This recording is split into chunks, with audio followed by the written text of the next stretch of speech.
Hello and welcome, ladies and gentlemen, and we are back with some Lil Guardsman. Now let us load up, and this is episode 3. We are delving back, and we've just started a war. News about the war. On the front lines, our homegrown heroes are holding toe-to-toe against the treacherous Marvagians. But back in the barracks, folks from home and away are signing up to do their part. You might even find the odd Marvagian joining our ranks to fight against their own. Go get 'em, soldier. And get 'em once for me. Talk to your local Godshed operator about how you can join the Sprawl Army today. Join the Sprawl Army today.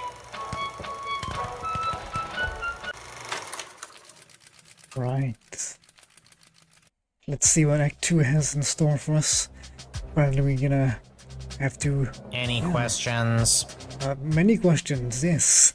But first, hello and welcome, ladies and gentlemen, and thank you very much for joining me on this probably final episode of The Lil Guardsman. Hope you guys enjoy. I'm sure I'm gonna enjoy it. The comedy is really on point for me. Really good. Let's see. So I'm assuming we need to venerate like some people put in the front line. Okay, let's see. Did you see my dad? He was there. He looked okay. No, I meant questions about the new drafting procedure. It was in the weekly update video. You mean the propaganda video? You know what propaganda is? I didn't until I watched that video. Off to a good start. Listen, people are going to come up asking about joining the army. It's your job to decide if they're a good fit, especially considering who else is coming to enlist that day. Okay, so there's only a limited amount of people that can go into the war? I thought my job was to decide who to let pass the gate. That's also your job. This is wartime. You have to do two things now. I wish my dad was here. He'd show me how to get out of doing two things. Up until now, we've tolerated a 2-star average with you, Guardsmen. Not anymore. We are dancing on a knife's edge here, so now you have to maintain a 2.5-star average, or it's game over. Okay. I do like that they're breaking the fourth wall here. That it's game over, actually, okay. Oh, and if you don't draft the right people, we could lose the war. Also game over. Wait, figuratively or literally? Both. Nice. Oh my god. Well, I'm gonna go. You're just gonna leave after dropping something that heavy on me?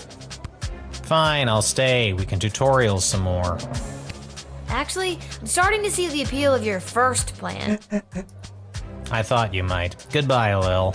Goodbye.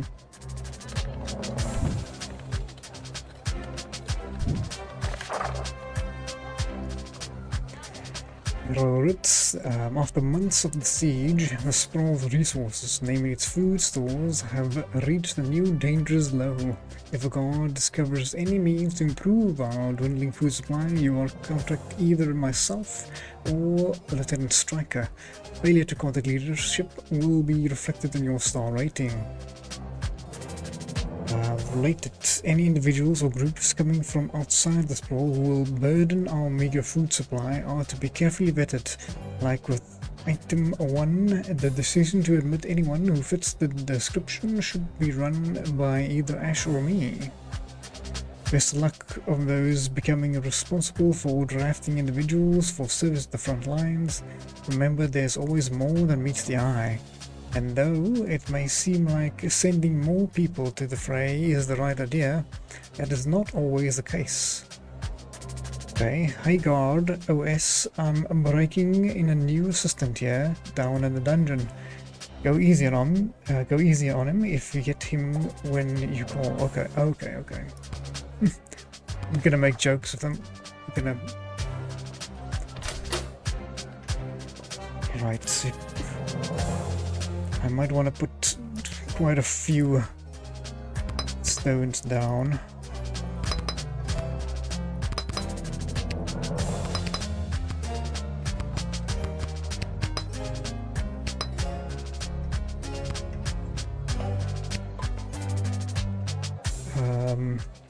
Okay, so we're gonna have to see if they're a good fit. So maybe the truth spray is the best into deciphering that. Maybe the whip.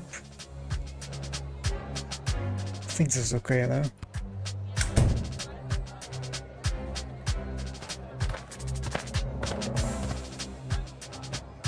Excuse me, ma'am. Is this the place where a fella could sign up to join that war that's going on? That is correct. It is. Why? Do you know someone who's looking to sign up? Sure do, ma'am. His name is Elmer John, and you're looking at him. I'm talking about me, ma'am. Yeah, I got that.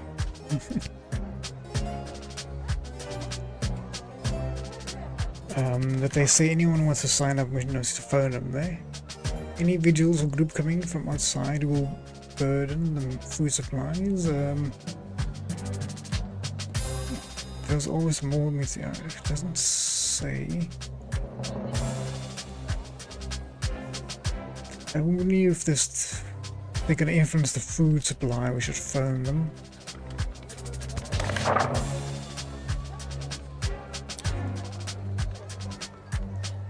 Well, how are we gonna find out if they're a good enough match? We should just chat to them, I guess.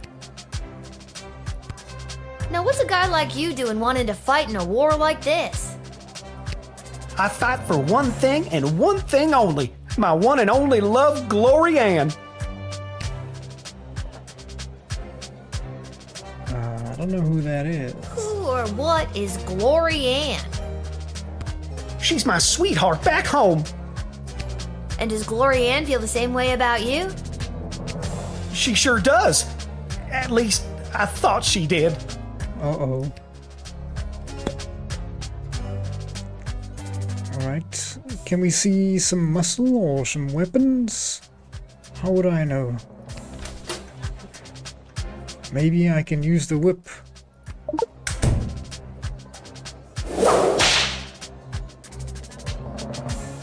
Yeah! What'd you do that for? Just seeing if we're good enough for the war. If you think that's scary, just wait until you find out what they got in store for you on the battlefield. Exactly, exactly. Do you think it'll be scarier than that loud whip noise? Definitely. You're not really the soldier type, are you, Elmer? No, ma'am. Never raised a fist in my life. But once I saw my sweetheart Glory Ann in the arms of that other man, my neighbor Bosco, fighting was the only thing I could think of. So you fought him? Are you crazy? He's so much bigger than me. I ran away to fight for and against people I don't really know. That sounds like you're running away from your problems there, buddy. And why does my window doesn't seem all the way open?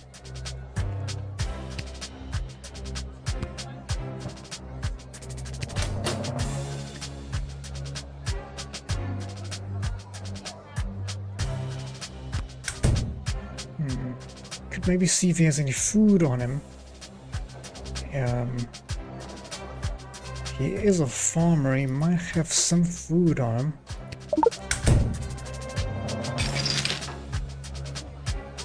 Oh, there is something.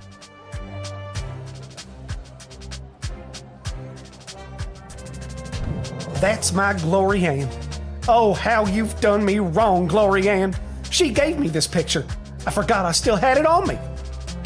Nice photo. And the frame's quite nice, too. The picture looks bumpy, like someone wrote something on the back of it. What does it say? I don't know. It's too precious to me to take out of the frame. Regardless, reading time is over. I've made up my mind. I'm going to war.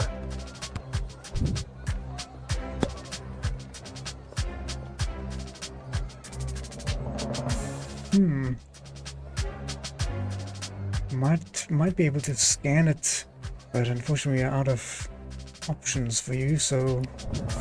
oh, okay. War or not to war? No, I don't think you're good enough, buddy.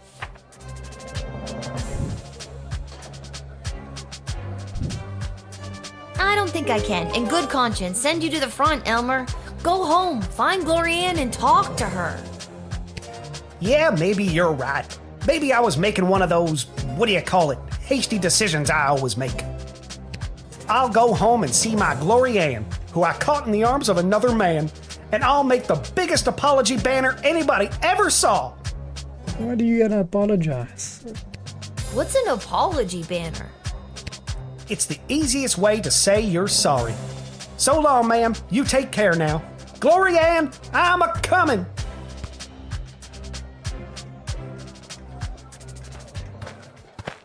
Let's see.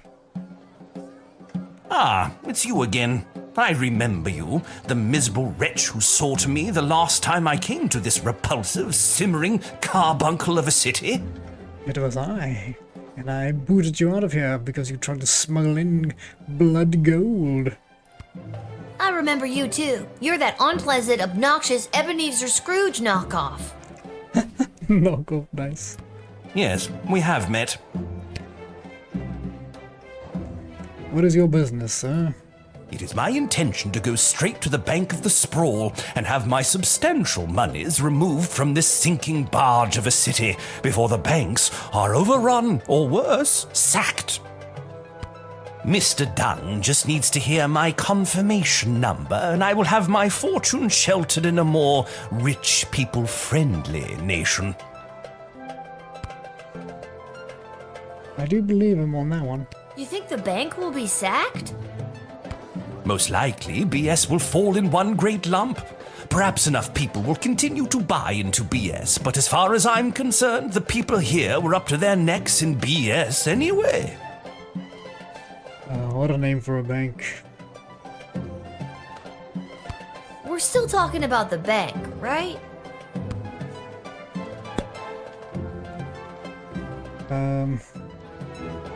Maybe we should phone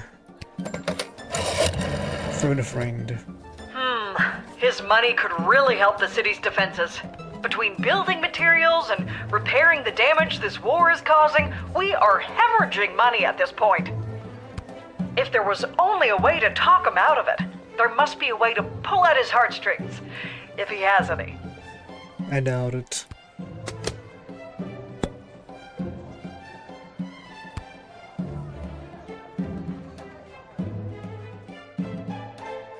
We have a necklace. Maybe we could give him the necklace, but I think we should scan him again.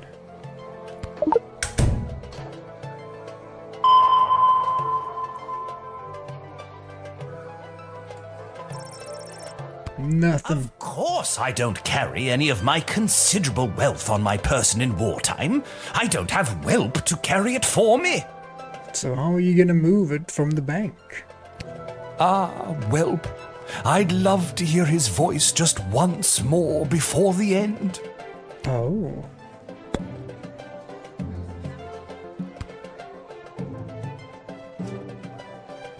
That is actually interesting. We should have phoned Malcolm. Because he works for Malcolm now. Can I reset this?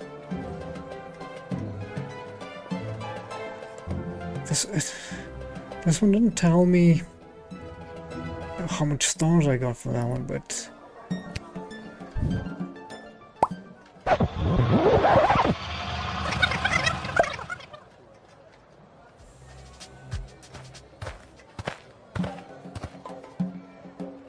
Ah, it's you again. I we remember shall you. quickly skip Yes, through we this.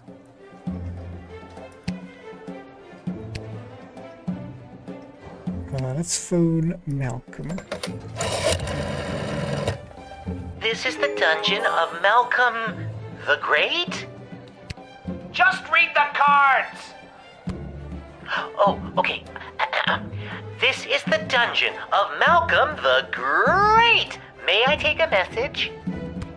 Wait, who is this? Who is this? Lil. Oh, Lil! It's me, Whelp!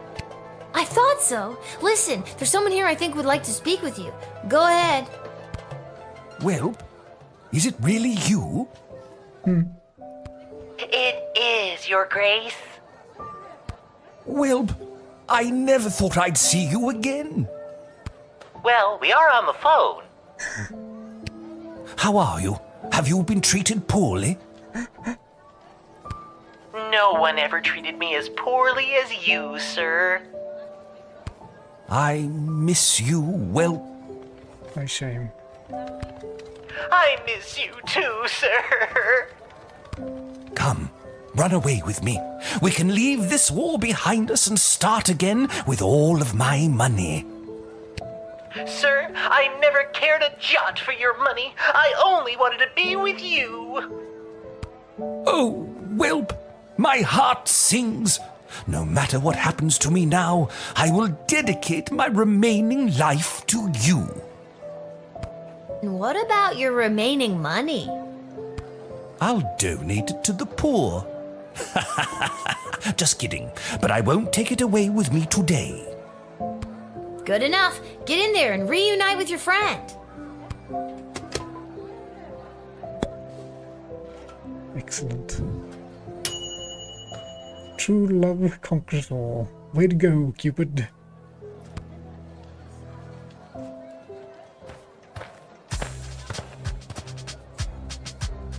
Where is he?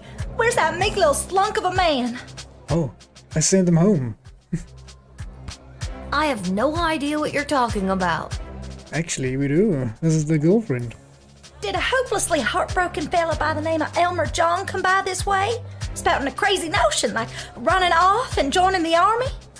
Yes. As a matter of fact, he did. Oh, Elmer John, what have you done? Tell me, did you allow that fool to throw his life away over nothing? Nope.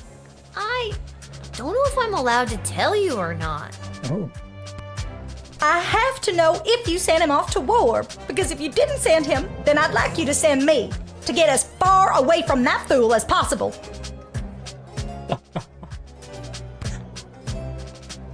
What? Okay. I take it you're Glory Ann. That's me, Glory Ann. The same Glory Ann that was caught in the arms of another man? It's not what it looked like. And if Elmer John had stuck around for more than a second, I could have explained that to him. I doubt. So what? You're sick of these wunk-headed men getting all hot and bothered and making hasty decisions over something that could have been settled by a rational conversation? Exactly.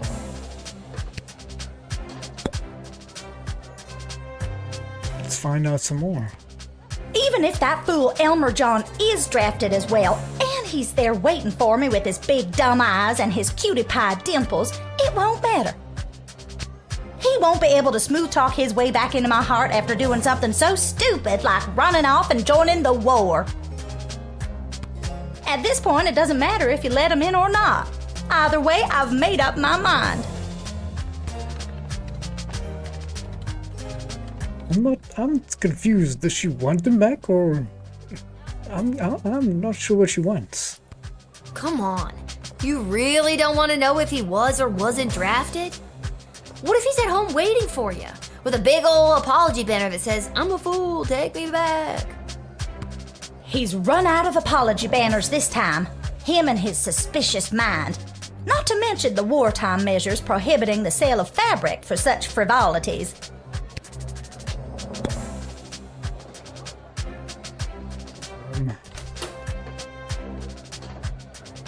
You could whip for this one as well.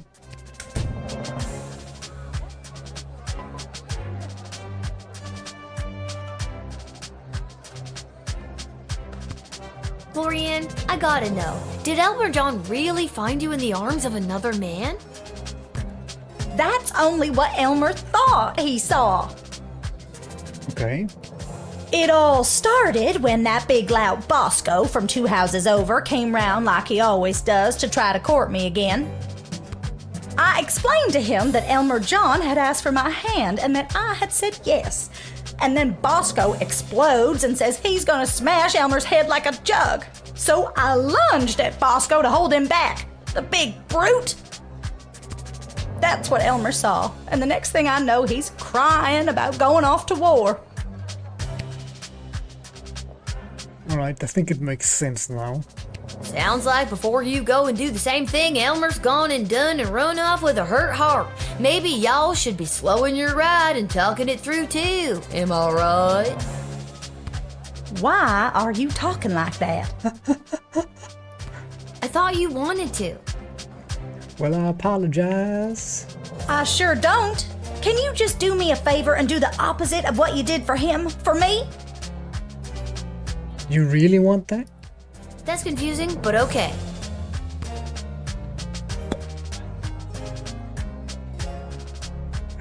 If that's what you want, lady. If that's what you want, should we send her to war? Alright. Off to war with you.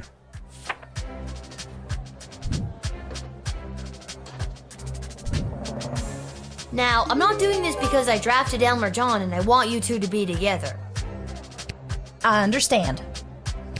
And I'm not doing this because I didn't draft Elmer John and I'm trying to keep you two apart. Understood. I'm doing this because I think you'd make a mighty fine soldier, soldier. You're drafted. Insanity.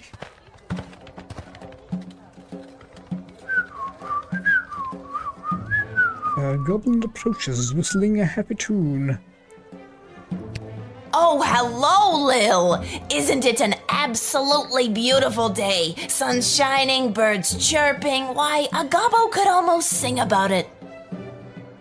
I'm just confused. Shouldn't you be in prison? Hey! Nice to see you again. Oh, okay. That's not what I expected her to say. You too.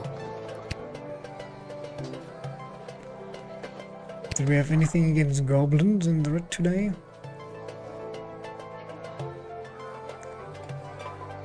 Food. Individuals, groups coming in.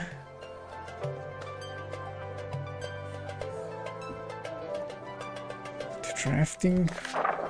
What are we letting in or out? Or sending you to jail?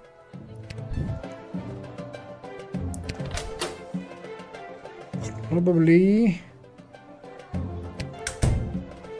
using the whoop.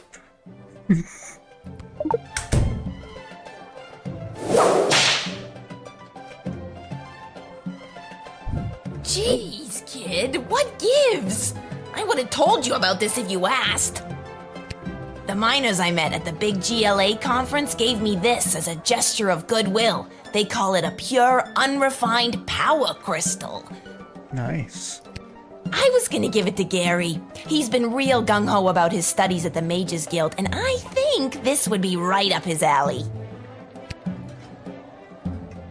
It is unfortunately wartime, so I will have to confiscate it. Actually, Julian, I think I'm gonna yoink.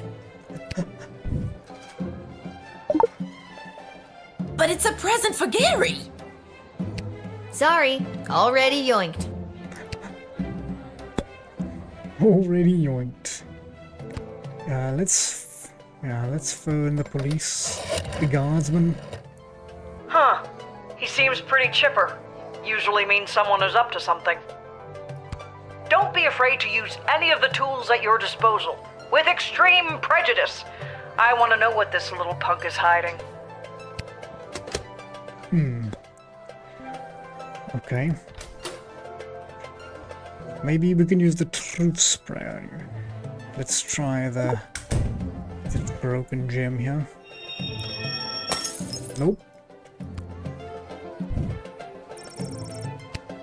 Third rate power crystals.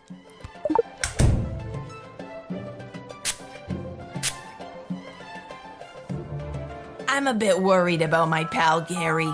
I think the stress of trying to impress his new professor Tyronius has got him down. Ironious. Necromancers. He's been so reclusive lately, studying late into the night, and I don't know, he's become distant.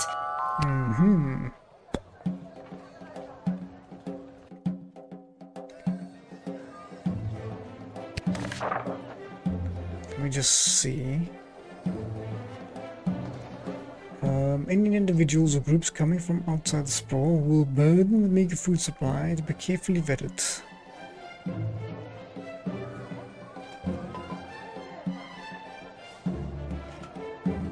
The decision to admit any who fits the description should be run by the one. Okay.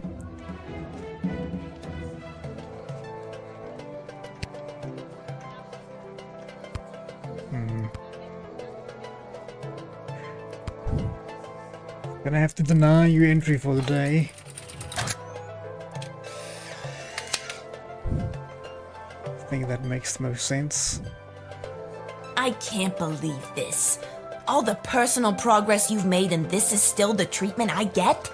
I thought you were one of the good ones, Lil. Ooh. You know this guy? Why did you rhyme like that? I don't know. We're trying to find out but I'm not supposed to let anyone in. I thought it's wartime. I don't want a goblin revolt inside of war. Okay. First things first. Give me that crystal, please.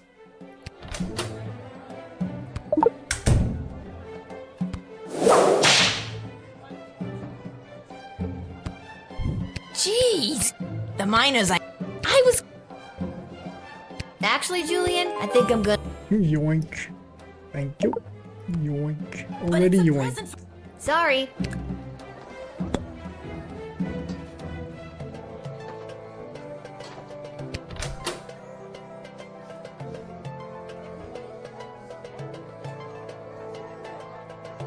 Did we use this?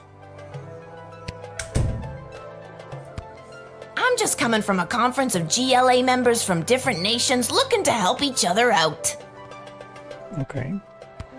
The GLA sounds like it's thriving. It sure is.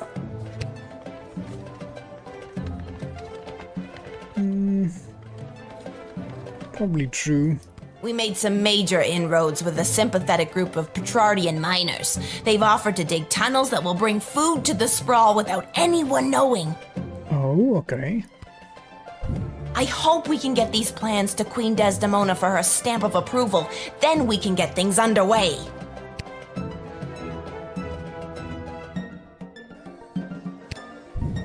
You should take these to the Queen. Okay, now you see, we should have started with that. You should have explained it to me clearly. I'm on my way there now.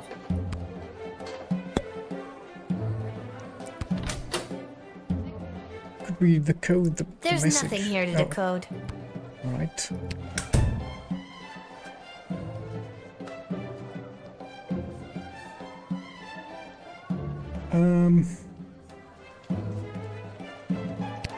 I can't believe I didn't tell you. Big updates from the GLA.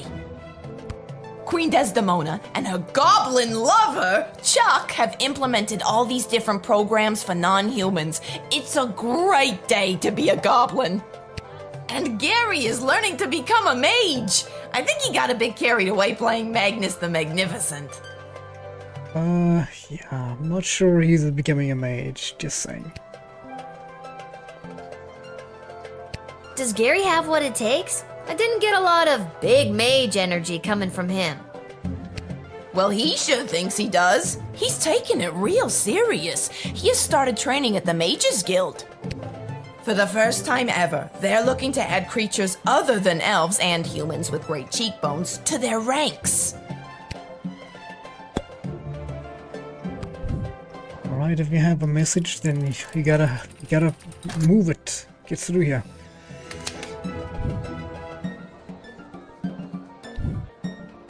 Lil, it is always a pleasure.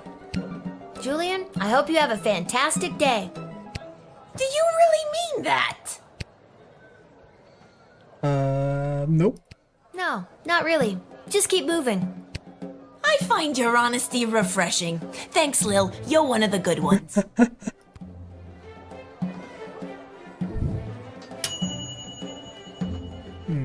You murdered the goblin who was here on a mission, but you missed something in the writ.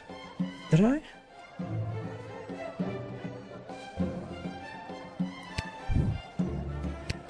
Let's just do it again quickly.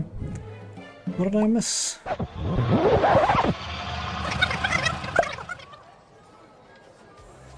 We are looking for food, but is he carrying food? Though the plans have to do with food. Let's quickly skip through these. I have to do this one first.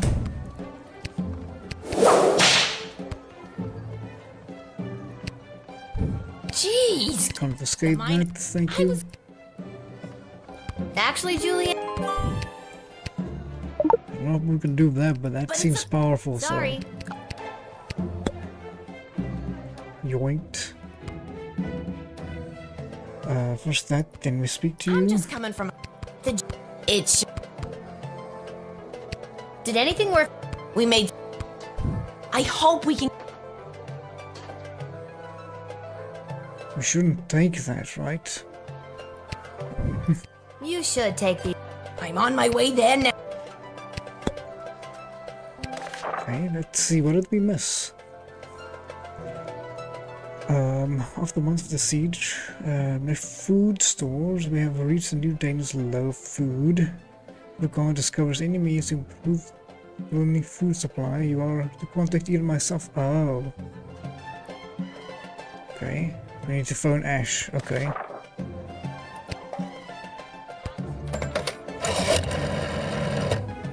Tunnel plans to increase our dwindling food supplies. Let him in post-haste. Let him in.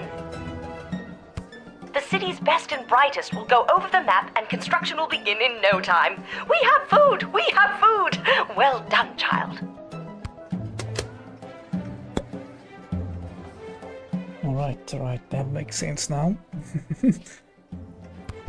And send him to jail.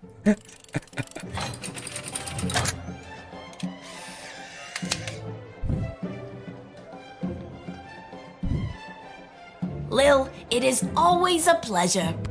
Julian? Do you really? Nope. No. I moving. find your honesty. Keep moving, Julian. I thought he was in prison. There we go. The tunnel plans are on the way. Soon there will be more food for the people of the sprawl.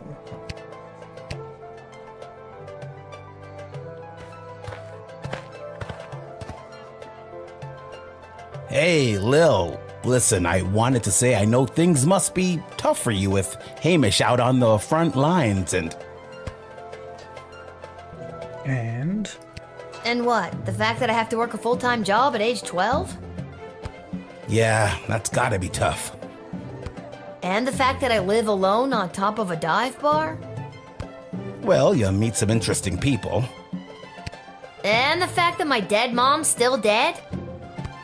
Oof, yeah, that's pretty rough. Well, if you ever need someone to talk to, you know where to find me.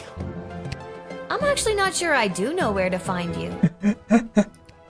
Oh, well, normally it would be at the barracks, but for the foreseeable future, I'll be running security for Her Majesty Queen Desdemona.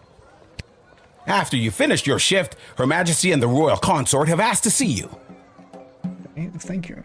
I shall do so post-haste. Figures. Well, that figures. Me and Desi are pretty tight. Who? Desi, Queen Desdemona. It's gonna be a thing. Try to keep up, Cece. Who? Cecil, Cece, you. God, it's like you're not even trying. Kids these days. She's meeting with some high-ranking member of the Mages Guild to discuss battle strategy. To be honest, the guild hasn't been very supportive of how Her Majesty has handled things. She was looking for a bit of backup and wanted you specifically. Well, she can count on me. I hope. I hope so too. The fate of the sprawl may rest in your hands. It always does, Cecil. I'll see you after my shift. Great. Thanks, Lil. And if you write your dad, tell him we all wish him well. Sure, I will. I will. I know he'd love to hear it. See you later, Cecil.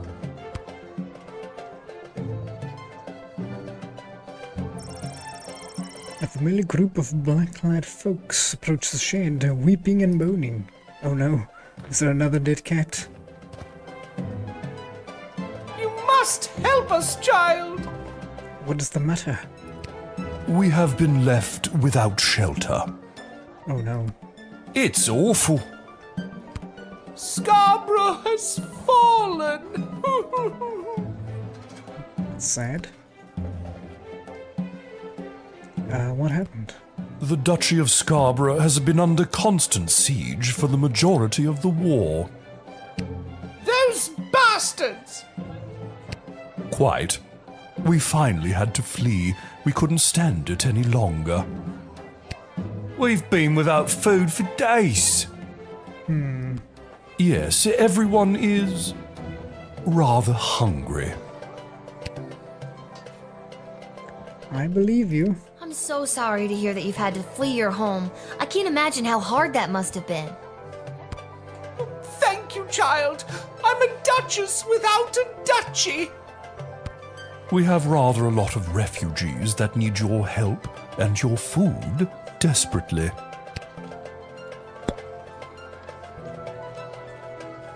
According to the board, I need any individuals or group coming from outside will burden the meager food supply. They must be carefully vetted. Like with them, one, the decision to admit anyone who fits the description should be run by either me or Striker. Alright. Oh, my heart just breaks for the dear Duchess and the people of Scarborough. While our food supplies remain dangerously low, with the tunnel operation unlocked thanks to you, we should just be able to feed everyone, including these refugees. You may let them in. Excellent, okay. But with groups like this, do make sure criminals aren't infiltrating the sprawl, hiding in plain sight. It's the oldest spy trick in the book. Throw on a cloak, jump from a certainly fatal height into a hay bale, that kind of thing. Okay. If things were different, we'd give you time to interview them individually. But they're not, so do your best, and don't mess up. Ta! So you telling me there could be spies here? Should we just roof spray them? Speak the truth.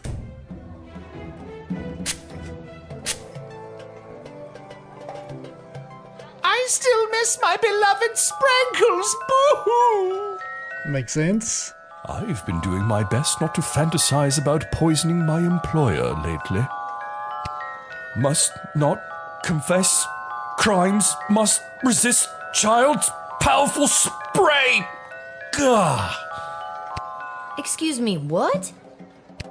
Alright, I did it. I lowered the bridge and let those... Bastards? Right, those bastards. I let them in. It was me. Begins to sob. Oh, you sneak. You are hereby banished from the court of Scarborough. Praetor Kargan was right. Soon the entire sprawl will fall to the might of the Marvog Empire. Oh, go away. Well spotted, Guardian. Listen, I'm just doing my job. And that's how you truth spray your way to success. Excellent line, milady. But that was... oh, never mind. Even with that settled, I'm still not sure what to do with these people. We let them in. They've been admitted.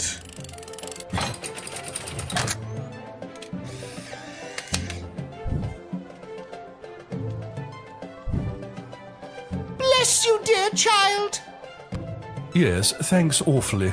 As I said, we are incredibly hungry. There should be enough food for your people. We have a new plan to bring more into the sprawl.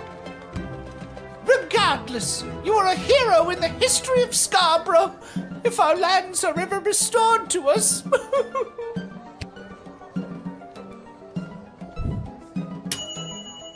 You did the right thing in the previous turn. You unmasked a traitor, and you were kind to refugees. 4 stars. That's what we like to see. Where do I enlist? For the fighting, right here, sir. You're there. Here. Then what are you waiting for? Sign me up already. The name is Bosco. Righty, Bosco. I heard that lily-livered run Elmer John came by this way, and I want to catch up with him so I can smash his head like a jug.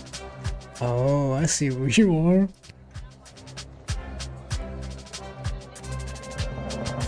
You're just the kind of guy we're looking for, but I'll need more than just a first name to sign you up. Houlihan.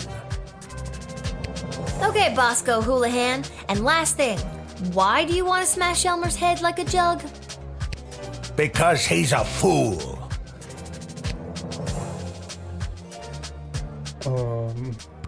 You said it. Said what? About Elmer smashing his head like a jug? Because he ran away from that quality dame, Glory Ann. Sure.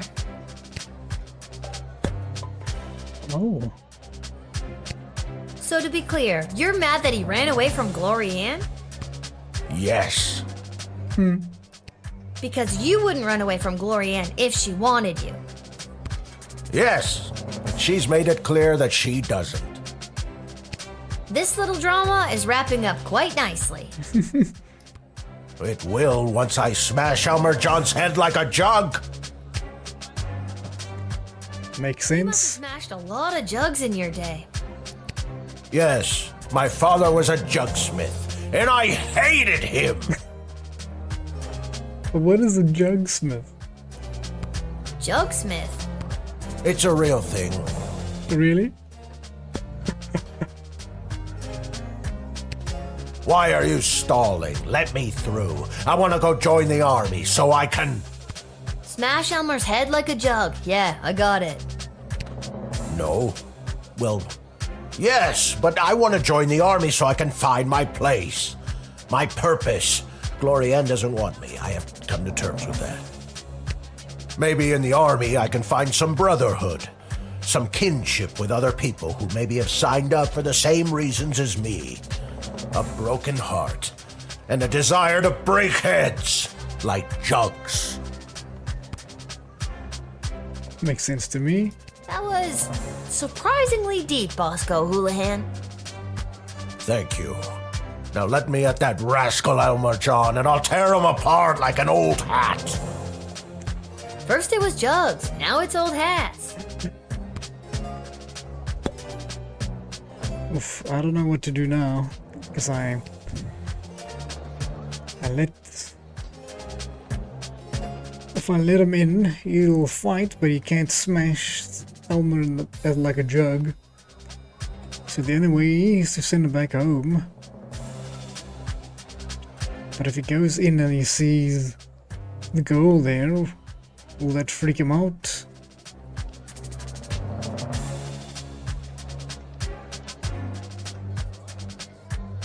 I don't know how this works. Am I supposed to let all of them through? Supposed to get one through? Two? Is having two of them a conflict? Are they gonna fight each other?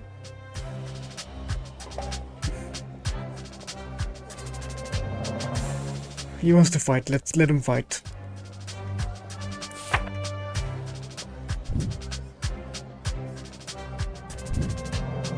Listen, Buster, we need you. My name is Bosco. I know. But, Listen, Bosco, we need you. okay, good. Look out, Elmer John. I'm coming to smash her head like a jug. Yeah, go get him, if he's there. Honestly, I forget what I did with him.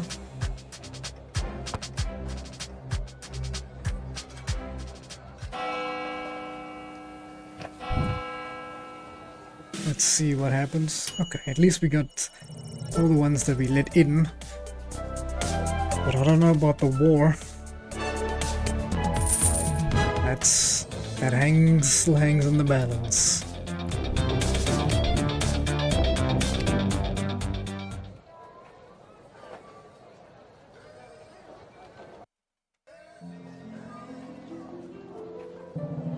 Okay, where the war room? Oh yes, okay. Give speak to the princess or the queen.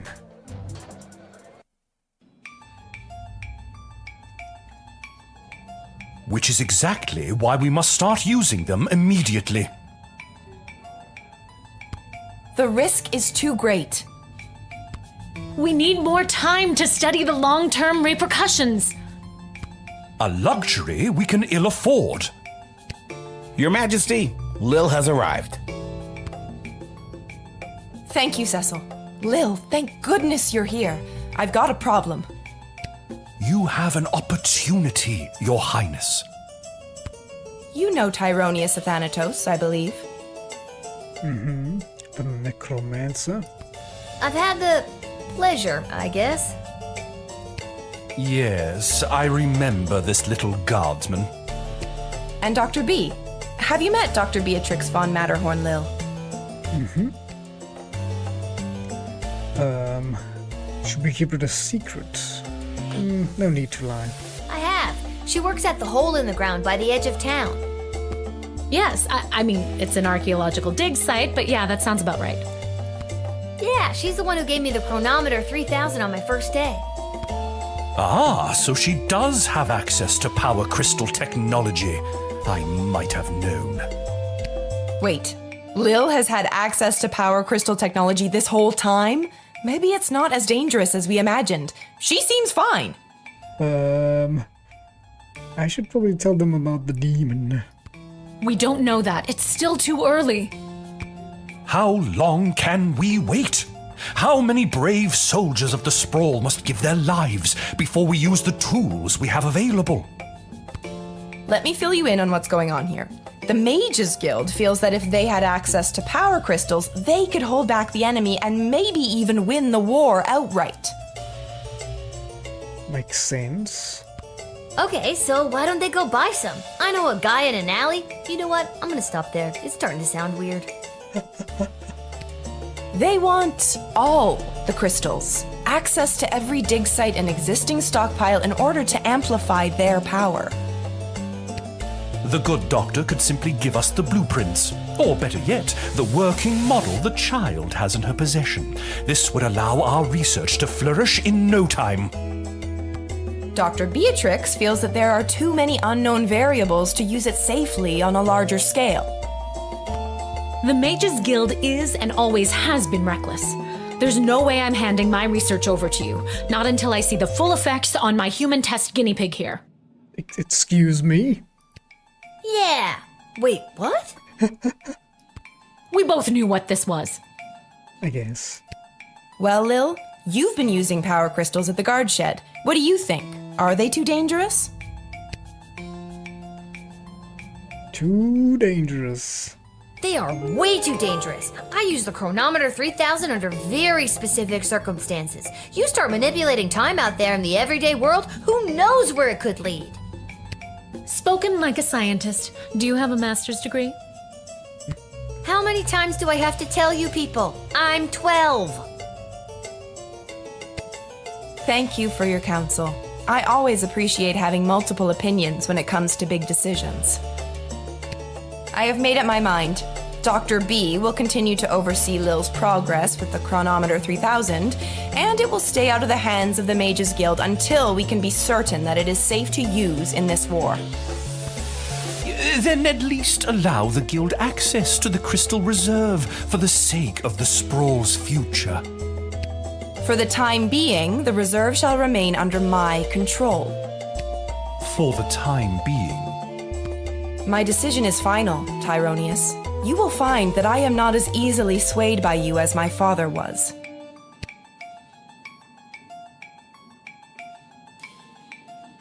Okay. There's a Fireball Canyon, a Kaladar, and of course Petrard, Margrave on the sprawl, smack dab in the middle. Hey, you spoke well today, Lil. Thanks. One more message for you today. I was instructed to tell you to head over to Malcolm's to meet the advisors. Good luck. Okay.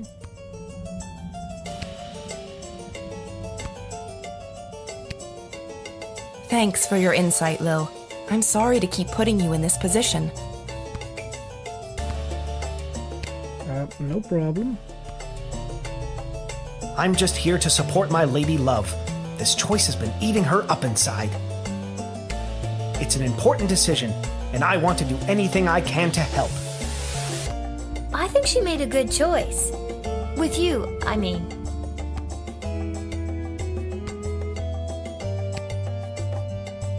Why the princess listens to you, I will never understand.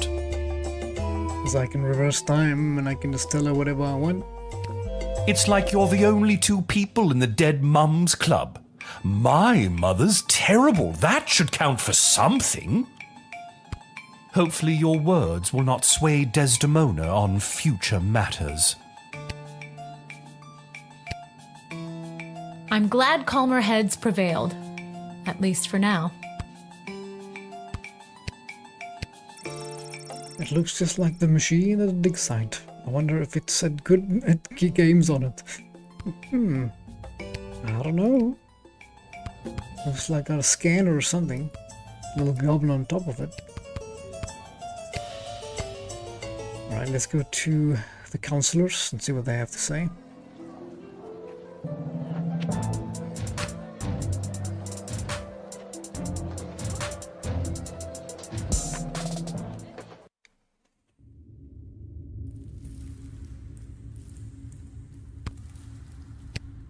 Dungeon is empty.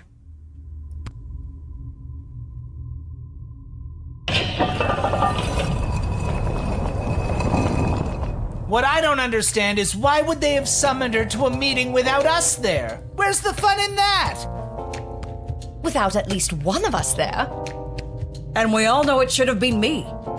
You really believe that, don't you? When it comes down to the serious, important things that affect this kingdom, I think they'd rather take advice from the strategic mind of a ranking military officer, rather than the 2 cents of a goofy, hopped-up lunatic with questionable taste in fashion, or a lousy court jester. Ouch! We were both in the firing line on that one. Well, all that being said, you still weren't asked to join said quorum, but she was. And she is here. Hello. What? She is here. She's here. She's here. Lil is here. I really have to work on my subtlety. Ah, Lil, you're here. We heard you got summoned to talk to the Queen and her new choice of partner for some kind of special quorum. How was it? Was it boring? What kind of boring things did they talk about while you were there? Tell us. I shouldn't say. I think if they wanted you to know what they talked about at the meeting, they would have invited you. Ouch. She won't tell us anything. She's as useless as you two are. I take offense to that. Offense to what? Sorry, I got distracted. Can I go now? You're dismissed. Oh, is that it? Okay. Just send me here because so I can tell them secrets. We'll go here to see if there's anything.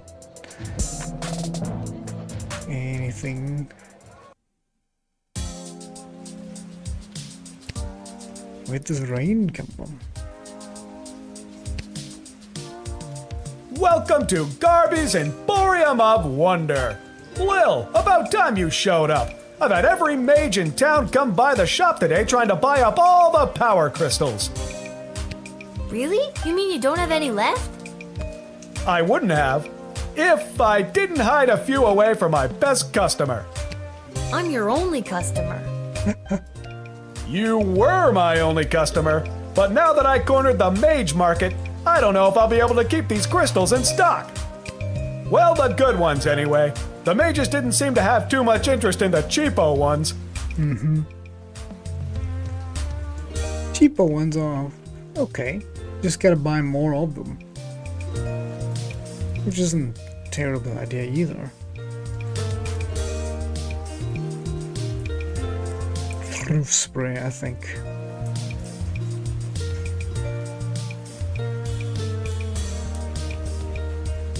to be honest, I think I might need this crystal. That's what I was keeping it for. Let's go for the true spray and let's get one of these.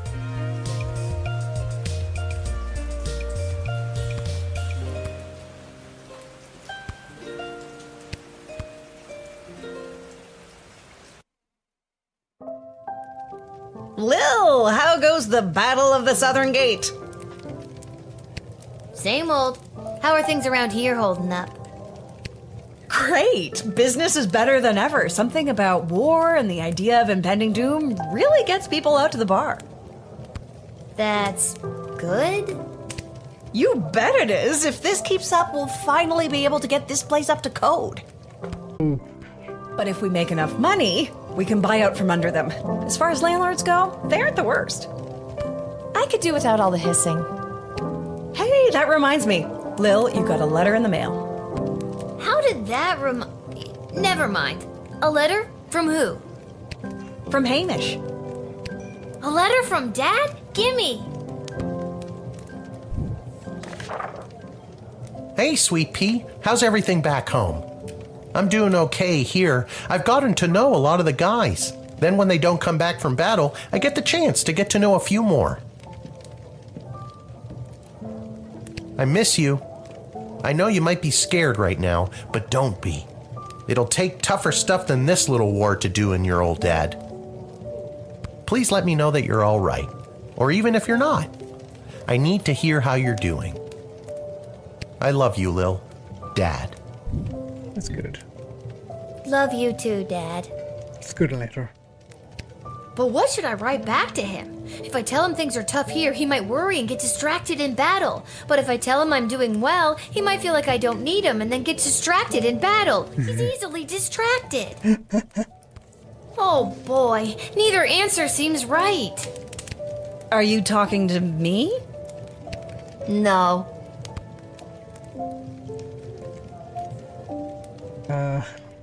Be honest. Lil will write a letter that expresses her honest feelings about how difficult things are for her. Are you sure? Yes. Always tell the truth.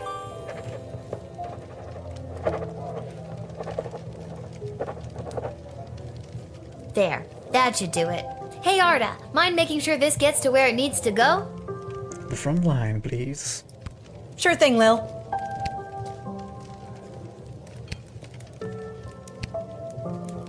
We're all thinking of your dad, Lil.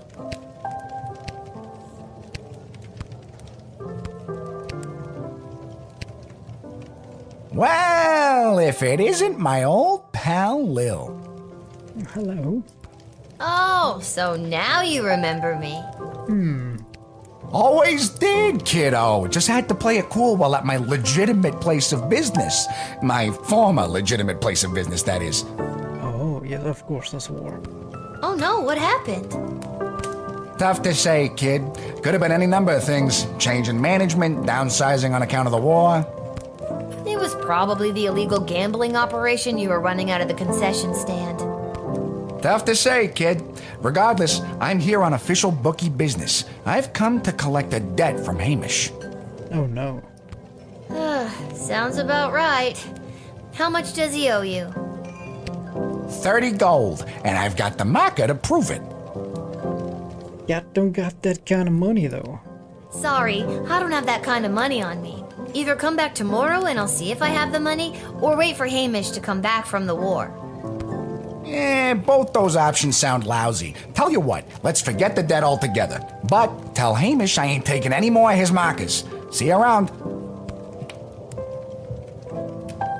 Poor Dad. Yep, better to not gamble, buddy. Lil, I'm being discreet. Isla bet me 5 gold that I couldn't steal a bottle of fizzy when Arda's distracted. How are you planning to do that? I figure if I wait long enough, one of the rats will bite her and she'll freak out and maybe run around a bit. Solid plan. Just gotta wait for the rat. Just gotta wait for the rat.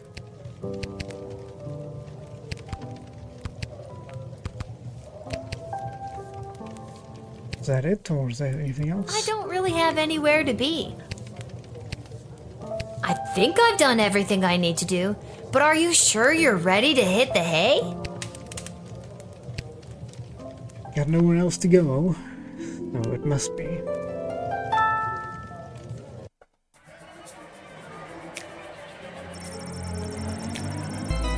Grumpkin T. Dankworth. Reunited with his darling whelp, Grumpkin T. Dankworth was a changed man. Together the two traveled through Canada, sailed Lake Inez, and even summered in Fireball Canyon. He laughed as he had never laughed in all his days, and their nights were filled with food and wine, music and love. They ran holding hands through fields of flowers. On one such spirit, Grumpkin clutched at his chest. His heart had overflowed. More accurately, he suffered a massive heart attack. Try as he might to revive his former master and now true love, Whelp was unable to resuscitate the old man. A simple funeral was held, and the widowed Whelp counted himself lucky to have ever had such a love as this. As for his substantial riches, they were held by Mr. Dunghead of BS until such time as Mr. Dankworth's will was read. The old man had donated the entire of his fortune to the GLA. A small flower garden was built in his honor outside of the headquarters. That's sad. Julian, thanks to his timely arrival back at the Sprawl, Julian was able to prepare a lavish birthday party for his friend Gary.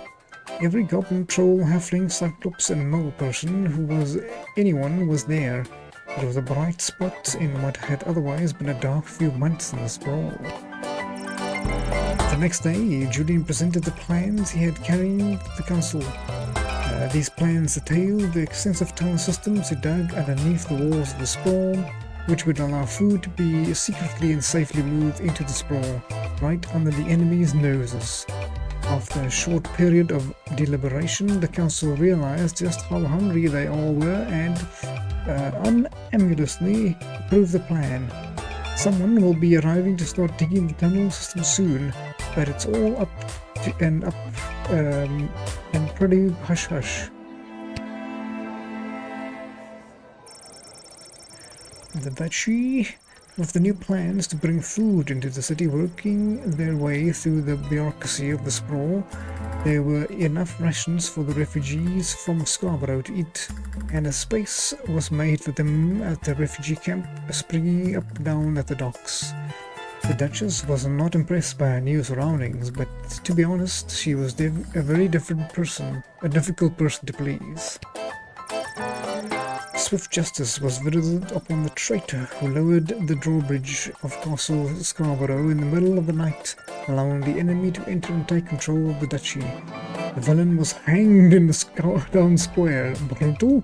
Certainly, but this is war, and it's better to be safe than sorry. Plus, it made for a fine day of entertainment, as there are no video games in the Sprawl to keep people amused. Brutal. Oh, it's wartime. We click the battle.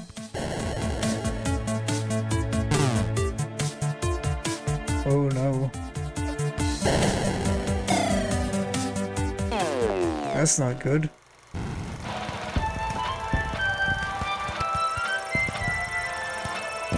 The Margrave invasion force easily overpowered the garrison station at the Sprawl secret western food depot. The enemy was ordered to burn all the Sprawl's reserve food stores, not even taking any for their own famished population. Our troops were not only defeated but humiliated, and mostly dead. Although she was a capable soldier of her own, Glory Ann was distracted by Bosco's constant advances. In an attempt to win her over with a show of bravery, Bosco took down a dozen of soldiers single-handedly. Unfortunately, they were all Sprawl forces, which had a real shock to morale, leading to the Sprawl surrender that night. Whilst Elmer John returned home, he bought a guitar, learned to play it, and wrote sad country music songs. Nobody liked them, and he gave up playing the following year.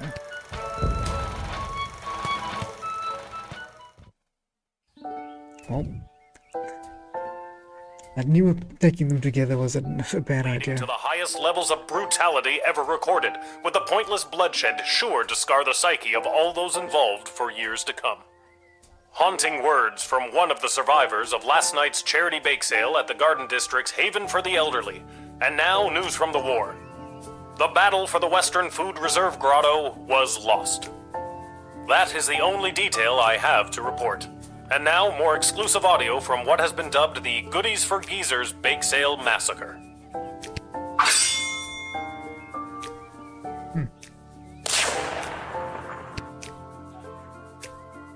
Well, hopefully we can come back from this. A note. Hey, a letter arrived from Dad. That's good. Dear Lil, thanks for writing me back, but your letter concerned me. I'm sorry to hear that you and everyone aren't doing so well. Worrying about you kept me up all night. I didn't get a wink of sleep.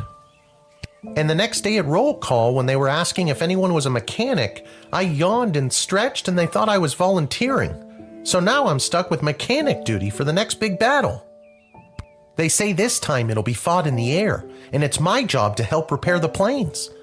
Don't tell anyone, but I really don't know what I'm doing. But my grandfather was a master mechanic, and I'll always remember the words he said to me when I went to visit him as a kid. What the hell are you doing here, kid? Get out of here! Can't you see I'm trying to look for things to fix so I don't have to spend time with your grandmother? So I guess if I investigate each aircraft that comes my way, I'm sure I'll find something to fix. And then I'll help win the battle. Thanks, Granddad. That goes for you too. If you draft any would-be airmen, make sure there isn't anything on their end that needs fixing first. Okay. Anyways, I better go. Drop me a line again, will ya? But this time, maybe don't write such bad news. If I accidentally volunteer for something I'm not trained for again, who knows what'll happen? Sincerely, Dad. Uh-oh. I'm so glad he's okay. I'll write him another letter tonight. Gotta keep the truth, though.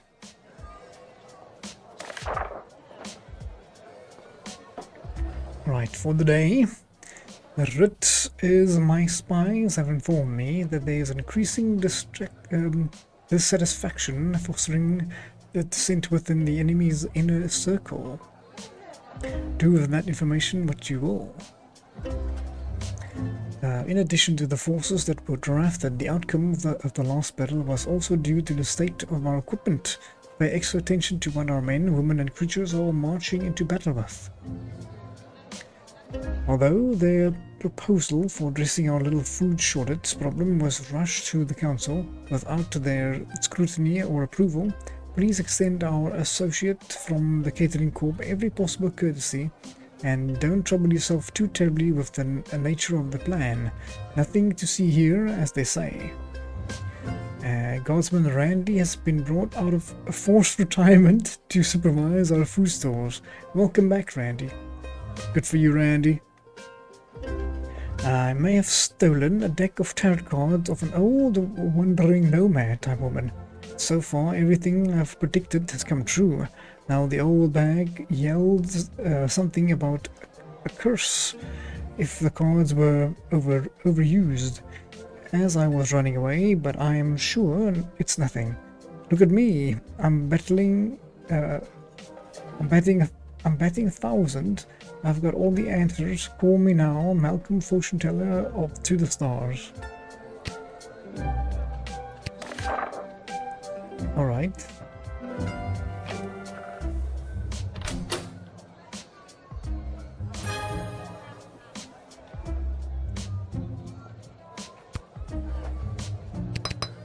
Just gonna pop two in them again, like earlier. Feels like we wasted some of them.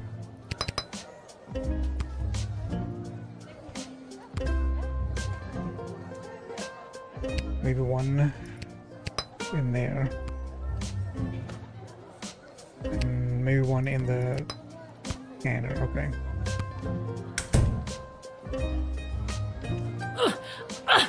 Unhand me, you fools! I must be granted entry immediately!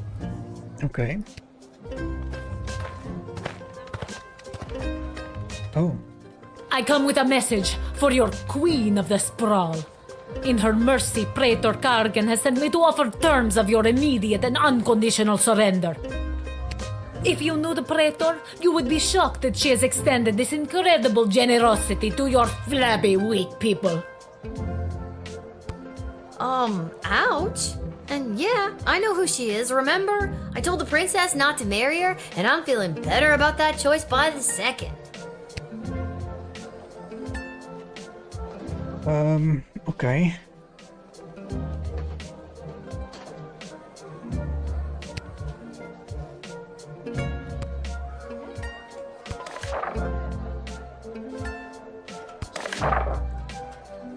So does someone wants to go inside yet?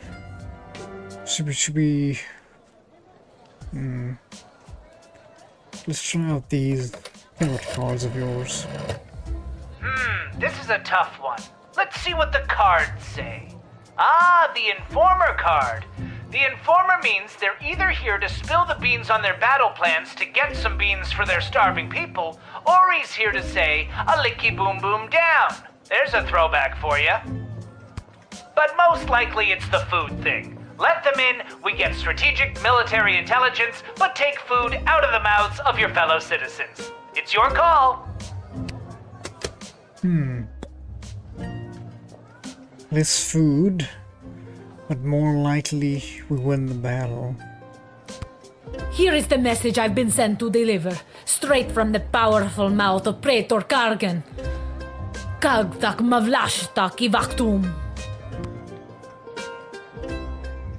Well, I can't not trust it, because I don't know what it means, so... I surrender! I surrender! Kapla! Victory for Marvag! Sorry. Actually, my surrendering doesn't do too much. I'm 12 and I work in the shed. You need to get Queen Desdemona to surrender. But if it were me, surrendering all the way.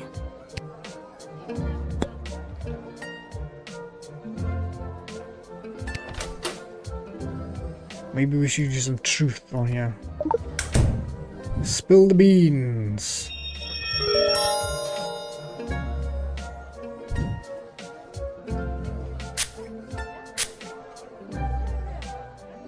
It is my intention to divulge battle plans I have been made privy to Queen Desdemona in exchange for food for my people.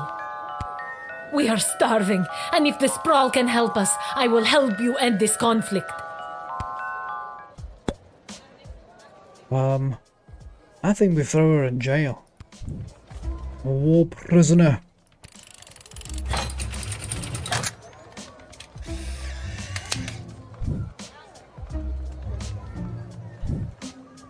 Maybe you can negotiate your way out of prison. Haha! I look forward to it. Hey, you do you. Ooh. He shot the messenger. I mean, not literally, but that's the expression. Yeah, I know. But... let's see if there's something else we could do.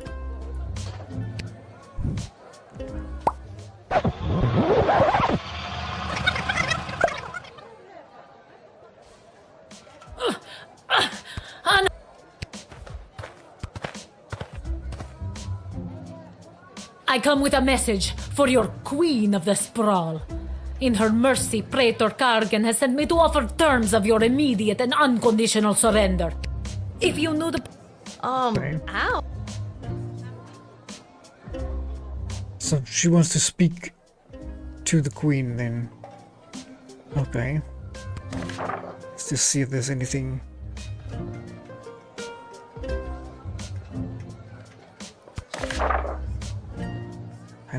Maybe I should confiscate your weapon.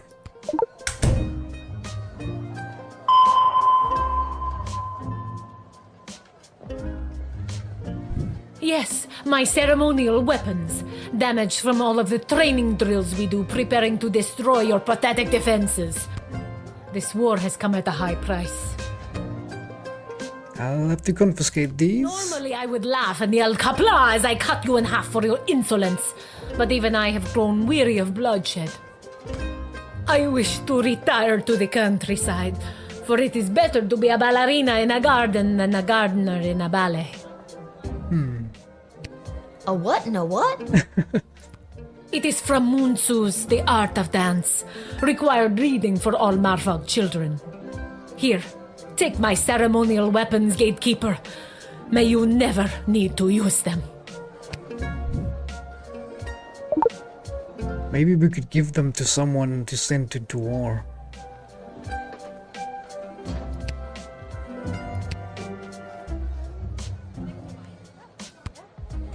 Maybe we could... Phone. Yes, the phone there. Are you out of your mind? You want to let an enemy of the state who is here with terms of our immediate and unconditional surrender into the kingdom? Sure, why don't we just set a place for tea? Oh, hello there, invader! Would you care for some cream and sugar with all that pillaging and plundering? Wow, your sarcasm is really brutal. Don't let them in!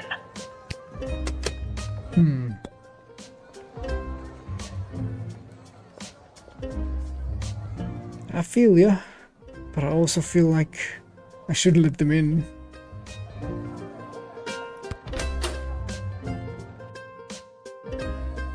I'll just use the truth on them again, I guess. What else could we gain from them?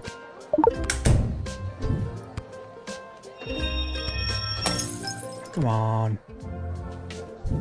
It worked earlier. See, now I don't want to use this, but I'll use it.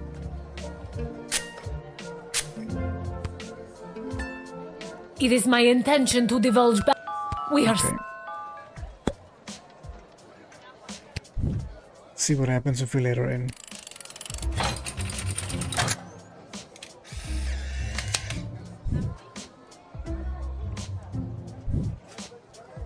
Very good, gatekeeper. I hope that this exchange of food for my people, for information about our military strategy, will help put an end to the bloodshed of this war and lead to much more glorious bloodshed in the future.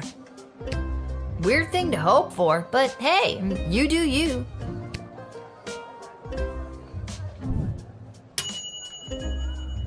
Having heard their true intentions, you let them in. Now it's up to the Queen and other people above your pay grade.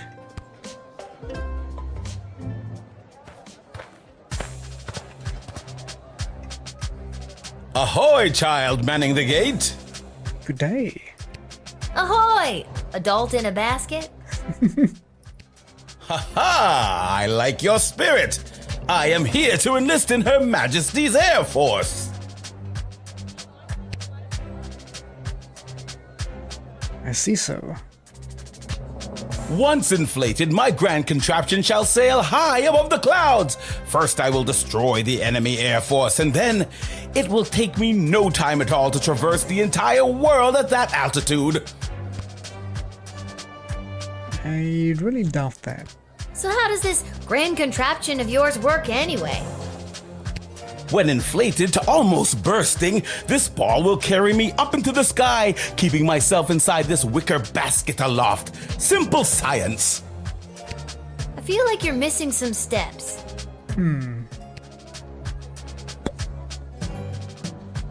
Should we scan it? I think we should scan it.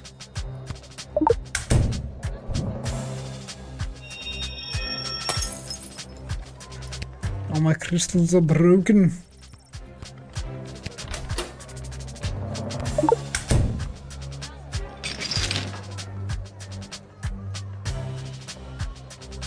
Uh-oh, a lighter, okay.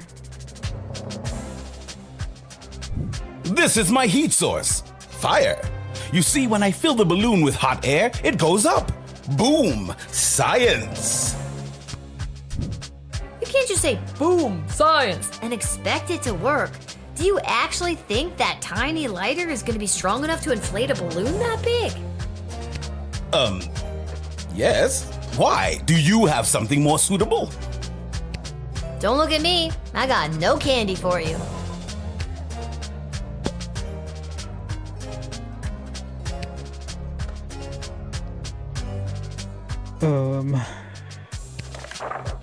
Let's see maybe see. Increasing the satisfaction fostering within the enemy's inner circle. In addition to the forces that were drafted, exert danger to our men. Okay. Although they proposed for dressing a little food, the problem was rushed. Yeah.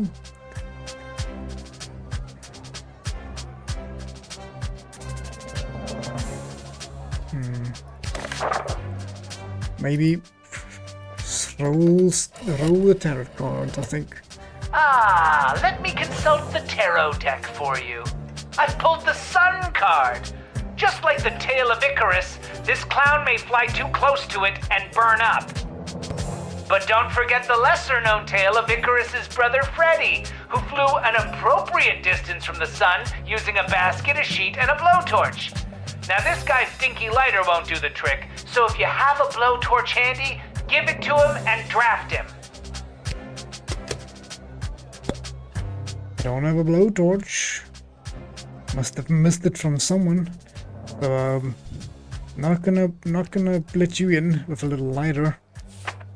Don't think that's gonna work, buddy. Alas, now I will never prove myself to those bastards at the Royal Academy Club who doubted me. Instead of glory in the air, I shall retire to the countryside. That's a good idea.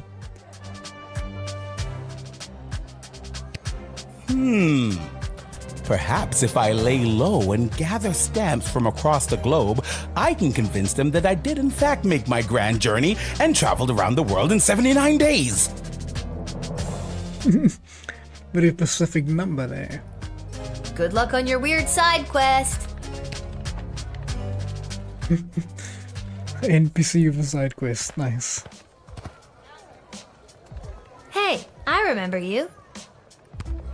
Really? Most people don't. Regardless, I am here today on behalf of Catering Corp regarding our services and food management. We are prepared to oversee the appropriate distribution of the Sprawl's food rations up until the time when this war is resolved in favor of either side. Very heroic of you to volunteer aid. The proposed services rendered come with a detailed budget and a projected ROI. Less heroic.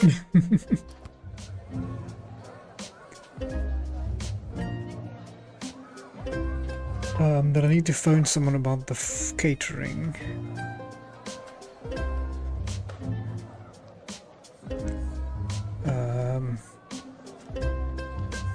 Ash, I think.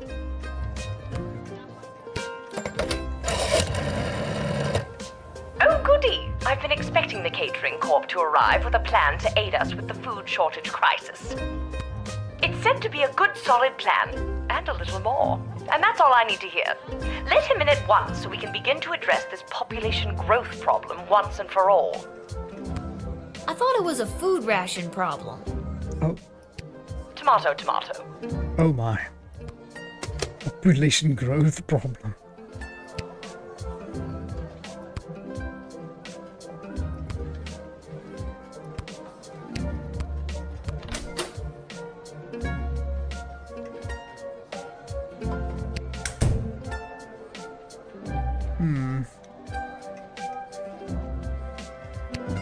It has come to our attention that the food rations are being severely mismanaged. If this trend is allowed to continue, the Sprawl will be completely out of food in a week. Are you sure your numbers are correct? Of course our numbers are correct. All we do is numbers. We eat, sleep, and breathe numbers. I kinda trust them. Sounds like you take this pretty seriously. You must really enjoy cooking. Cooking has nothing to do with it. This is all about cold, hard facts, which coincidentally is the temperature and consistency of our food. Uh-huh.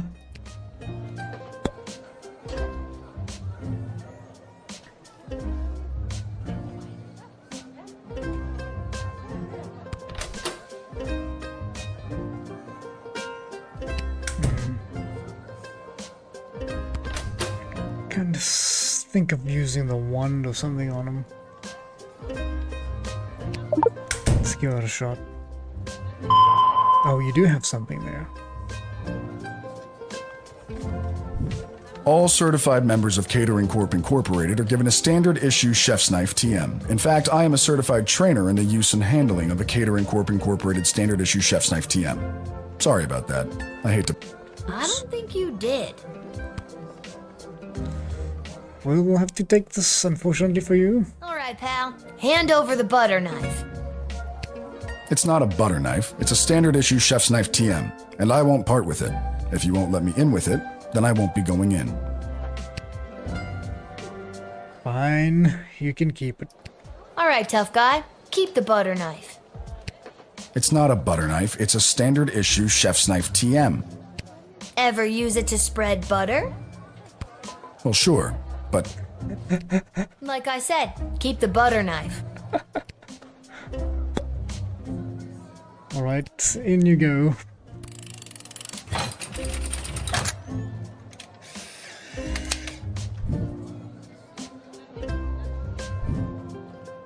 You may enter, and do your best to help us with our food crisis. Thank you.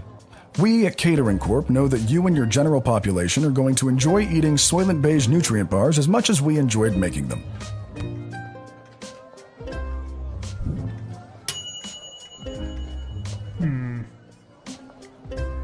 Help the food storage crisis, however it comes at a terrible, terrible cost. If you help with the food storage... Huh? Really? Okay.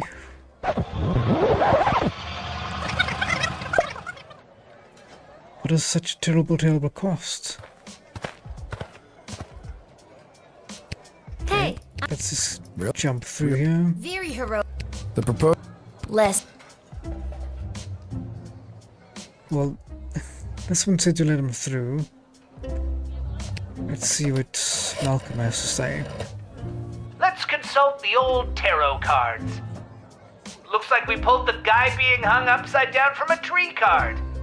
But he's covered in barbecue sauce, and there are a bunch of penguins around him. Sounds like your guy and his group of flightless aquatic birds are hiding something pretty twisted. Something tells me don't let him in. Oh. Oh my. Spit out the truth, buddy.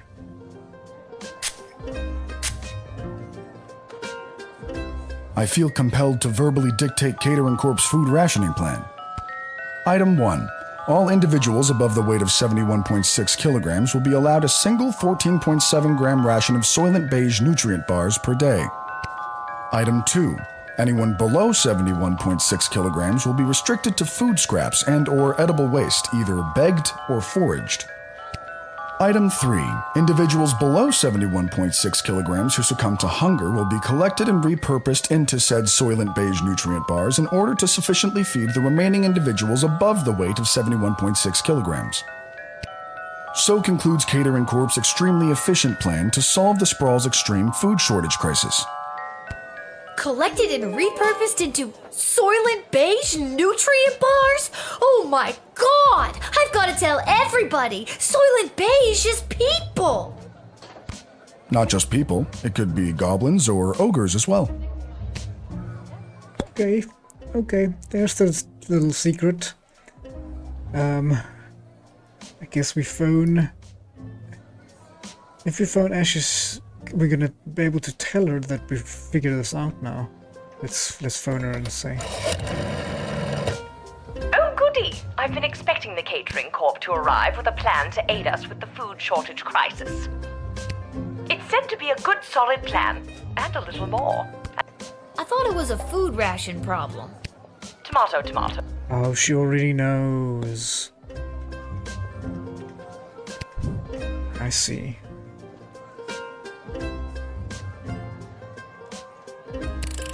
Sorry, buddy. This time you're not getting in. First time it made sense. We need food. But now we grinding up people. I'm not gonna let you in to turn our people into food. But what about... No! No! Again, not exclusively people. We're open to all creatures. Just no.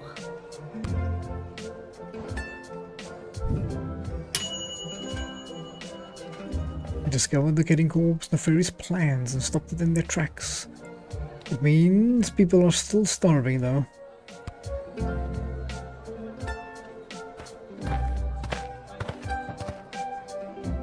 Look at this fancy thing. Hold up! I figured most of you Guardian Defender types would be out fighting on the front lines. Let's move it along. I got a Goblin Ball match to set up. There's still Goblin Ball going on? And you are... Albert St. Lush, manager of the Sprawl Brawlers.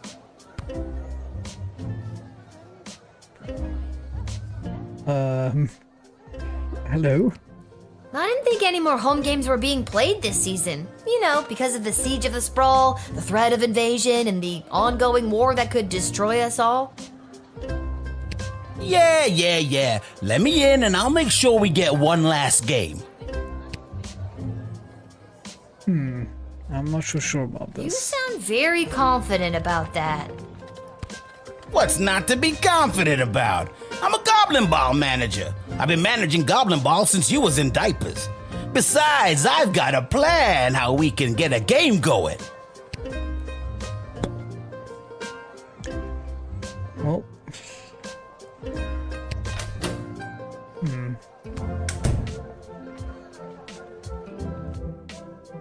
I think we should scan this one, maybe?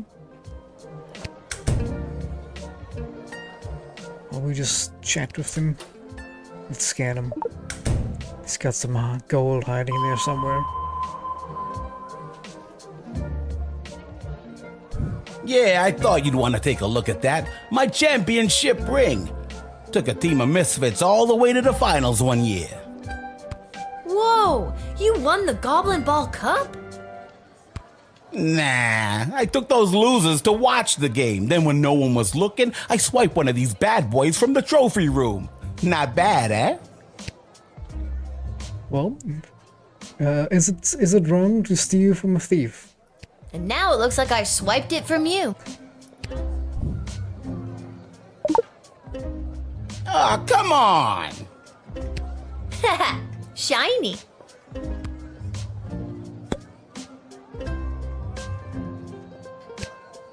Let's phone the police. The guards.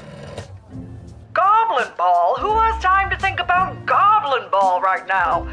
No, we do not want anything in the city that would distract us from trying to win the war right now. Smarten up, Lil. Makes sense. What was the harm?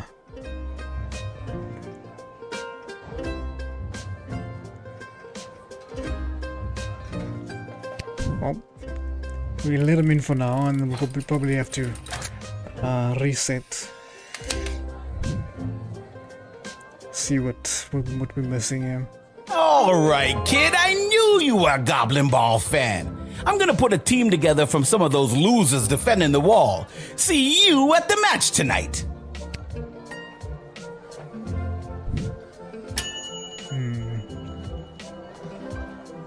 The Goblin Ball game he organized will put a tremendous strain on the spread thin sprawl, but the people need a morale boost. And you've got the inside tip.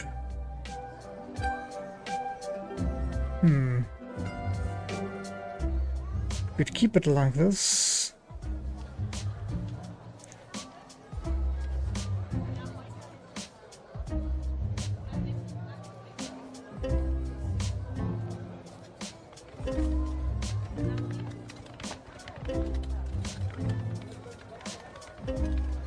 I don't know if it's gonna mess with the game. Are we gonna lose because of this? I don't know. It's gonna mess my whole game up.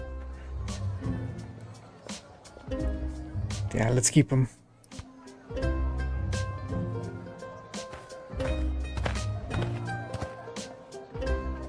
Echo! Echo! Echo! Oh my god, what a lame joke. What is? That your name is Echo and... Echo! I hate myself.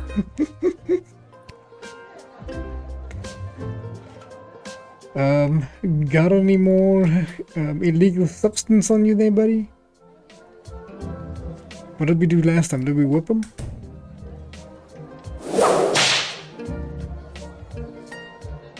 Ooh, you got me some good with that whip. All right, I know the drill. I'll give you what I got to give and then be back on my way, wandering the wide world. Or you can let me in. Or you can put me in jail. My fate is entirely in your hands, little sister, just the way I like it.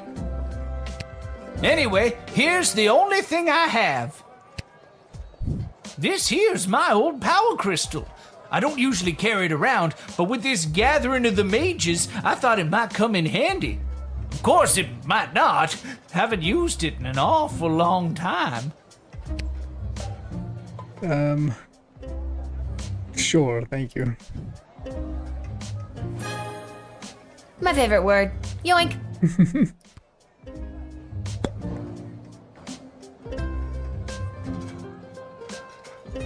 Let's see. Let's see what Malcolm has to say. Looks like the kid who calls me occasionally for advice needs some more advice. Tarot cards, don't fail me now. Wait, what's happening? I don't feel right. Everything's shaking. Oh no, is this the curse that old nomad woman warned me about? She said that if I use the cards too much, I turn into a... Oh God, Lil, the next time you see me, whatever you do, don't feed me small torn pieces of bread. I can't digest them and they'll bloat me, Lil. Oh,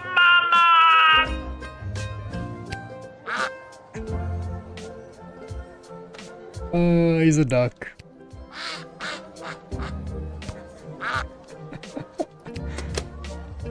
Helpful. What do you want, Echo? And don't you dare say Echo again. All right, little sister. Chill out. You clearly don't have any of my peace blossom left. What are you doing here? The Mages Guild are all gathering in the sprawl to discuss our place in the war efforts. Been a long time since we've all been summoned together like this.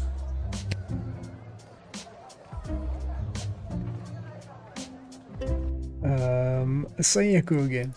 Echo! Echo! What am I doing with my life? Well, let the wizard in. Maybe you could help. Or not.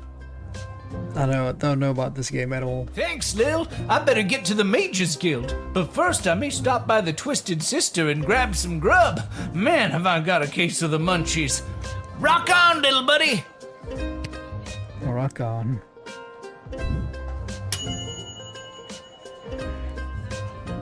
He was here on official business. Sure, he's a stoner, wouldn't bag, but he's a good people.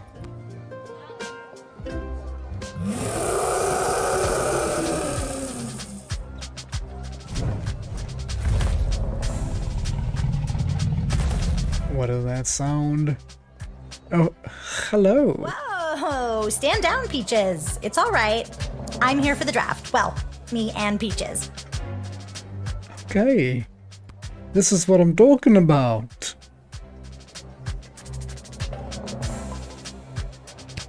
You can communicate with Peaches. Uh-huh. She's really good at taking direction. Sometimes. I'm still getting the hang of it. Okay. That is so awesome. Yeah, you get used to it. It comes with the territory when you're a dragon rider. Oh my god! Can I be you?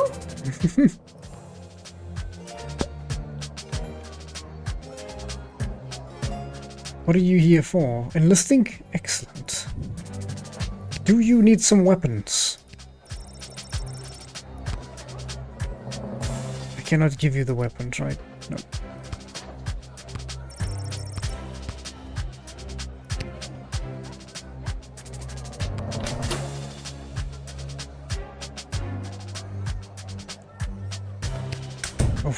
What if we use the whip on the dragon? It's gotta be done.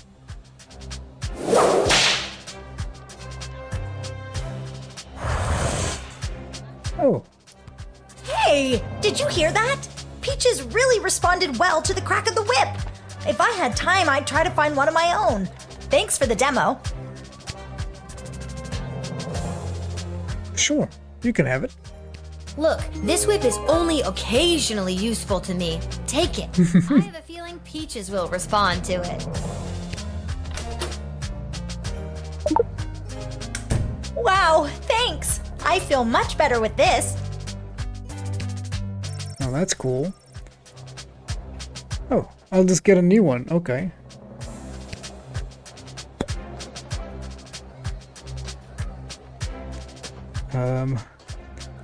Is there any other way I can help you? I was gonna try and give you the weapons.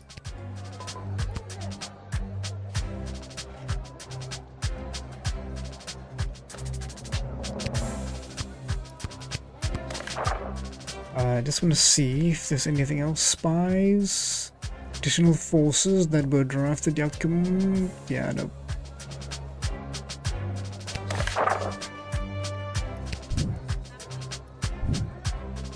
I'll just speak to you again. My dad says that it's unlikely that we'll be called into the fighting today, as the enemy forces aren't really known for their air support. But I'm still really scared. I ride Peaches for fun. I'm no combat specialist. But I am here, ready to be counted if the Sprawl needs me. Or, more accurately, if the Sprawl needs Peaches. You are so incredibly brave. Oh gosh, thanks. I hope Peaches is ready for anything that comes our way. Oh, okay. Peaches roars disappointedly. I know I'm nowhere near as good a rider as my dad, and I feel like I'm missing something. Oh well, I'm here and ready to go. Missing something. Oh, it must be the whip. In you go. I mean, to the war.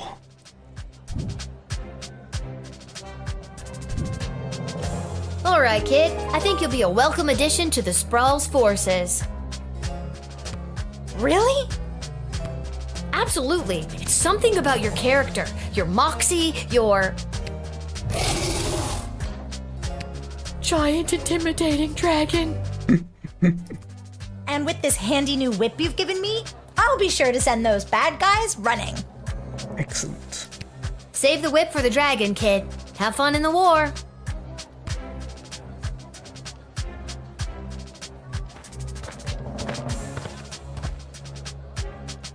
Attention! Second Lieutenant Wilbur Caboose Orville, reporting for duty. Caboose. Are you talking to me? Ma'am, yes ma'am. I have come from the training grounds at the GLA with the finest triplane that Goblin Engineering has to offer, and I am reporting for duty to join Her Majesty's Royal Air Force. We need to scan this thing and make sure it's functioning.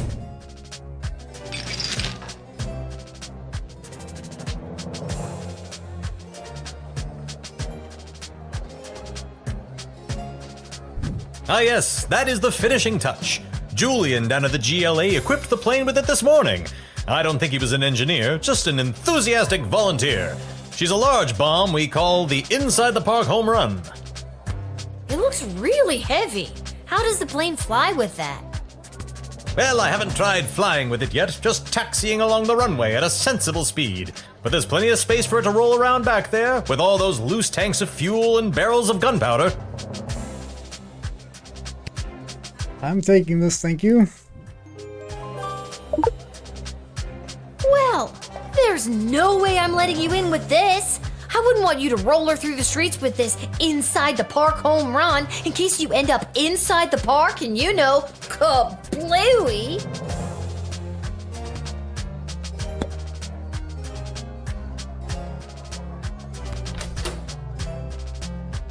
Got the I don't think I can use that right now. Didn't think so. Wish I could phone my dad. Or we can phone the duck. Let's phone the duck. Quack. Oh, right. You got turned into a duck. I forgot. All right. Sorry. Sheesh. What a moody duck.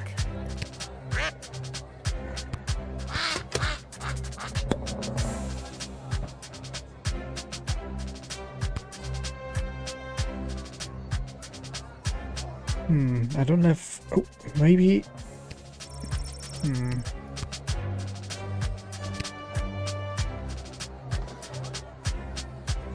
Should we let him in now? Now that we've taken the bomb out of the plane.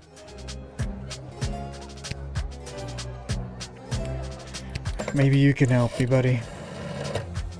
Well, this is just the kind of stand up for yourself and not taking it anymore attitude I want to see in the people of the Sprawl. Welcome the second lieutenant with a salute and a pat on the back, and send him to the runway ASAP. Oh, maybe take a look at what he's bringing in and make sure it's not going to pose any threat to national security. Then a salute and a hearty pat on the back. Okay, exactly what we've done. Hopefully it works out this time. In you go, sir.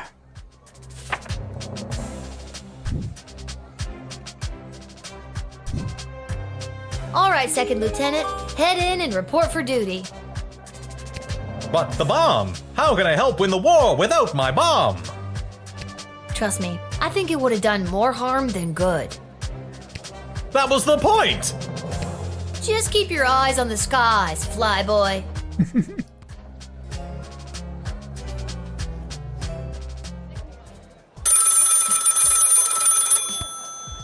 Hello? Go for Lil. Lil, Chuck here. I need you to get your butt down to the Goblin Liberation Army headquarters as soon as you can. Okay. Who? Sorry, LeChuck? I think you're in the wrong game. No! Jeez, it's a little late for you to still not know the key characters around here. I'm just Chuck. I led the non-human protest movement, disrupted the royal wedding, may have contributed to the state of war we are all now living under. You'll have to be more specific. I married the princess, or I guess queen. Still getting used to that one. Oh, that Chuck. She has me deploying various non-human agents, groups, and creatures to help with the war effort. And we've discovered a mole. An actual mole or a mole? Like a mole, not like a mole person. Well, I guess it could be a mole person. We're really not sure at this point. Cool, that one. Nice. Can you come down to the GLA headquarters and help me sort this out? I'll be right there. I'll be there as soon as I'm done my shift. Thanks, Lil. I'm sure you can help us identify the traitor in our midst. Yep, sounds like something I'd be expected to do. It's the necromancers. At least we have more than 2.5 stars. That's good enough for me. All these are this one. I'm doing that one so we can play some goblin ball. Maybe make a good bet.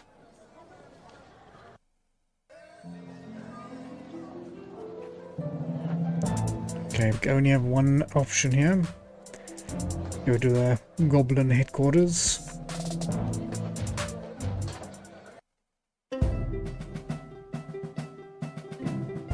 Lil, thanks for coming. Are you ready to help us whack-a-mole? What's the scoop so far? Yesterday, we captured an enemy spy who confessed that they were meeting with their informant, who is part of the GLA. But before we could get a name out of them, the spy chomped down on a poison tooth. We've gathered 6 suspects. One of them is definitely the traitor, but so far they're all sticking to their stories. Okay. Roof spray? Couldn't you just get a mage to put a spell on them? Or better yet, I could go get some truth spray from the shed and be done with this in a flash. Good thinking. But the guilty party could have built up a tolerance to truth sprays, or be in league with a corrupted wizard from the guild. Your deduction skills are the only method we can truly trust. Think you can help us out? Well, I have done this once before, but it was a low-stakes situation with my little friends. I guess I'll see what I can figure out. You can interact with each of them twice. They'll just repeat their stories after that. See if you can detect any inconsistencies about their whereabouts last night, and catch them at a lie.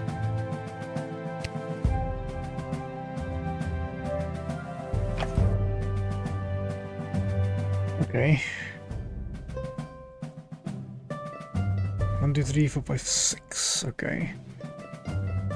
Let's start here on the left. Last night, I was here with Chuck organizing flyers for the war rally. You can ask him yourself, but if you're looking for a mole, look to my left. They're literally a mole. What more could you ask for? Well, I'm gonna have to talk to So, Chuck. Lil, who is it? Who is the traitor? Oh.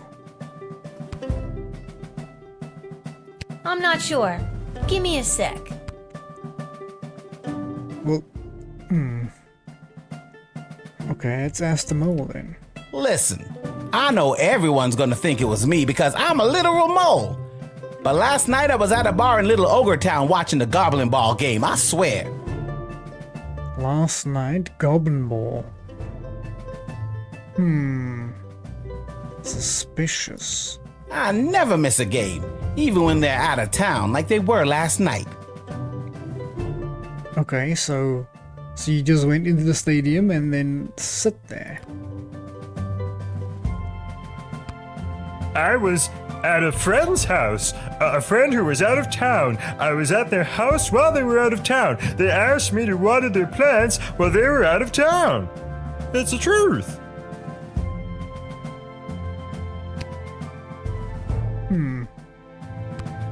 I know where I was last night. I was at the big game happening downtown, but I'm more concerned about the big guy to my right. Have you ever met a troll you liked or even trusted? Something seems fishy about his story, if you ask me.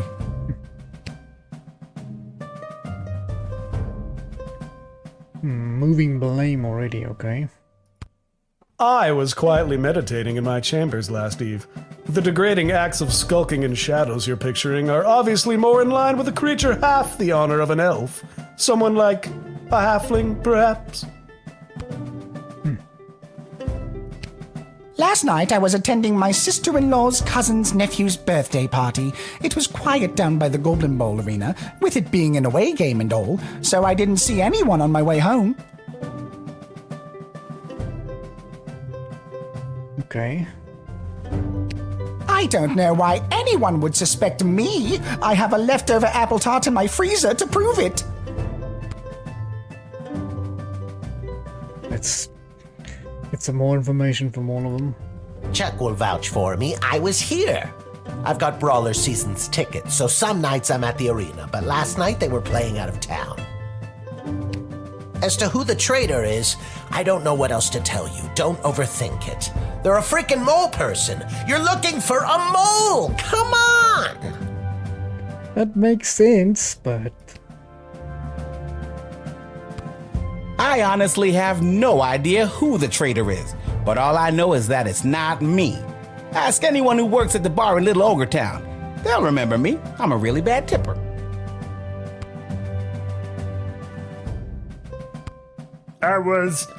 It was... All right, fine, you caught me. I didn't go to a friend's house to water their plants. I was out on a date with a human I met last week. Okay. Guess I still feel weird talking about it, but the date went great. It seems more truthful. I told you, I was at the Goblin Ball Arena last night. I live around the corner from the stadium, so after the match I went straight home, no funny business. I'd ask that elf. Hard to trust those uptight, pointy-eared snobs. Quick to lay blame. They're half the size, therefore they're half as trustworthy. Stop wasting everyone's time and accuse that suspicious-looking halfling already. More blame throwing. Blame shifting. Fine, I'll confess. I don't actually have any leftover apple tart in my freezer because I ate it on the way home. My sister-in-law's cousin's nephew's mother is a professional cook and I couldn't resist. You should lock her up for the crime of making irresistible desserts. That is a terrible crime.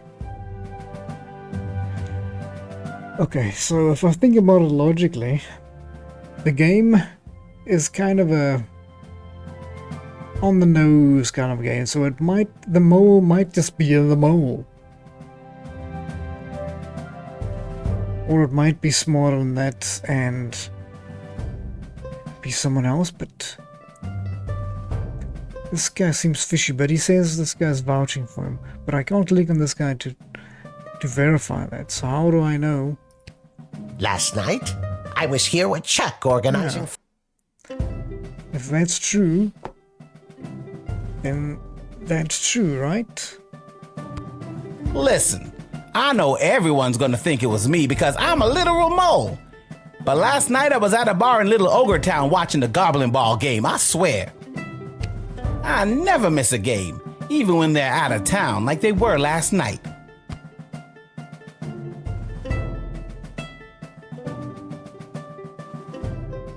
Okay. So, if there's a goblin ball, but you can still go. Last night I was attending my sister-in-law's cousin's nephew's birthday party. I don't know why. And what did you do? I was quietly meditating in my chambers last. I know where I was last night. I was at the big game happening downtown, but I'm more concerned about the big guy to my right. Have you ever met a troll you liked, or even...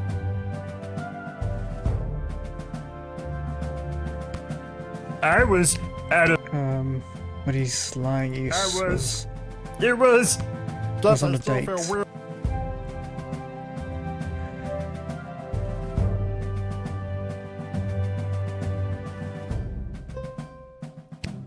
Chuck will vouch for me. I was here. I've got Brawler Seasons tickets, so some nights I'm at the arena, but last night they were playing out of town.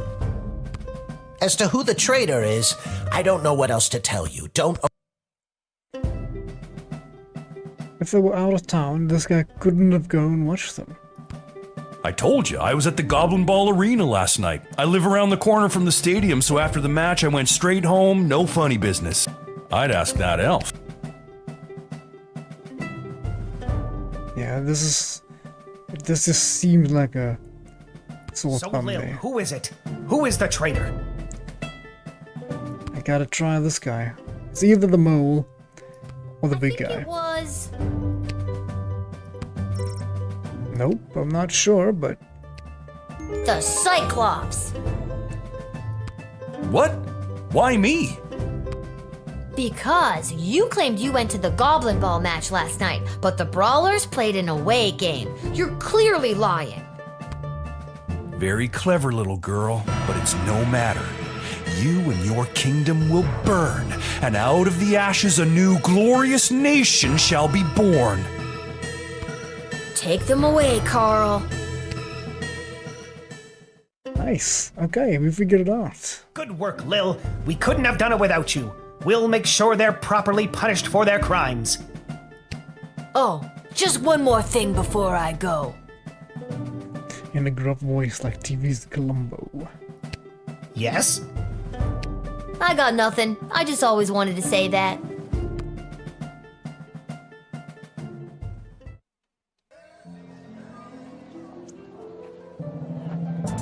Goblin Ball, here we come.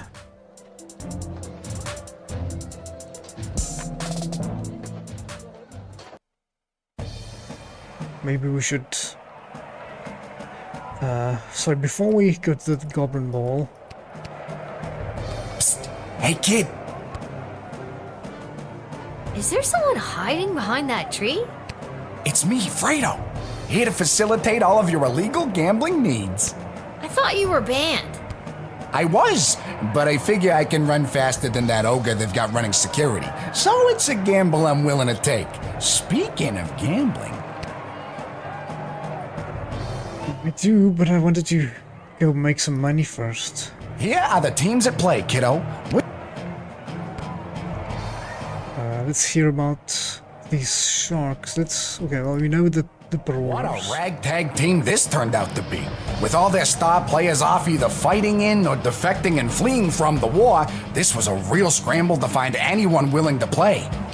You got your few eager and excited hardcore fans out on the field, but then you got some real slobs they had to drag out of the gutter. But hey, it's the home team, right? Here are the teams at play. Barranquilla Barracudas. This team is made up of extremely elderly former Goblin Ball superstars. Their fundamentals are unmatched, but most of them are quite hard of hearing, can't hear the captain call plays, and it gets a little, shall we say, chaotic out there. Their star frontman on the tube slide is one to watch, because he tends to wander off and we don't want him to get lost. Here are the teams at play. Like, I would like to click there first before I... How do I... Can't I cancel? What if we...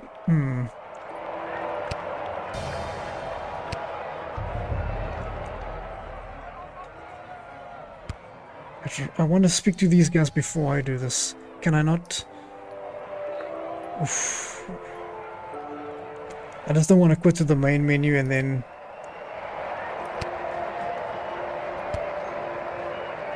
then we're in trouble. Like, it reset it too far, but I think... I don't know where it would have saved.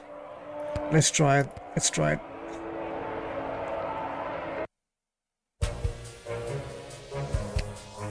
Because I want to go sell some stuff before I want to sell some stuff before I make a gamble.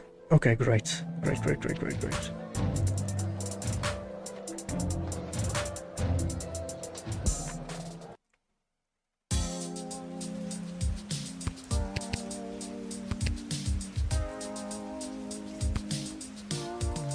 Lil, how are you holding up? Not too many game overs today, Garbs. I'm not really sure what that means, but maybe I've got something for it.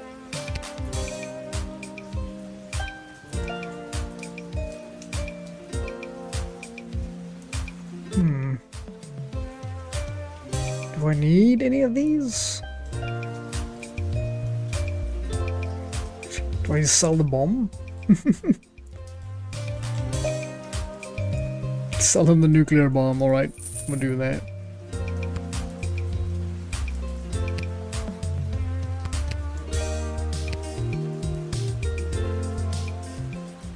Okay, now I have a little bit more money for gambling.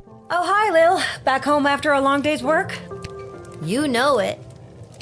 What a laugh. You, a working stiff. It's a riot. Hey, Arda, you got a pen and paper? I want to send my dad another letter. Oh, sure. Here you go. This time, I really want to cheer Dad up. What kind of joke should I tell him? A good one. We'll write a letter that includes a really good joke. Are you sure? Well, that's a good to me.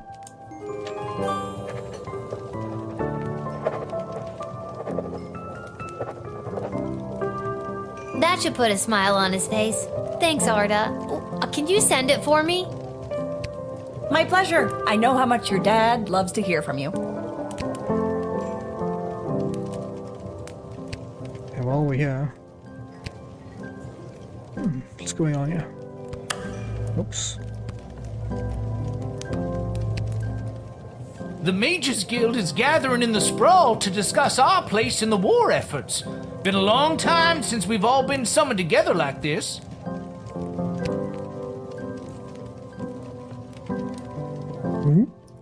Who summoned you? The High Council of the Mages Guild summoned their membership by sending a glowing green light into the sky. A sort of signal that tells us we're all needed. I get it. The mage signal. Good thing you were looking up. You're telling me? Yeah, like it. That's not very useful. All right. No thanks. Thanks for the chat. Anytime, little buddy. With these people. Oh, this is so weird being out with you. Anybody could see. Oh, that's the date. Aw, honey. It's what's on the inside that matters. I'm not embarrassed to be seen with you. Embarrassed to be seen with me? I'm worried someone's going to see me with a human and tell my mother. Oh, brother. Him too.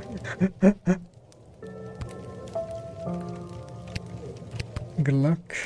Good luck for those. Back to the gambling mall. I mean goblin mall. Let's try not to click on the better. I think that's what I did last time, but could be mistaken. Okay, I did click on him by accident. Hey kid, we've got this one in the bag. This team is absolutely swimming in a secret sauce. It's a lock. We're a shoo-in to win it. What team? Which team am I supposed to bet on? Hey kid.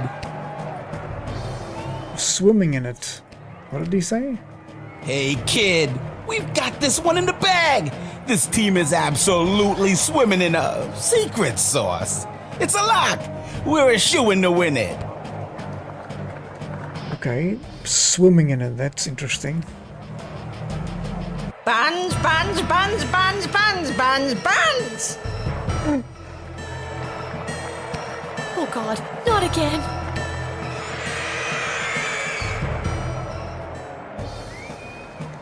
Oh my goodness. Excuse me, ma'am. Do you have time to answer a few questions today? Last time it didn't go well, but sure, why not? Sure, why not? Well, that's just great. Brace yourself for some pole zazz.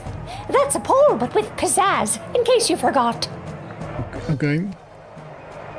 Abort. Those balls as me. As you can see, the Sprawl Brawler's mascot is an anthropomorphized version of the Great Sprawl Tree, raising an angry fist at its opponents. When you think of an ideal Goblin Ball mascot, it should be... Definitely cuddly. Okay, great! And when you picture an animal that embodies the spirit of the Brawlers, you picture a...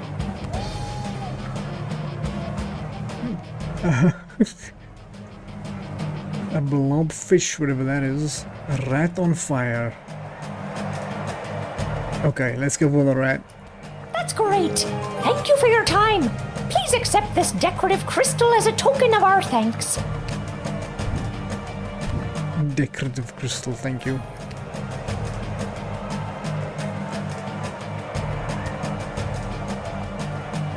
Right now I'm a bit conflicted here between... It said it's in the water and they're on juice.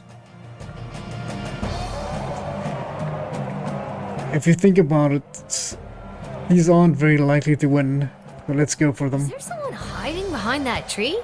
It's me. Okay, let's do some gambling. Place a bet. Here are the teams at play, kiddo. Oof. Let's go for it. I think This team is made up of extremely elderly former Goblin Ball superstars. They're fun to... They're still superstars. Slide is one to watch. Let's try it. How much are you looking to gamble? All the money. Nope. All right, kid. Your bet is in. Good luck. Let's see how easy I will lose all my money. Let's watch some Goblin Ball. Oh yeah. I don't know if I can really call what we've seen today Goblin Ball. Whoever rustled this motley crew of sprawl men, women, and creatures should be slapped in the mouth. Not to mention the Barranquilla Barracudas. Their star frontsman on the tube slide is playing like he had a stroke. What? What's that? I've just been alerted that the Barracuda's star frontsman on the tube slide has suffered a massive stroke. I feel terrible. Now, back to our live coverage. Since the 9th quarter, something has come over these ragtag sprawl noobs. Now we're talking, now we're cooking with gas.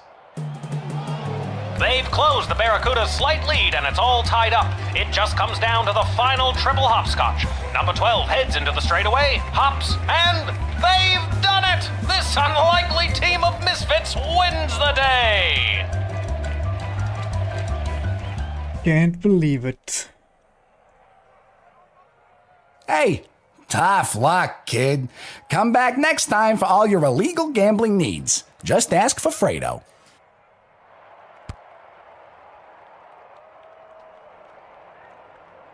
How was I supposed to know who was the bet for?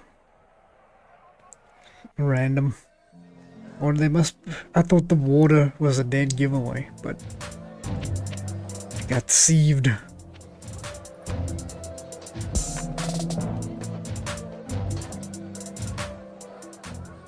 That's why you don't gamble, kids.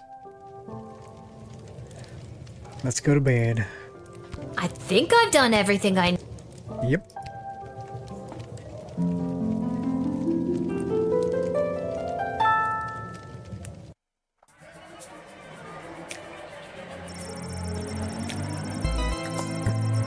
Mayela, the Margaret Ingwe Malaya, made a life for herself in the sprawl and set up a shop selling weapons, cooking tools and other shop things. She couldn't be happier.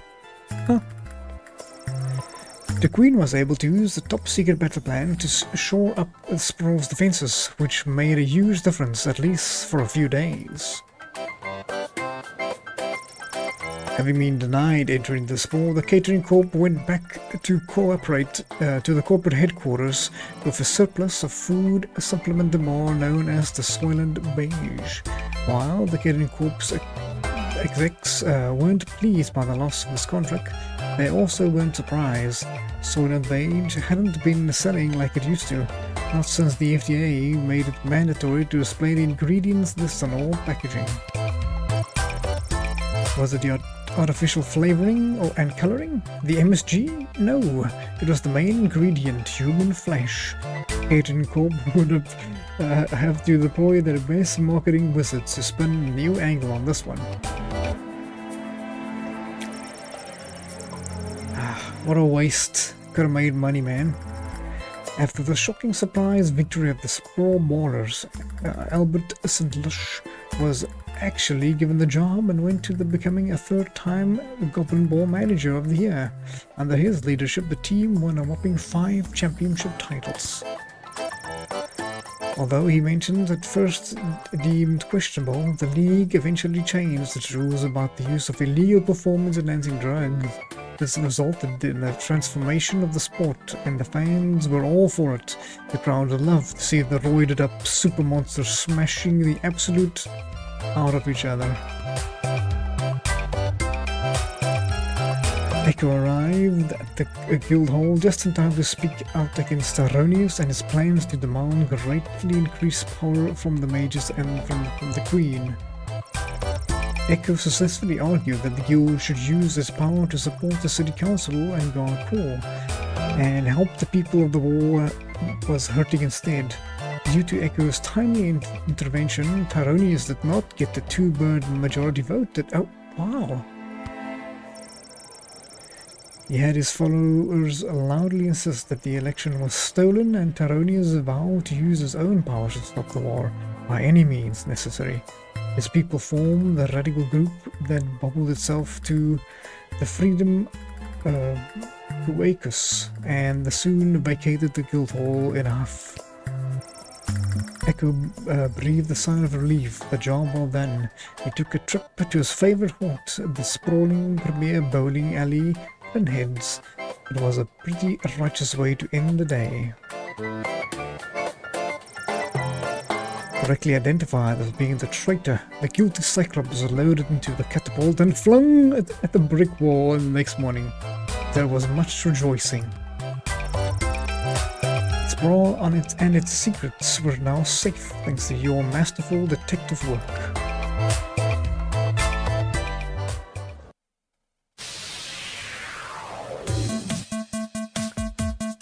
Let's see how it goes. Go battle. Oh wow. Why do they hit so hard? Okay. Yes! Oh, am I so excited about a victory? Wow, okay. As the dawn sun rose, it was clear that the Sprawl had triumphed. The smoke slowly cleared from the patch of sky where the battle between the clouds had been fought. It was later said that one of the clouds was shaped like a short giraffe, and the other one looked like a bowl of fruit. With his hopes to participate in the battle dashed, Professor Fogg hid in the countryside for 79 days. He emerged and fooled his chums at the Royal Academy Club into thinking that he had in fact sailed around the world in record-breaking time. To sum up, he hid in a barn, managed to bamboozle his fellow academics, and received a free beer for his effort. The little promise dragon rider, commanding her dragon Peaches using the bullwhip you learned her, burned through the enemy's defenses. When they got home from the battle, her father was so proud. He vowed right there and then to leave her in charge more often so he could continue to go down the pub and bet on Goblin Ball. Unencumbered by the inside the park home run bomb, Wilbur caboozed Overville performed impressively piloting the Green Baron. In fact, he made an impressive 8 kills single-handedly and was awarded the Golden Wings, the highest honor of the Sprawl Aviator, and was the first goblin to receive the prestigious award.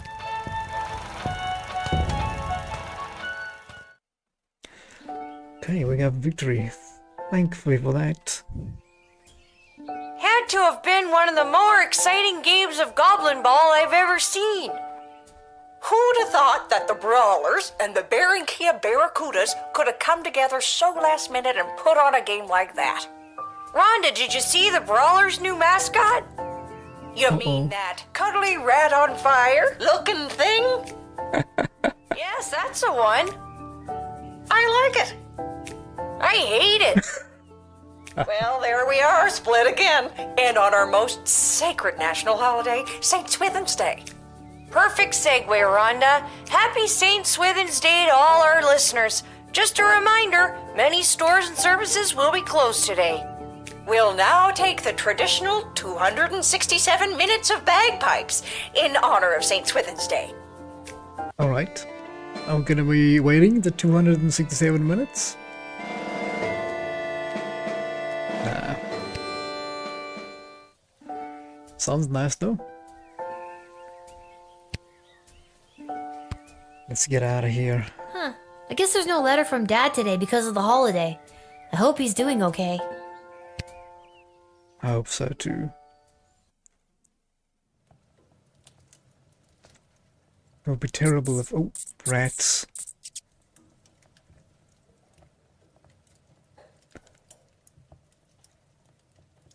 Come on! Give it back already! Stop saying that! Are you speaking to the rat? Alright, break it up, you two. Lil, what are you doing here? I live here? I live here. What are you doing here? I work here. I got a job getting rid of the rats. There's a lot of rats in here, Lamont. I'm not very good at it. These rats are pretty smart. This one stole a crystal that I found. Nice. No, I found it. Ugh. Lil, can you talk to him or something? It's just now, okay. I'm gonna give it a try. Hey, rat. Meow. The rat looks at you with an expression that conveys that it is not only embarrassed for you, but for all humans in existence. It removes, revealing a maid-grade crystal. Hey, he gave it back! Thanks, Lil. Now, shoo! Get out of here! Okay, geez. I have to go to work anyways. No, not you. The rat. Can you tell Isla and Simon that I won't be able to meet up with them? I have to clear all these rats before this place opens tonight. You might as well take this crystal. Thank you.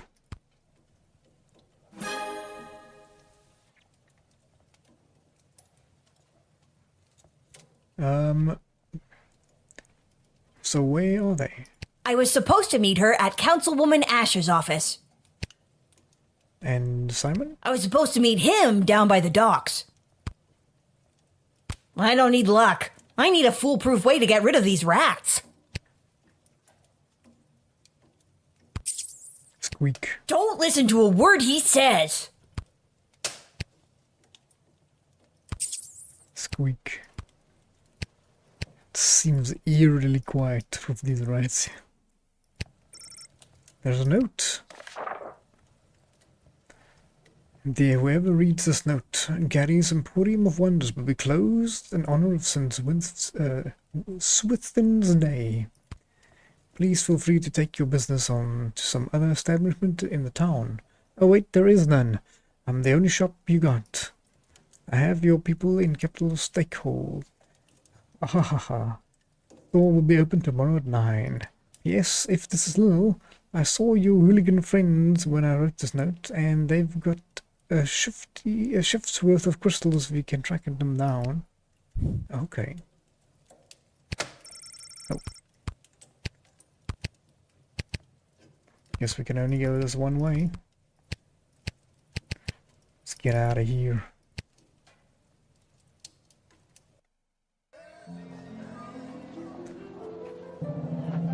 Where should we start off? At the docks, maybe. We haven't been there yet.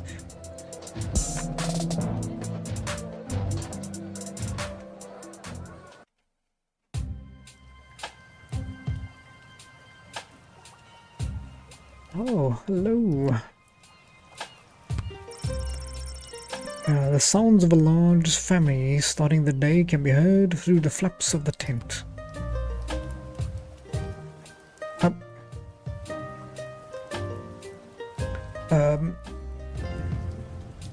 Excuse me, I thought he was dead. I thought the old man had a heart attack. Oh, Diddums, my trusty valet, we've been so displaced by the war. Yes, ma'am, we have. It simply must stop by any means necessary. The means necessary to stop war must at all times be relentless, ma'am. I agree. How true, Diddums. Mark Goblin Twain, correct? No, ma'am, his cousin Egbert.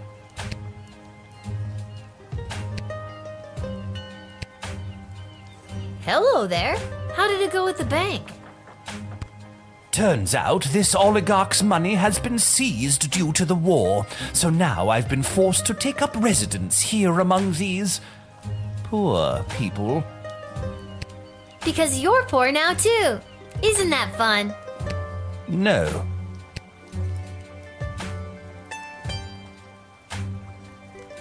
Okay, that's a little messing me up a bit.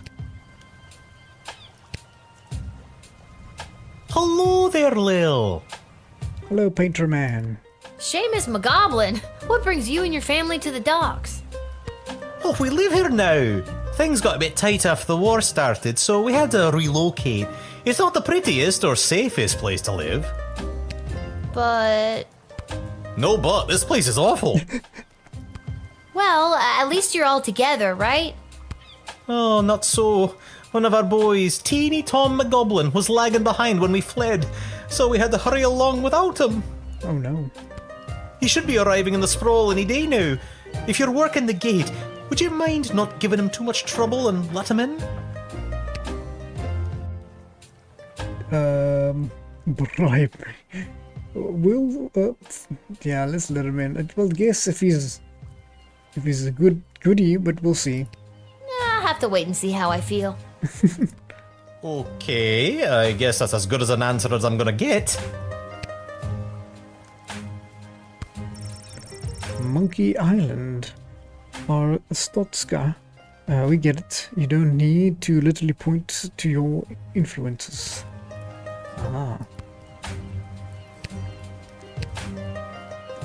Step right up, folks, and take your turn at being a winner. Find the queen and uncover a royal prize. How about you, young lady? Care to be a winner? Sounds like a scam to me. Simon, it's me, Lil. Lamont says he's stuck at work and won't be able to meet up with you. Hey, Uncle Fredo, she's made me. What do I do? Just play it cool and act like you've never seen her before. Sorry, ma'am, who I'm gonna act like I've never seen before. Would you care to play a game that's almost guaranteed to make you a winner? Almost, you say. Shady gambling? Are you trying to con me, Simon? Uncle Fredo? Never admit you're running a con. I've got something from Garby for you, but I can't just give them to you. You'll have to play for them.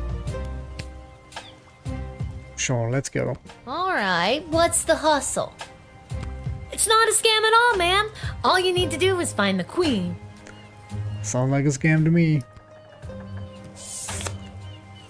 That She's queen? one of the 3 cards you see in front of you. Just keep your eye on the prize.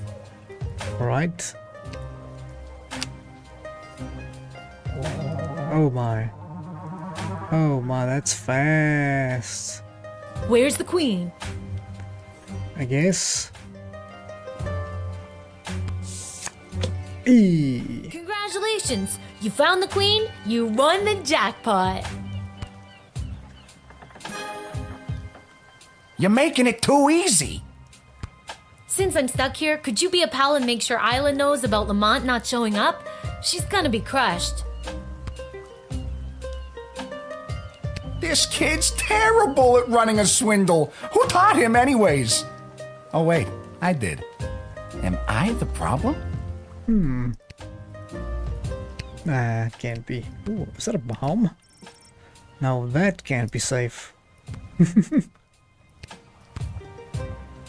Mr. Fantastico! I haven't seen you around for a bit. Hope you're well. My journey for the most fantastic hat took me to the countryside, where I was drafted into the war. Well, that sucks. But you're back now. Does that mean my dad is back too? Unfortunately, your father remains at the front lines. I, however, got sent home for wearing too many fantastic hats. Apparently, it was alerting the enemy to our presence. Makes sense. Well, I'm happy you're home, and that you got to try on some fantastic hats. But they were not fantastic enough. My journey, it continues. Also, your father gave me this letter to give to you. Oh. A letter from Dad. Dear Lil, thanks for your last letter. I really enjoyed reading it, especially that joke you told. I told it to a couple of guys, who told it to a couple of other guys, who then told it to the captain herself. And they all agreed I wouldn't be allowed to tell jokes anymore. I hope everyone at home is doing well. I forgot that before I left for the war, I owed my bookie some money. I put 30 gold in this envelope so you can pay him back for me. His name is Fredo. This war is tough, but they say there will be a ceasefire on St. Swithin's Day, so that's something to look forward to. But what's really keeping me going through the darkest moments is the thought of getting back to you. I love you, Lil. Please write back soon. Love, Dad. I better write back to him. Hey, Mr. Capello, do you have a pen and paper on you? Fantastic or otherwise? Of course, child. Dad got a little mushy at the end of that last one. How should I respond?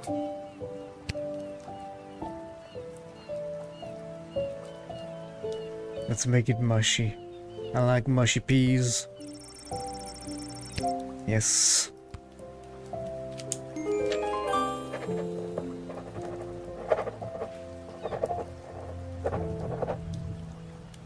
Hey, Mr. Capello, do you think you could mail this letter for me, fantastically or otherwise? Of course, child. I will search for a stamp for your letter that is so fantastic that it stops the postman in his tracks and makes him cry to the heavens, "Wow! Now that is one fantastic stamp!" Or, whatever's the cheapest. Well, I guess we'll speak to the bookie again. This kid's terrible! Nah, didn't think we could give him the money now. Already lost his betting privileges.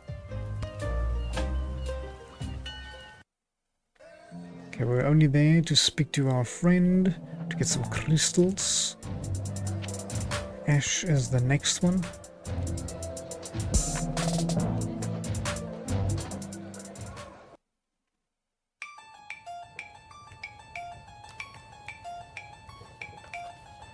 Lil? How unexpected!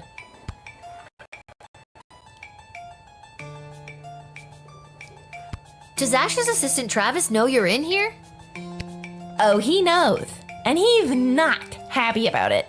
Councilwoman Ash took me on as her new unpaid intern. Nice. My mom said this will fast track me to get into the youth politician training program for two-faced cutthroats and liars, or the YPTPT-FCL. She says it'll help build character.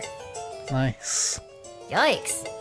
I'm here because I'm supposed to tell you that Lamont won't be able to meet up later. He's, stuck at the office.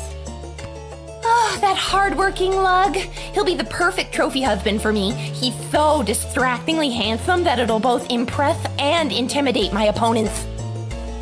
Okay, well, let me know if there's anything I can do to help you with that.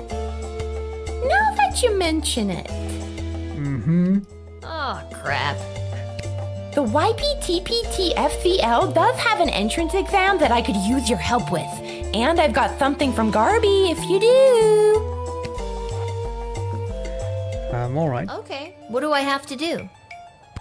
There are a couple of questions about current and historical affairs that I still need to answer. Here we go.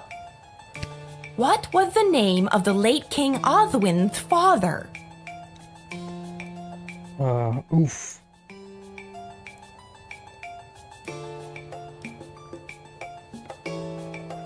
I don't know. I don't think I can help you here.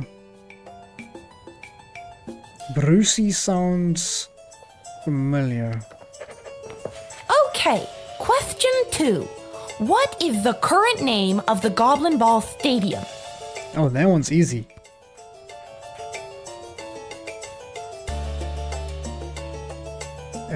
It was a washroom, yes. The I don't know, whatever it has, I don't know whatever, it has a washroom. Great. Question 3.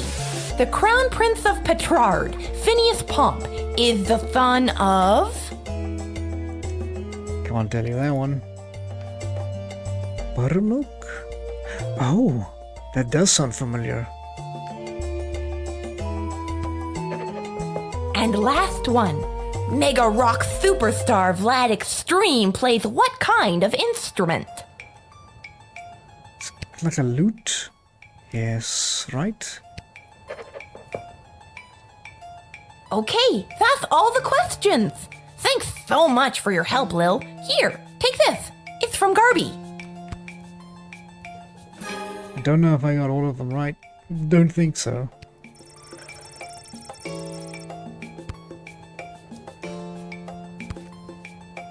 What a fancy collection of bottles.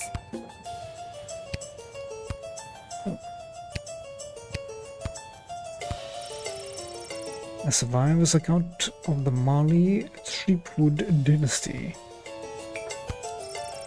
The 7 habits of highly effective dictators.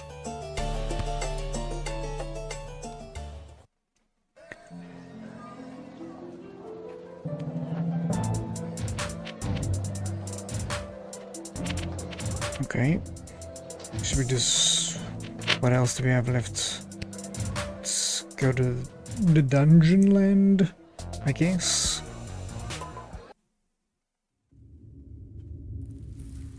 We're not working. Are we working today?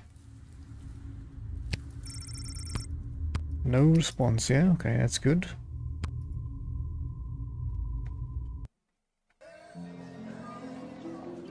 Let's go to the dig site, maybe. Nope.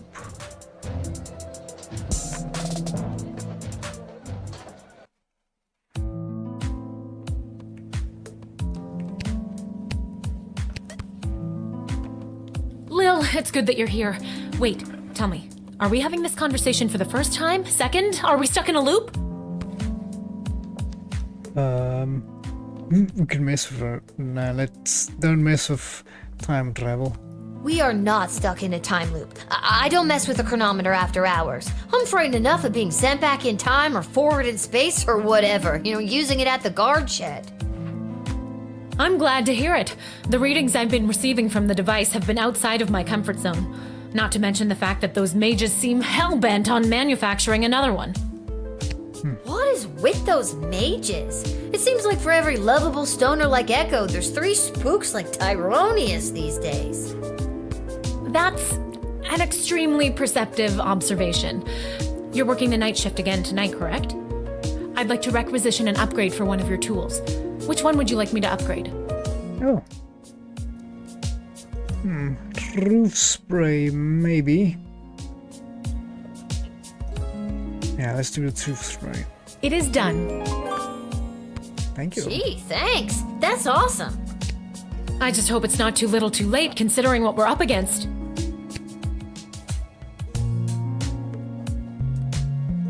Wait, what? What does that mean? Just stay focused on the task at hand. That's all any of us can do. That's still pretty vague. I'm just trying to get us through this in one piece. Fine, don't tell me. Goodbye, Lil. Goodbye, Dr. Goodbye. B.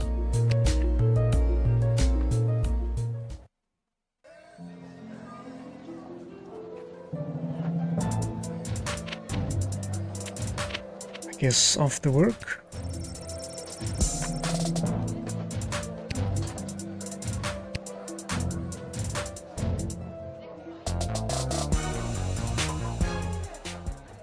Let's see who needs to go in or left out. Or go to prison. Ents. Ghosts. Nothing available about ghosts. Except that their weaknesses being a make-believe. Werewolves, mole people, necromancers, vampires, witches, and zombies. Somewhat common. Biting, their special attack, if they have any teeth. Weakness, no match for a fast walker. They're neutrally aligned and they are the size of a human. Look, the only zombies that we have around here are the old-timey slow-moving ones. Treat them like sheep, herd them around where you need them, they are relatively harmless. And witches, I think we did see witches before. Well, let's see what we get.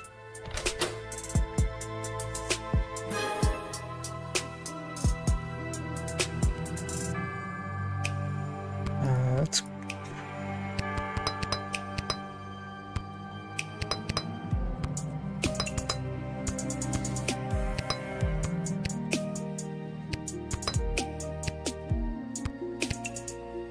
do one of those and one of those. That should be balanced enough, I think.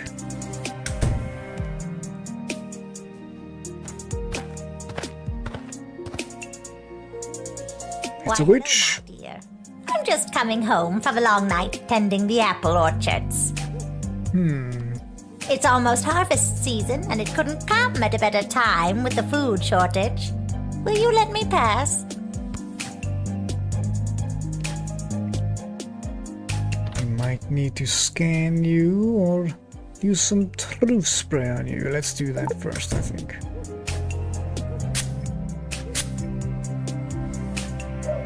With all of these candies wrapped in foil, I can fatten up the children of the sprawl.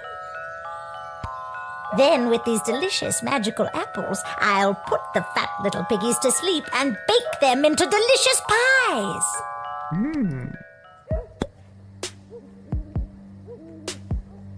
Okay. What do I do about witches?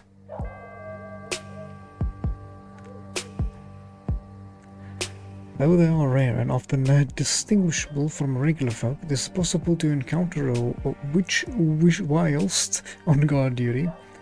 There are tests that can be done to confirm whether they are or not a witch. For example, if a suspected witch weighs the same as a duck, it confirms they are made of wood and therefore a witch.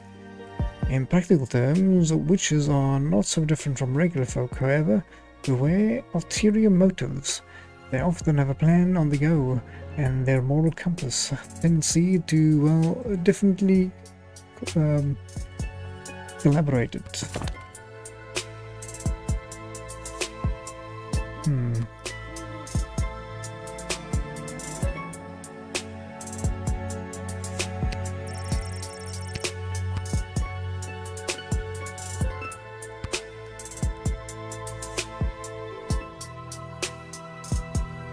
Not sure what to do with a witch. I've got the first apples of what looks to be a very fruitful harvest. Tee-hee! Just a little gardening humor, dear. I'm using them to make a delicious pie. It's my absolute favorite recipe from my absolute favorite cookbook. See? Oh. I don't see how it could be a fruitful harvest this year. There's a war raging outside our walls. That can't have a positive impact on the orchards. No, dear, you're right. The orchards were a bit sad. But still, a few good apples, and we should be able to make pies for every grown-up in the sprawl. May I see that book of yours?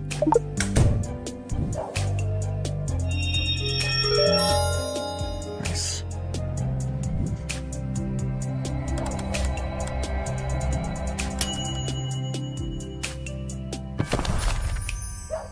Oh, I already knew this. Okay. I thought it was gonna...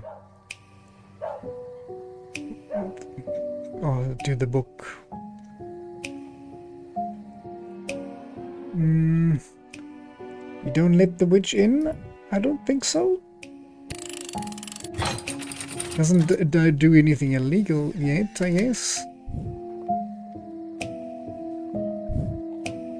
But my plans! My glorious, glorious plans! And my delicious pie! You'll just have to take it somewhere else, sister. All right, but before I go, I'll share a secret with you. This is no ordinary apple. It's a magic wishing apple. Okay. Wishing apple? Yes, one bite and all your wishes come true. Would you like to take it? Sounds too good to be true. No thanks. I've got this thing about taking food from strangers. What a clever little girl you are.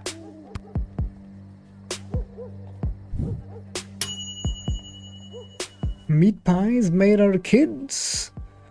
Well, that's a kinder surprise. You figured out her dastardly plan and did the right thing. Excellent.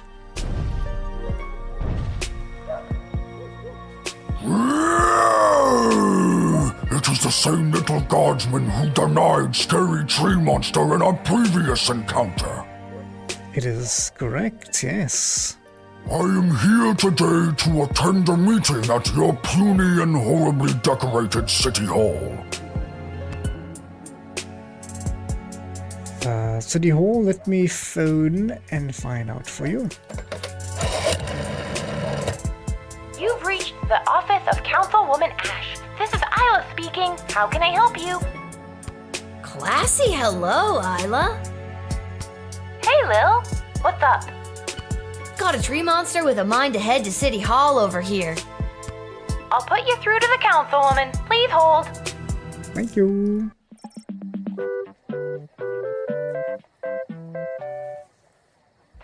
listen carefully. There is no time to lose. He isn't the most patient tree monster. You must deny him entry and explain that I would consider it a personal favor if you would go to Kaladar and get them to swear allegiance to the Sprawl. Okay. If we get a large enough coalition together, we may be able to put an end to this war once and for all. Thank you for putting me through, Isla. Travis, are you on this call? Yes, I am. Yes, I am. Good. You're fired. Isla, you've got the job. No! Way to go, Isla. So, we do what she says and deny him entry? I'm sorry, buddy. I was hoping to let you through now, but higher-ups, you know. Councilwoman Ash said she would consider it a personal favor if you would get Kaladar to help us out. What do you think? Curry favor with Power Broker and Sprawl. Mayor Scary Tree Monster accepts. Oh, well, that's very nice to hear. Now to stomp and thwomp Kaladar until they help. That's the spirit.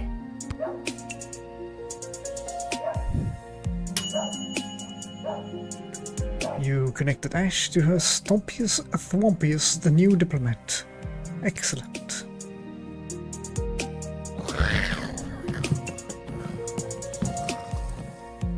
Oh, it is zombies. I don't look bothered.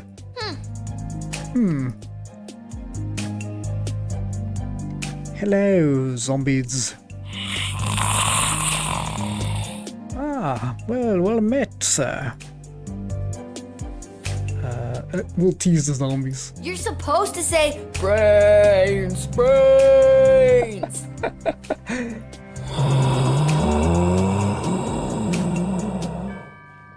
I almost thought that might work.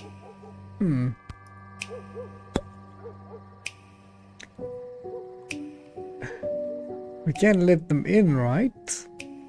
They're zombies. We whip the zombies.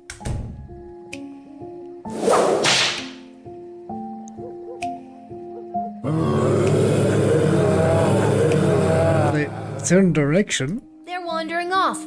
Bye, zombies. Bye, zombies. What a great weapon that's whip.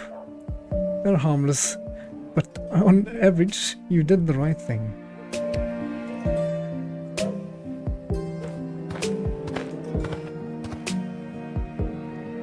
Oh, hi. You must be Lil.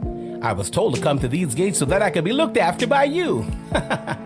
I'll be heading in now unless you need something else from me. And who sent you? So, who told you to come see me? Aw, geez. It's kind of a top secret project I'm working on. I don't think I should say much more about it. It's on the up and up, but I'm afraid it's also pretty hush-hush. Name and species? Always the same. Poxitani Polly, mole person. Good to meet you, Buxatowny. Let me just turn to Mole Person in the good old monster manual. I am not a monster. I am a person. A mole person. If you prick us, do we not bleed? Well, that's a bad example. We don't bleed easily. Mole people have exceptionally fast healing, but that's pseudoscience for another impassioned speech. I am not a monster, and I do not care to be labeled as such. With that, I shall take my leave. Goodbye.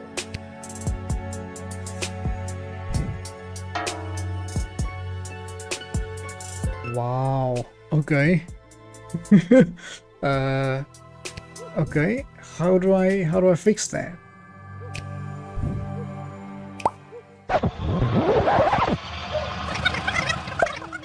What did I say?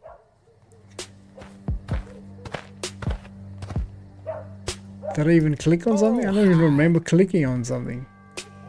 Oh, I spoke to you. Guess I won't speak to the mole person then. We definitely need to use the scanner.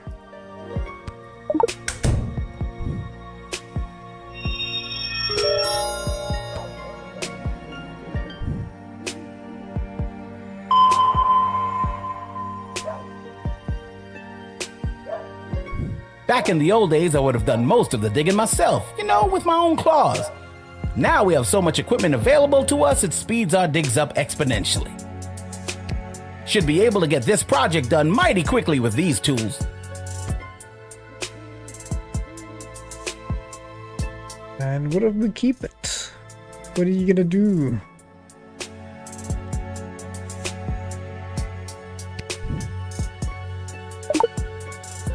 Ah, cool. A shovel. Cool. It's a shovel. What can I say? I love to dig. Hand it over.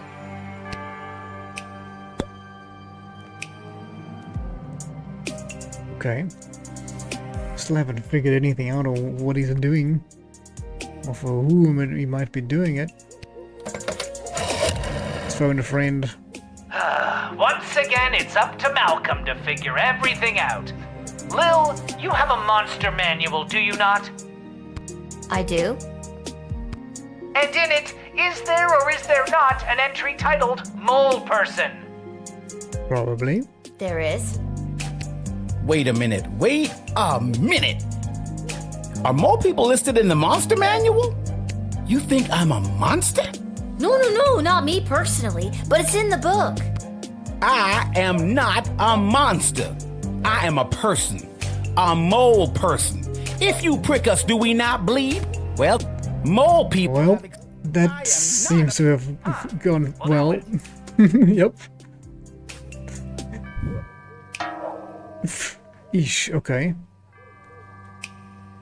Do we just let him in?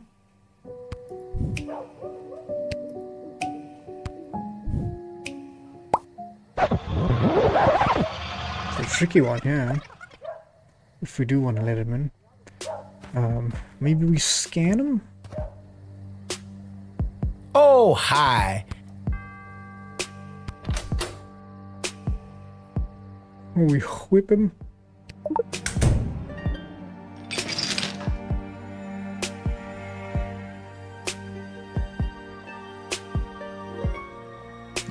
That's the same as the scanner. Back in the old days, I would have done most of the... Should be able to get... Send it back. Cool. A shovel. You really think it's cool?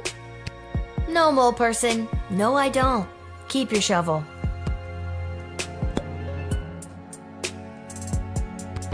Well, let's see what the book says then.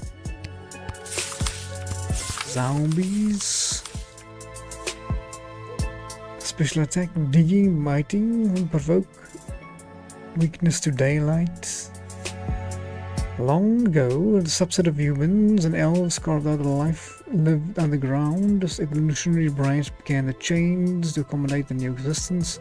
They began small, relying heavily on their sense of smell and hearing. That their soon undeveloped eyesight. Okay. In addition to their hands and fingers becoming more claw-like, causing digging. While considering disfigured and even monstrous by some, please do not persecute the mole people. They are not to be punted. After all, without mole people labor and digging, who knows, the sprawl wouldn't enjoy the world's greatest sewer system. Okay, so don't say anything bad against them. That's what the book says.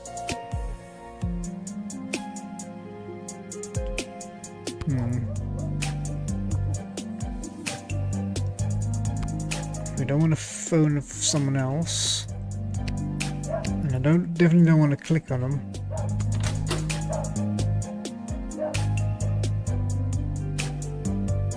I'll try the true spray. But if he starts speaking and I start speaking back, it might end badly. The GLA floated a plan to dig a tunnel under the outer walls to access essential supplies from the outside. I'm here to get the project started. Alright, Alright, that's what I thought. I think it's safe to let you in then.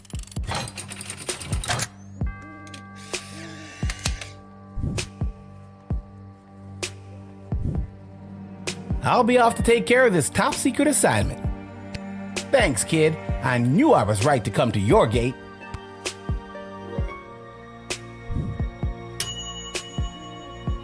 You heard the details of the tunnel plan finally coming to fruition. Remember that one we first told you about in level 8? Yep.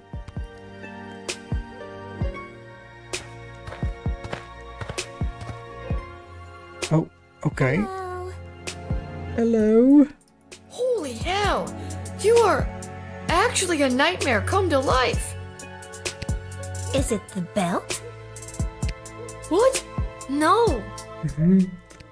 Is it the knife and the hockey mask? And the knife glove. Yes. Are you sure it's not the belt? Because I have a big job interview today, and I don't want anything to ruin it. It's not the belt. Yeah, but a job interview? What do you mean, job interview?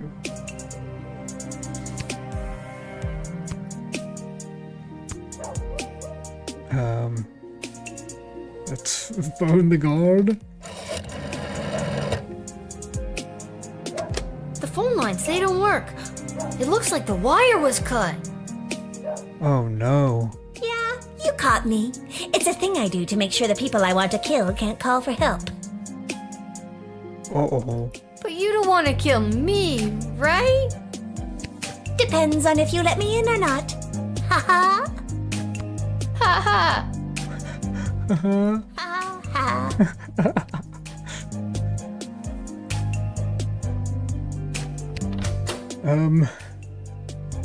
Let's use the other true spray as well.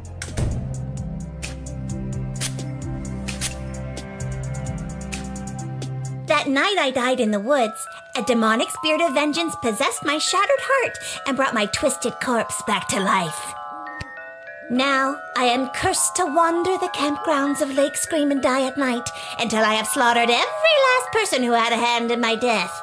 I just hope I can make it through the job's 90-day probation period. Okay. Maybe this could work. Can't I use this? That's a shame.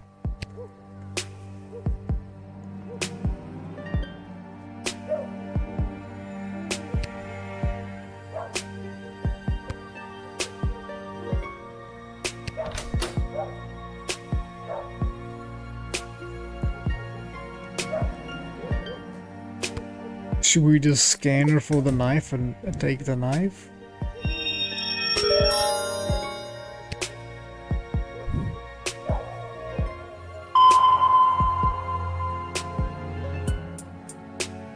Just these here knife hands. This outfit doesn't really have pockets. What's with those? Is that really practical? Honestly, no. But it looks scary, so it serves that purpose. Ever forget you have it on and go to scratch somewhere? All the time. Why do you think I'm wearing the mask? And what's worse is that it's allergy season. Yikes.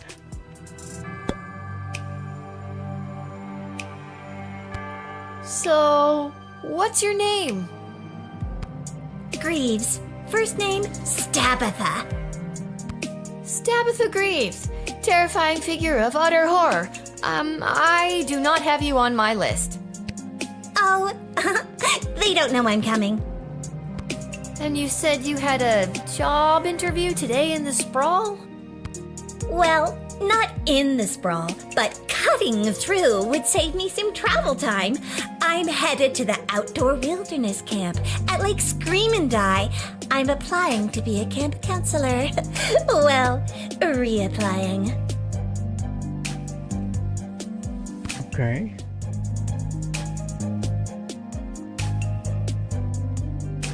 Stabitha, that's a beautiful name.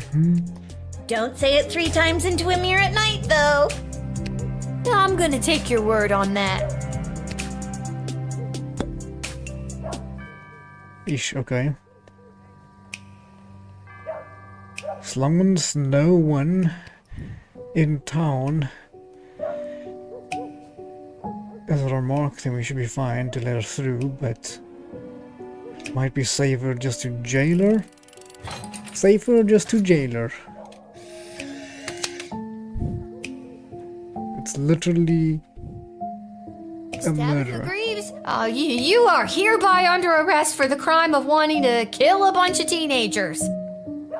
I don't want to kill them. It's just been my sole purpose, driven by demonic motivation since I was raised from the dead. Save it for the courts. So long, Stabitha.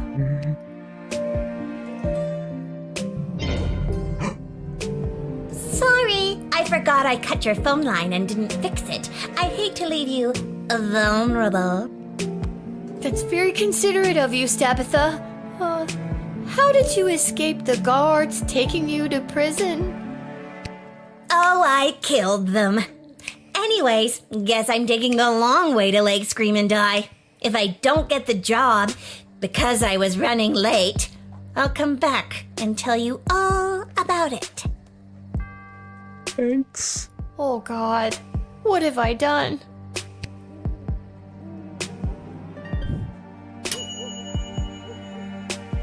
Your impulse to jail the horror show was correct, but as a result of your actions, a half a dozen guards were brutally murdered. So that's not great. Was there a way to stop her once and for all? To try again. A way to stop her. I was thinking the necklace. There's a horror in her possessed body, then I was thinking the bag. It's not the bag. There's not something in the monster guide, right? Zombies, witches, vampires, mole peoples. It's not a... Is she a ghost? Being make-believe.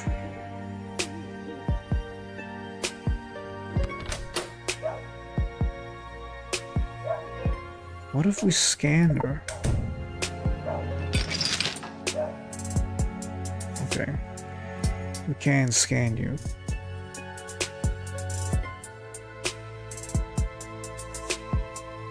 Yep, there's your problem right there. Looks like you got a demonic hex on your heart.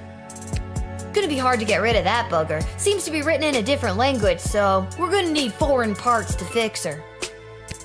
Oh, I don't want it removed. It gives me the unnatural strength and endless stamina I need to hunt down camp counselors in the woods at night.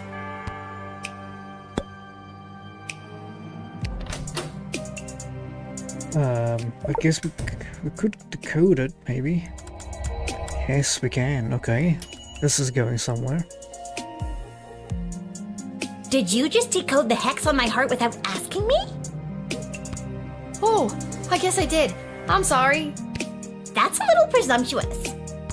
I don't have to read it if you don't want me to. No, go ahead. I'm curious what it says myself. It translates to, if this hex is read out loud, the cursed shall return to whence they came. Wait, on second thought, no! Easy. Oh, maybe not that easy. Eating family's son. Eek. Hey, I remember you. How have things been? How you hanging?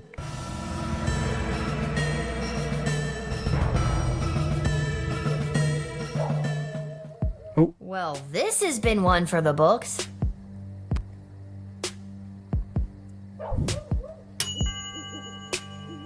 You exorcise the demon, inhibiting this undead serial killer. There we go.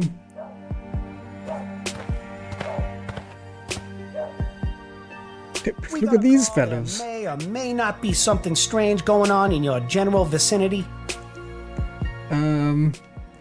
Maybe, but ghosts don't exist.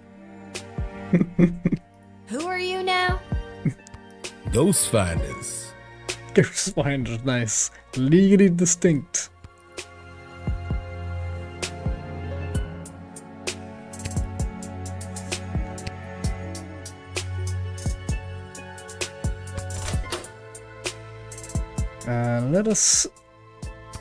Let's use our tools.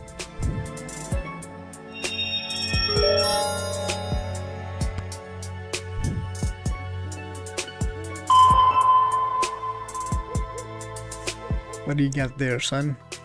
This is the official Ghostometer 3000, the latest in ghost finding technology. Takes a lot of power to use. This baby burns through power crystals at a pretty good clip. Cool. Can I see it in action? If you have a power crystal you want to use, I can show you how it works. Alright, here. Here, chuck this in your Ghostometer 3000. An actual mage-grade power crystal? Whoa, these are kind of rare. Truthfully, I've never actually tried this before with one of these. Well, do it. What the heck? I say go for it. Goes for it. Okay, here goes.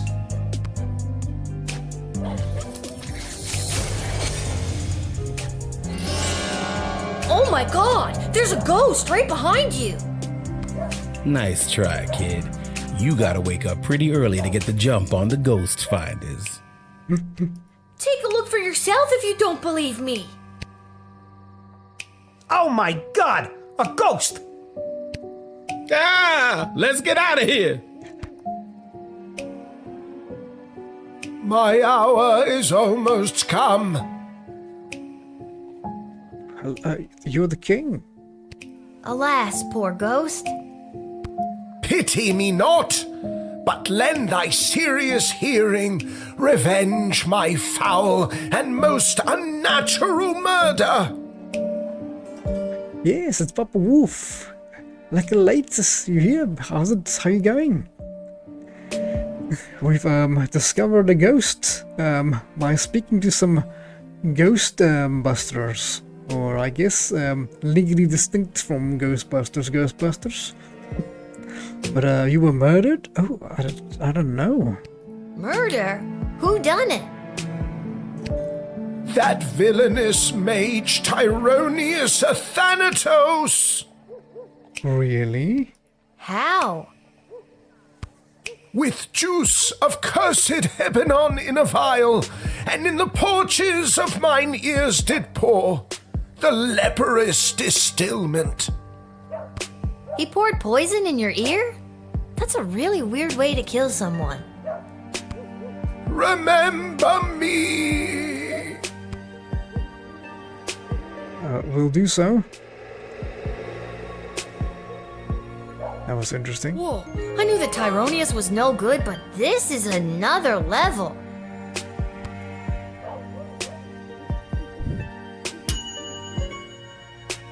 You were visited by the actual ghost of King Oswin, and you've learned more about the full extent of Tyronius's evil plans.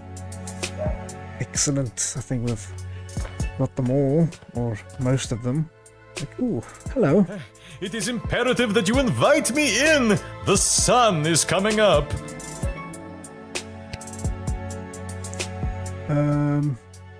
Who?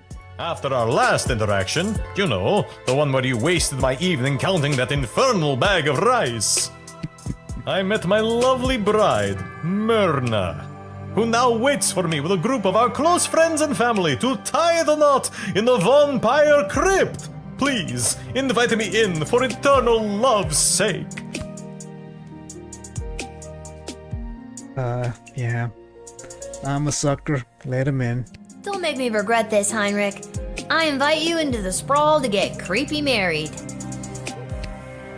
You have just completely redeemed yourself, Lil. My love, I'm coming. Good for you, Count Vampire.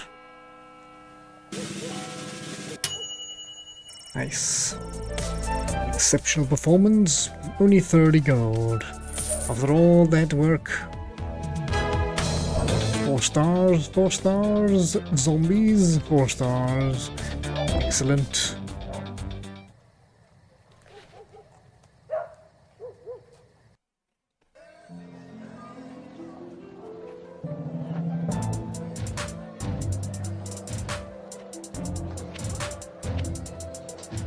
To the tavern.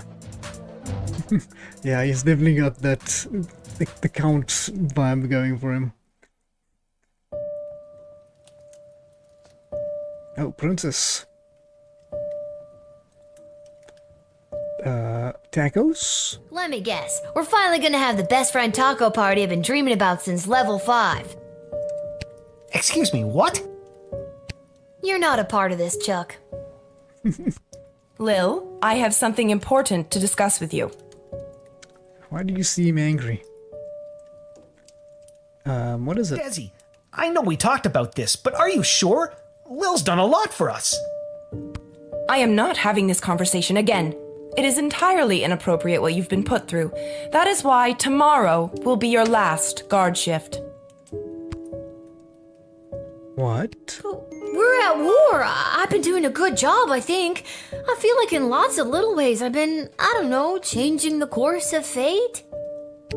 Desi, sure, she's a kid. And no, it's probably not fair, but she's proven she's more than meets the eye plenty of times. You were the reason I asked her to uncover the spy in the GLA. True as that may be, it's time she was relieved of her duty. What's going on?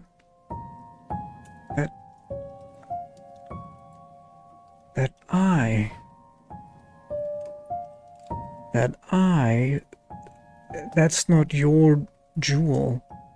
That is Tyronius's jewel. I'm confused. Where is all of this coming from? I thought we were, you know, friends. Friends? With you? Someone who has been acting in her own self-interest against the crown? Tyronius has told me the true nature of your character. Tyronius? He's nuts, and he gives off real main villain energy. Why would you believe anything that creepy ghoul factory has to say? Because he has accepted the role as my advisor. He's your 4th advisor? 4th, and perhaps only, if the other 3 remain so utterly useless. You're gonna fire Stryker? I mean, I get Shit Cannon Ash and Malcolm, but don't you think it's better to, you know, have multiple opinions when it comes to big decisions? Not anymore. And neither does Tyronius. He also thinks it is time for this little game to be over. These don't sound like your words. She's right, honey. They don't. Listen to me. I have made my decision. Tomorrow will be your final shift. We will not suffer those who speak against the Queen of the Sprawl. Desdemona, listen to yourself. I will not be spoken to like that by a filthy... I'm sorry. I'm under so much pressure. I need to lie down. I don't feel quite like myself right now. Lil, I'm sorry, but it's almost time for the end. Chuck, take me home. Resist? This doesn't make any sense. I've worked my ass off for you and the Bloody Sprawl, not to mention the idiot triplet advisors, and now you're following that Tyronius asshole's advice? Fine, I quit. You can't quit. You were already relieved of duty. This sucks. I'm sorry, Lil. I'll try to talk to her. Good night. Look at the necklace. It's mind control.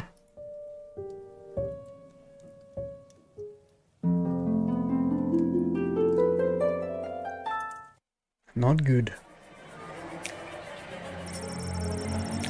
The witch. Lilhat Foil, Grunhild, the morality questionable. To say the least, plan to fatten the children of the sprawl with candy and then bake them into pies. The witch left enough. She took a hard look at her scheme and really thought about why people were so often disgusted with the idea of eating pies made out of children. So she pivoted and created a line of vegan apple pies. After months of tweaking her recipe and to perfection, she baked some of the most incredible pies you've ever tasted. She made the cover of the Sprawl Tatler newspaper, was declared best new restaurant, and there was much rejoicing. Ah, good for you. Now let's see what the Scary Monster Tree has then. Mayor's Scary Tree Monster stomped his way to Kaladar, ready to enact Councilwoman Ash's plan to convince them to swear allegiance to the Sprawl. But upon his arrival, he observed a fleet of lumber company vehicles ready to cut down his beloved forest. It seemed that Councilwoman Ash's diplomatic mission was actually a distraction to keep the Mayor's Scary Tree Monster from voting in a controversial new bill. A bill that included, among other things, plans to cut down Darkwood Forest. Upon his discovery, he turned around and stomped back to the Sprawl. The Mayor's Scary Tree Monster arrived at the Sprawl City Hall too late to stop the bill. He used Darkwood Forest lumber to build orphanages for sick and injured children separated from their parents by the war and help them get their parents back from being signed into law. This was the lowest point of the Mayor's Scary Tree Monster's political career. The zombies. As the zombie horde meandered away from the Sprawl, one of the undead ambled straight from the pack. The zombies found themselves wandering into a party at the bench house on the crystal shore of Lake Inez. Amazingly, he was the former owner of the house and was quickly recognized by the two of his former employees at the party. They knew that the guests would be alarmed at seeing the former friend in his current zombified form, so they came up with the harebrained scheme to pretend he wasn't a zombie, and began to move him from room to room, waving his and nodding all of his unsuspecting party guests. Unfortunately, since he was a zombie and not just a corpse, this whimsical reenactment of the movie Weekend at Bernie's took a dark turn. That's a good movie though. As the zombie immediately bit his two former employees, turning them both into brain-hungry monsters. The three spent the remainder of the party biting and turning other guests. That zombie would have been the perfect host, except for one small thing. He was undead. The low person of the arrival of... I can't remember how you say it. Away, Holly and the bold secret tunnel to get to the supplies from the outside. Plan could officially get underway. The project was completed in record time, with team leader Polly attributing some of its successful to having had an opportunity to unpack and talk through the secret plan on his way to the city. For the first time in months, a substantial amount of food made its way to the Sprawl. That's good. Stabitha? Decoding the hex on Stabitha's Grieve's heart exercise, the demon, and frees the soul from the clutches. In death, she was finally at peace. Stabitha's former friends, the counselors from the outdoor wilderness camp at Lake Scream and Die, ended their summer contracts and went home, but they were plagued by the guilt they felt from their plot of Stabitha's death. Could they really just go back to their normal lives after what they have done? 1 year later, they met back up at the Lake Scream and Die, where they all started to crack under the weight of their secret. In fact, assistant head counselor Mitch Morrison suggested that all turn themselves in. He couldn't live with it anymore. He needed to tell the authorities that they had done last summer. And sorry, I don't know, his guilt, something about his guilty conscience, but then others didn't like the plan. They knew they couldn't let Mitch confess their crimes. They had to silence him. Oh no, now we are making another murder. With 2 murders now on their hands, the group camp counselors went their separate ways once again, assured that their secret was safe for now.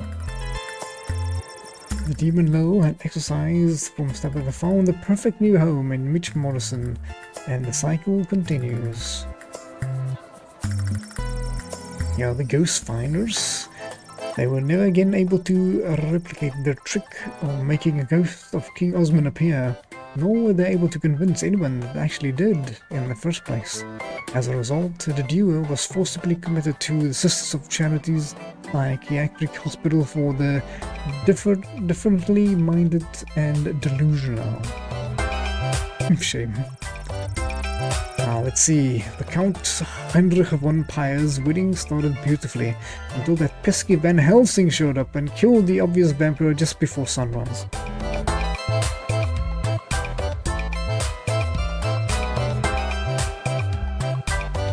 Which would have been the most romantic part of this. On the plus side, Marna Henkin was freed from the She was freed from the Count's curse and control, and eventually rekindled a romance with her old fling, Jonathan. They got married and had a son named Quincy. They were a very boring family. Okay, so he did mind control her. Hey, we got tricked multiple times. The Sprawl lost one of their best characters that night. Rest in peace, Heinrich. You were beautiful to this world.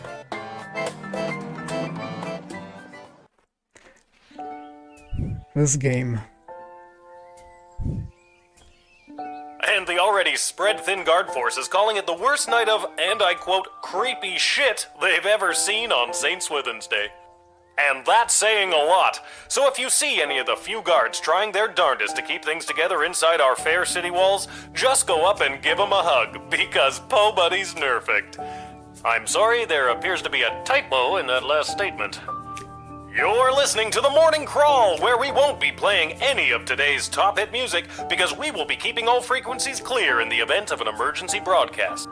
This is Dodger, signing off alone because all of my animal co-hosts were turned into food rations. Funny but sad. Let's see if we have a note. Excellent. Hey, a letter arrived from Dad. Dear Lil, I haven't received your last letter yet. I really could have used the pick-me-up. Things are getting really hectic here. Everyone is busy getting ready for the upcoming naval battle. Even though I don't have any training at all, I'm getting stationed on one of the attack boats on the front lines. But don't worry, I overheard the admiral say that there may be a plan brewing to unleash a ferocious sea monster, if they can find one. But they'll have to make sure there aren't allies in the water when they do. So that sounds like a plan, right? I don't really know what's in store for me, but I'm doing my very best so I can get home, and we can finally get our lives back on the right track. Wish me luck. I think I'll need it this time. Love, Dad. Good luck, Dad. And thank you, Papa. You have a great night. And yeah, have a good day tomorrow and a great weekend. Hope you have all the best for you.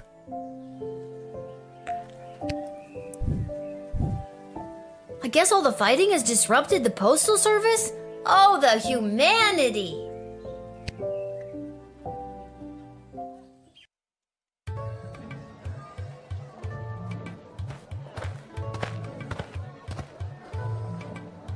I heard the news this is your last shift down here at the shed. That is the sad news. How? How'd you hear? Cecil told me. He's actually been running interference for you behind the scenes this whole game. Interference? He wanted me to make sure you're all stocked up for your shift. Thank you. Hey, that's useful, thank you. I'm still holding on to this. Do I still need it? Do I need this? I must sell these. I was hoping to give the weapon to someone, but...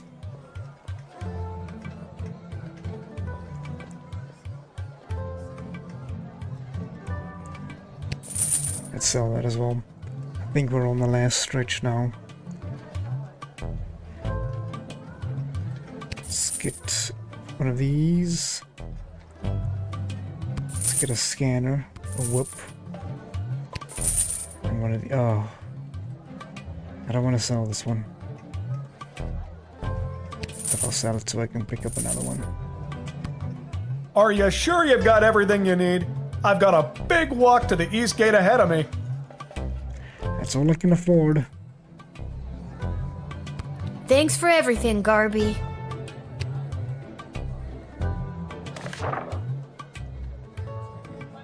A royal writ for our last day. This message is for Guardsman Lil. Hi, Lil. They're letting me add something to the writ. Isn't that neat? I just wanted to let you know that the Cyclops was the mole. Yep, we know that. And that GLA has been able to successfully do 5 missions without incident thanks to your help. Having a great last day. I'm sorry you couldn't convince Desi to keep you longer. Yep, because she's mind-controlled. Somebody left the door at the food stores open last night and the enchanted ice melted away. Looking at you, Randy.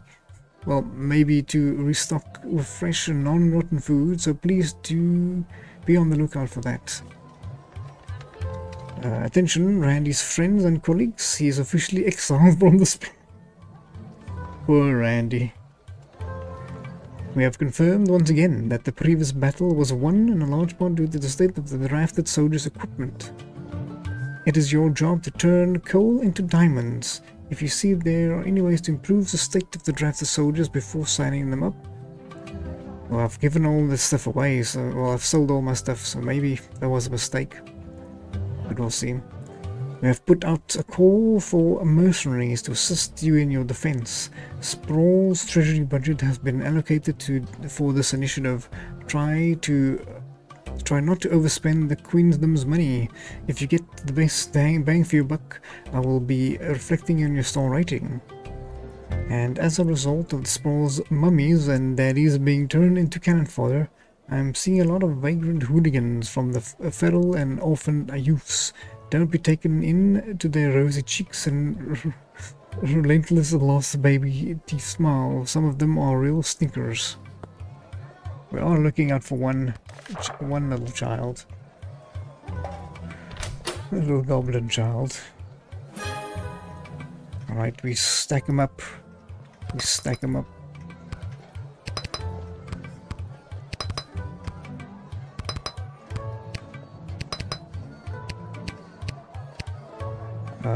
Let's put this one on the whip.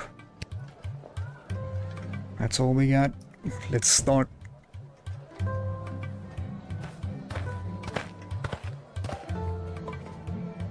Oh, hi! It's me, Kelly! I remember you from the wedding. You didn't want Monty's soup! Can't blame you. If I didn't work there, I wouldn't want it either. I've got a wagon full of food for my boss to help with the whole people dying of starvation thing. Well, let's see if you're telling the truth. Let's scan it.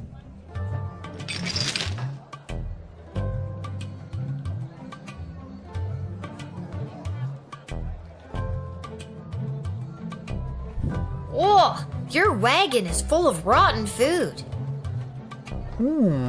Well, it wasn't rotten when I picked it up 2 weeks ago. That's really not great.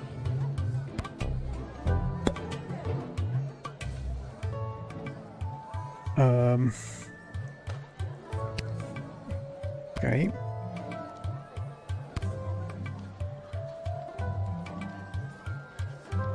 Maybe I'll phone Malcolm. They're running out of soup at Monty's? What the hell are you holding her up for? I'm a part owner of that place. Are you trying to ruin me? Get that soup flowing, baby. Get those ladles going. Chop, chop.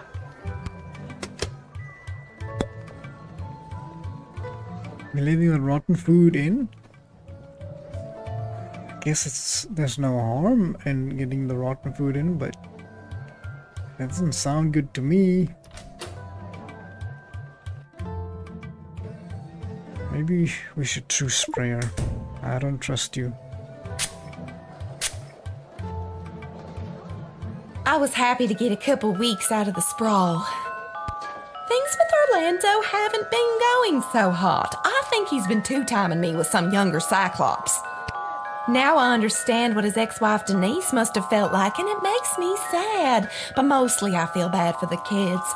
Polyphemus is quiet, but Orlando Jr. sure is taking it hard. We get on really well, and I think he's having a hard time seeing his dad as a bad guy. Well, now, didn't expect that. Off you go. Through you go. Not like you, Kelly, but I think letting you in might lead to a mass poisoning event. Oh. That's not good. Anyway, you'd leave the cart behind? I'd lose my job. If the cart goes, I go. So what's it gonna be? Oof.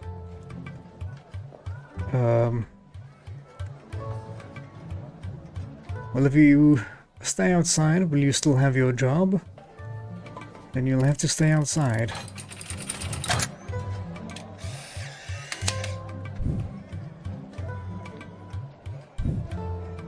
Hey, kid, I don't gotta take this from you, too. I get enough of this kind of treatment from Monty. You wanna deal with this food, then do it. I'm out of here.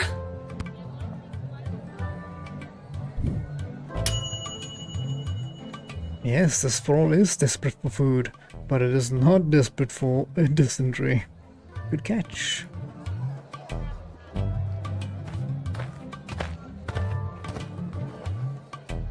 Well. If it isn't the plucky little guardsman who set me up with her pal the princess, only to pull the wool over my eyes and ruin my wedding day. Yes, I remember you. Well. I remember you. Touché. What do you want? Personal feelings aside, I was sorry to hear that this dreadful war has all but ruined your precious kingdom. Much in the same way that you ruined my precious wedding day. Sounds like he's telling the truth. Well, I'm glad to hear that you have at least some sympathy. Maybe Petrarch can intervene and stop the war? Maybe we can. Maybe we can. It will take some pretty convincing from Queen Desdemona, I should imagine, but maybe we can help. Good. Let's ask Ash and see what she says. Petrarch can't be in a very good spot right now. Most of their supplies are imported, and this war has interrupted movement of goods. Perhaps they are here to make a deal. Send them in and let me assess the situation.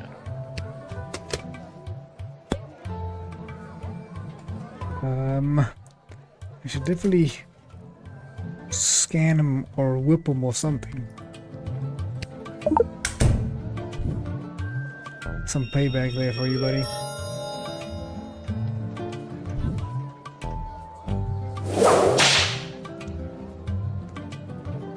Youch, that's smart. Usually there's some kind of safe word in place before my royal fanny takes a whipping like that. Safe word? It would be rather appropriate for me to explain what it means to a 12-year-old, but my go-to is Beetlejuice. Just don't say it thrice. I see. Beetlejuice it is then. Well, scurry off of your Beetlejuice then.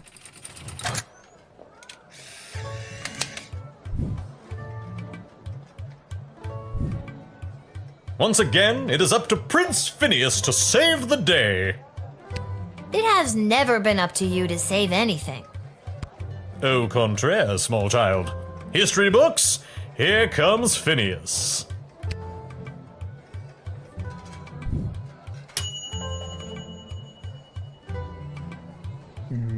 Admitted the former suitor and made whatever they wanted someone else's problem for once. That's one way to do it.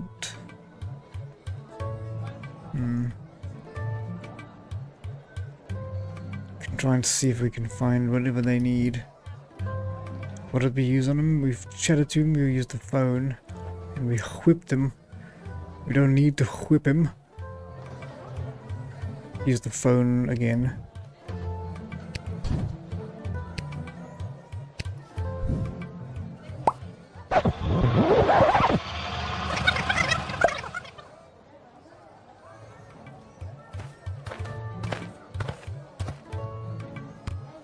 Well, let's skip through the wells.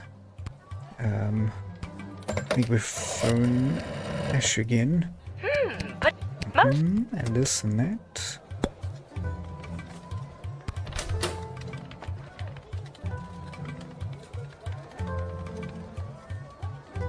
Should we truth spray you?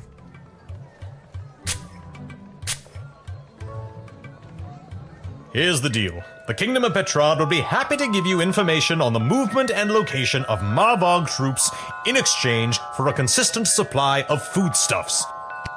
If you let me in, I'll hash out the deal. If not, you can fend for yourself.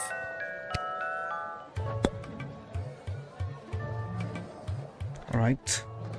That must be what we needed, right?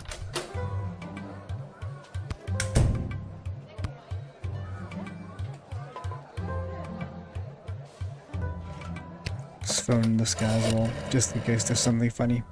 I doubt this guy wants to help us. In fact, I doubt that he's even in trouble. What I don't doubt is that you should doubt him as much as I doubt him. You want me to doubt him? That's what I'm saying! Right, doubt. I'll still let him in though.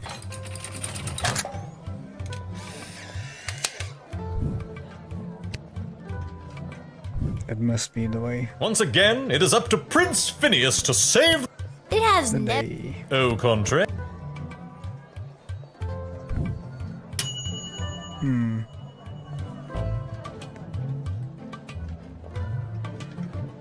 Having heard the true intentions, you let them in, and now it's up to the Queen and other people to above your pay grade. So what was I supposed to do about it? Let's continue for now.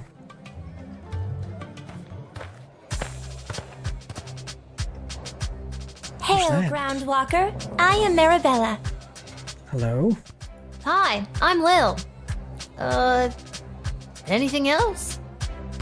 I don't know. I've never been above water before. You lead the way. Are you signing up for war? Yes, you are.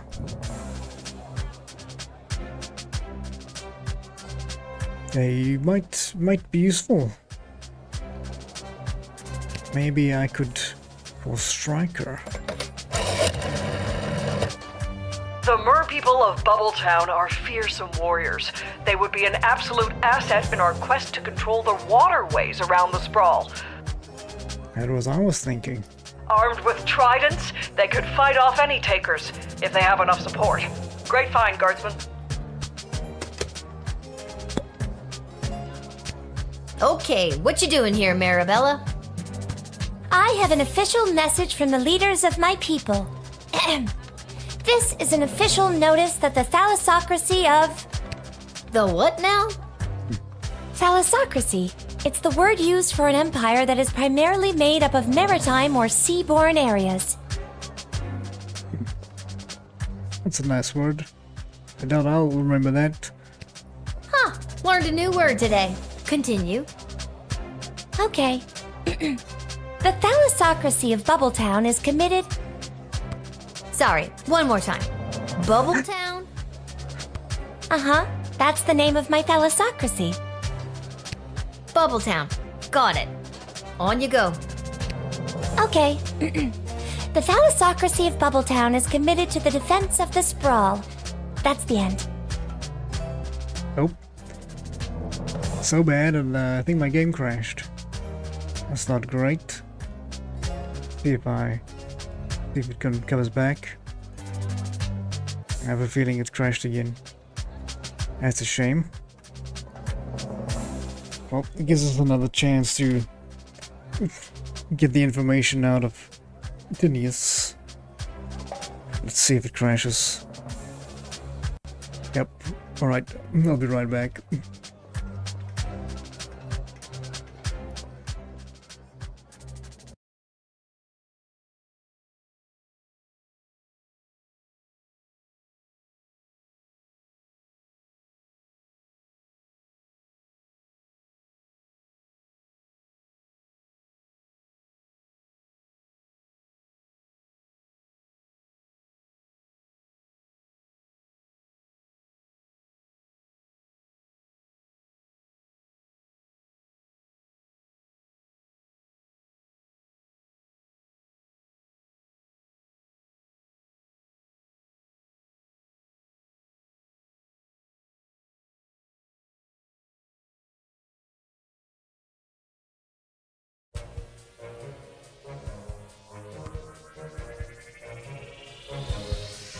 very much for waiting. Let's try and get back in here. Hopefully we haven't lost too much time here. Or at least, yep, that's what I thought. And the already... Okay, let's skip through this. Sorry about this, ladies and gentlemen. Not much I could do about that. Crash. I really hope they fix that. That's not good. Hey, a letter arrived from... It's gonna have to just wish me luck. Run through here. I guess all the fighting... Trying to finish this before the end of tonight. So hopefully we can. I heard the news. How'd you... Cess, you wanna... Oh, okay. Okay, we're still... Okay, maybe I should... keep the crystal.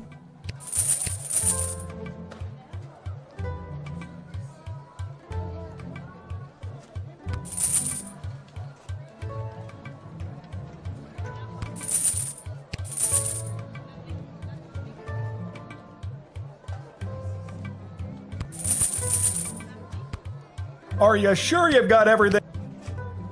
Thanks for everything, Gar... I think it's good enough. We've read the writ.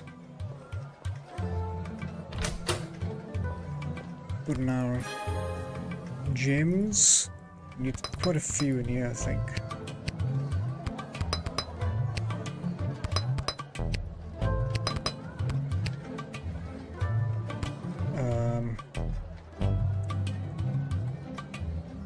Let's drop one here.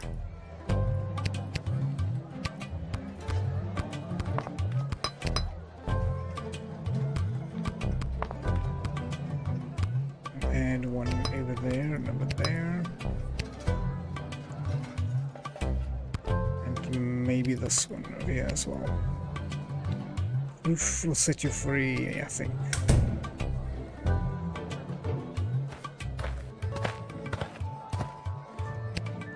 Okay, please scan you. Hopefully that one doesn't break. Nice.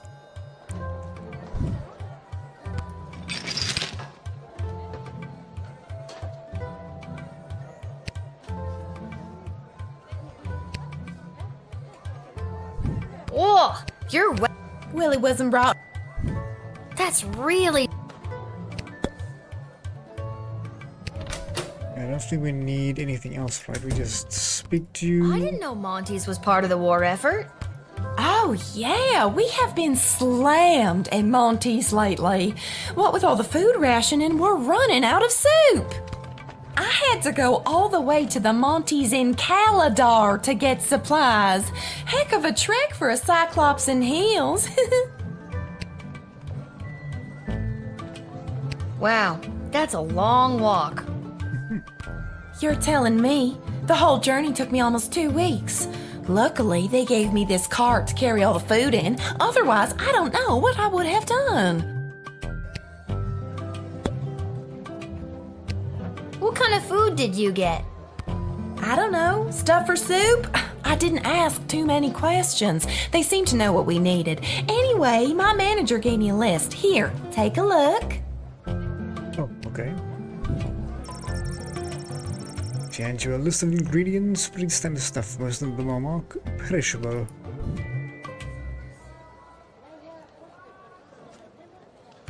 Doesn't perishable mean the food will go bad after a while? Huh. Yeah, I guess it does.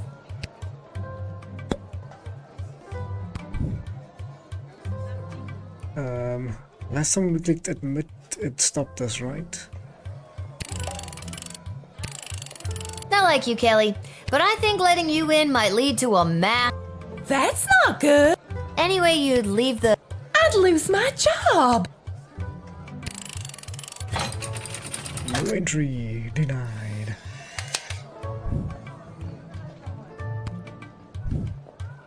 Hey, kid, I don't gotta take this from you. Okay, perfect.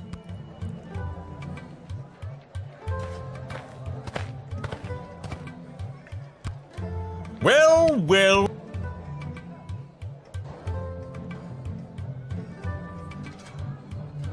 Alright, we whipped him last time and he enjoyed it. Asked him the truth, and we found out something. Let's see if we can do that again. Nope.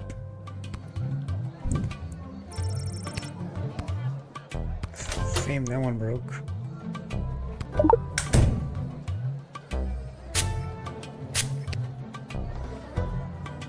Here's the deal.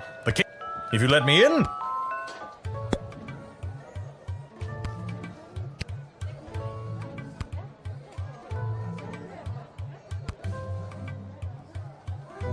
who did we phone? These two? I don't remember if we phoned the guard. While not technically an enemy of the state, I doubt much good will come from them after the fiasco that was the royal wedding. Who knows? They could be a mole for the enemy. I'm not sure how best to sniff out their intentions, but use your tools and see what you can find out. Alright. Use your tools.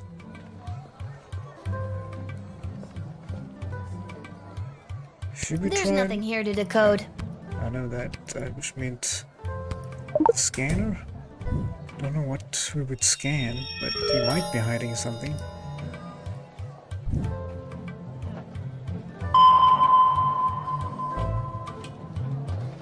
Didn't think so. that's right. I have nothing on me. No gold, no jewels, not even a bottle of Petrardian Fizzy. Had to sell everything just to keep some supply of food coming in.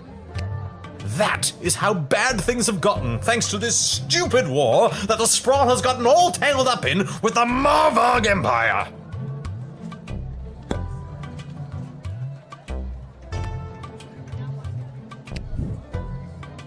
Do we let him in right? I don't remember.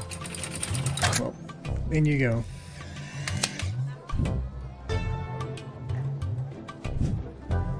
Once again, it is up to Prince. It has Oh, Yep.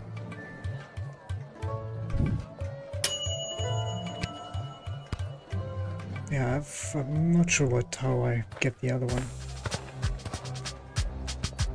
Hail, Okay, ground. we were around Hi. here somewhere. I don't. Let's quickly run through this. We phoned the office.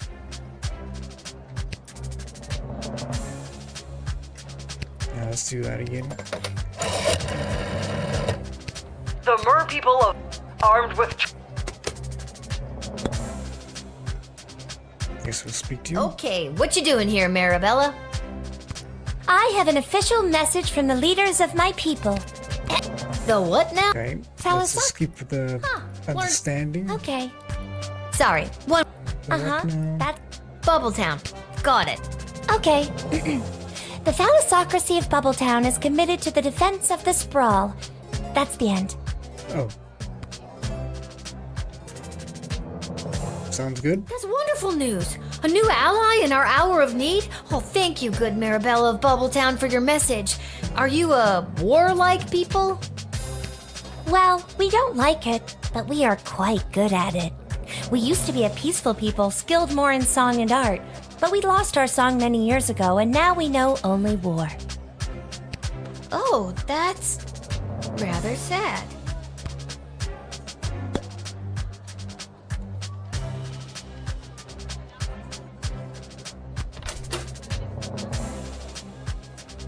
Would whip her. Do a whip. Don't know how smart that is, but it normally works, so let's do it. Yeah!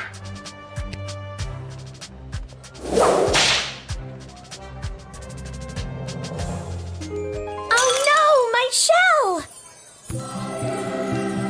That music! It is the song of my people! The lost song was trapped inside this shell all along! Thank you so much! The mer people of Bubbletown will sing their devastating war song once again. Nice.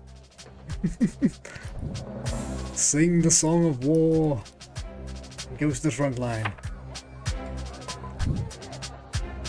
And need every man, woman, and child, and All right, woman Maribel, fish. get in there and sing your heart out. You're officially drafted. Thank you, Lil, and thank you for helping me find my song. And with that song in my heart, I will rip out the enemy's heart and feel their warm blood fall upon my scaled body. You do you, Maribella.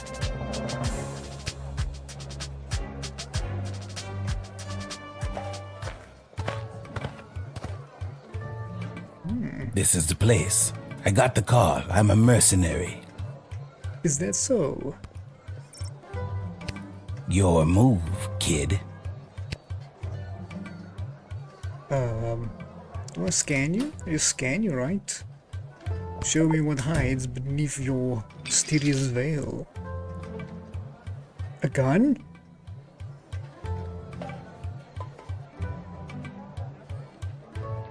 Tools of the trade. You have yours, I have mine.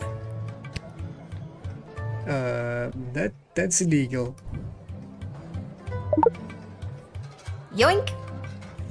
Yoink. What? Aw, dang it.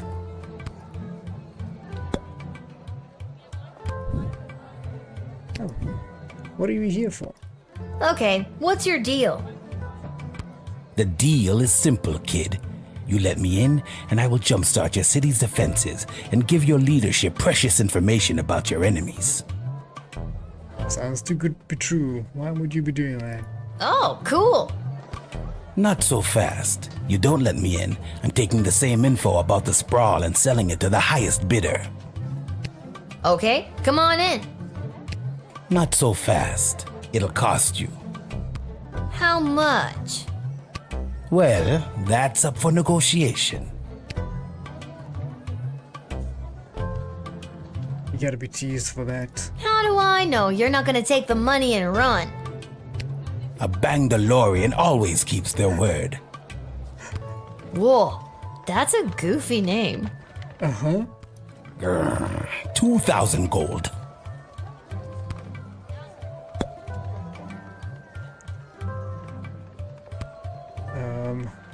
Let's phone a friend. A Bangalorian? I thought they were wiped out years ago. They are honorable and will keep their word. Let him in and our defensive capabilities will increase. But for the love of St. Swithin, try to get a discount if you can. Well, I don't have that kind of money. How do I let him in? I just say admit and then what?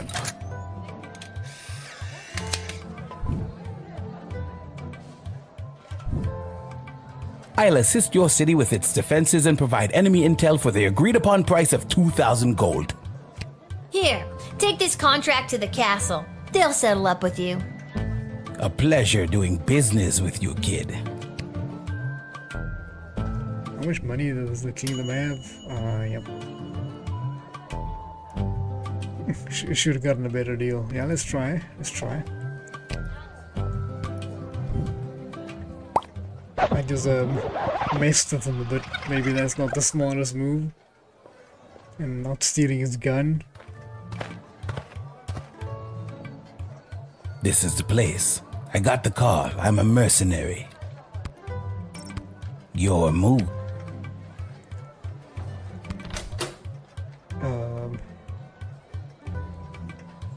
Let's use some truth on you then.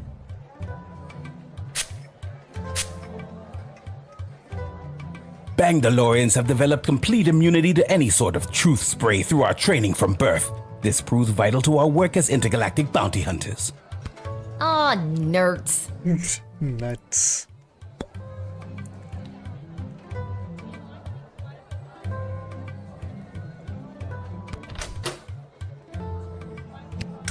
Did we just speak to him? Okay, what's your deal? The deal. Skip through Oh, that. cool. Not so fast. Okay, come on in. Not so fast. Not so How fast. much? Oh man. Well, that's up for negotiation. How do I know you're good for it? A Bangdalorian always keeps them. Okay, how much? All right, 1,000 gold. 500 gold. Fine, 500 gold. Alright, there we go. Is that better? Hopefully. A Bangalorian. Let him in and our... Let's see if that's enough.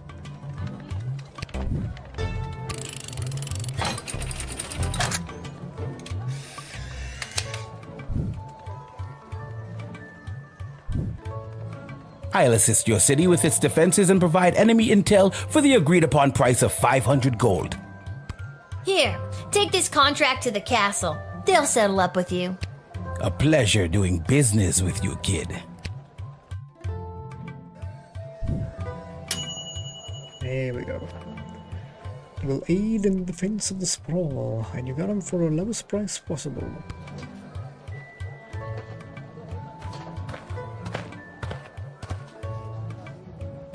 Hi, Lil, it's me, Gary, also known as Magnus the Magnificent. Boy, me and Julian really pulled the wool over your eyes that day.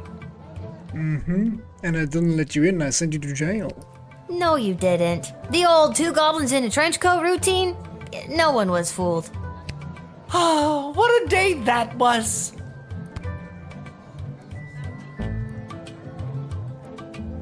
Alright,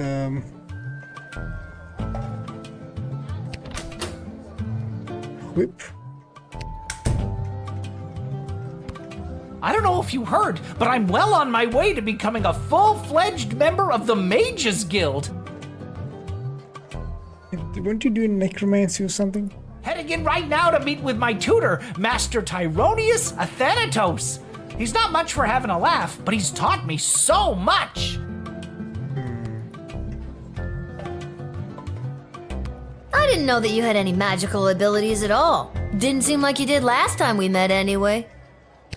Well, I am a late bloomer to be sure, and this learning how to wield magic thing is really hard. Master Tyronius has already given me 2 warnings that I'm not a very good student, or apprentice as we're called in the guild.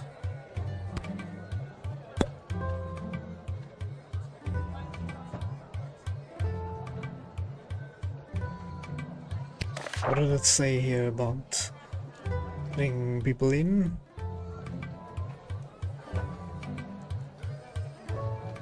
Mummies.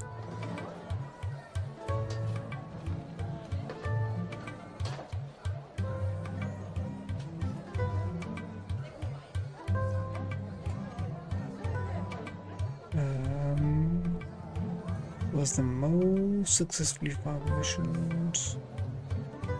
Someone lifted the door, food reserves.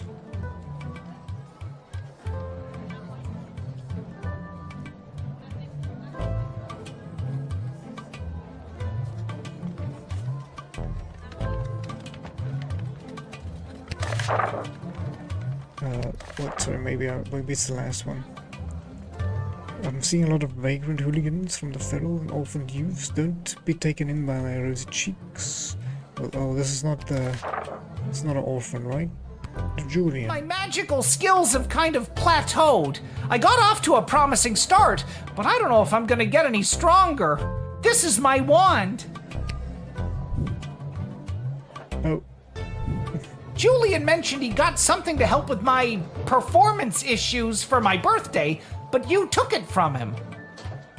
I didn't think that sounded like you, but I trust Julian, so I've gotta ask. Did you take the present Julian had for me? Yes. Honestly, I did. He was bringing you a power crystal to put in your wand and it didn't look safe, so I confiscated it. Will you give it to me now?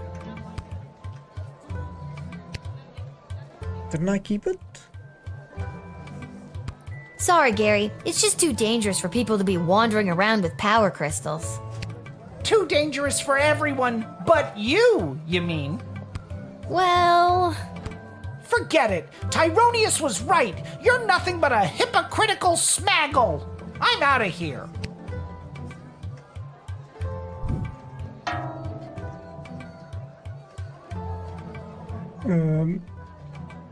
You should be trying to pull him to the other direction, okay?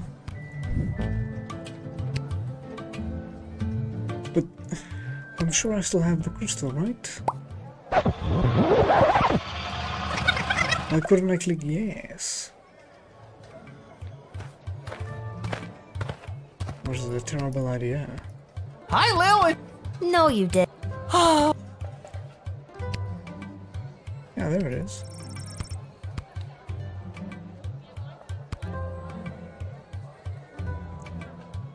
That's weird. Okay.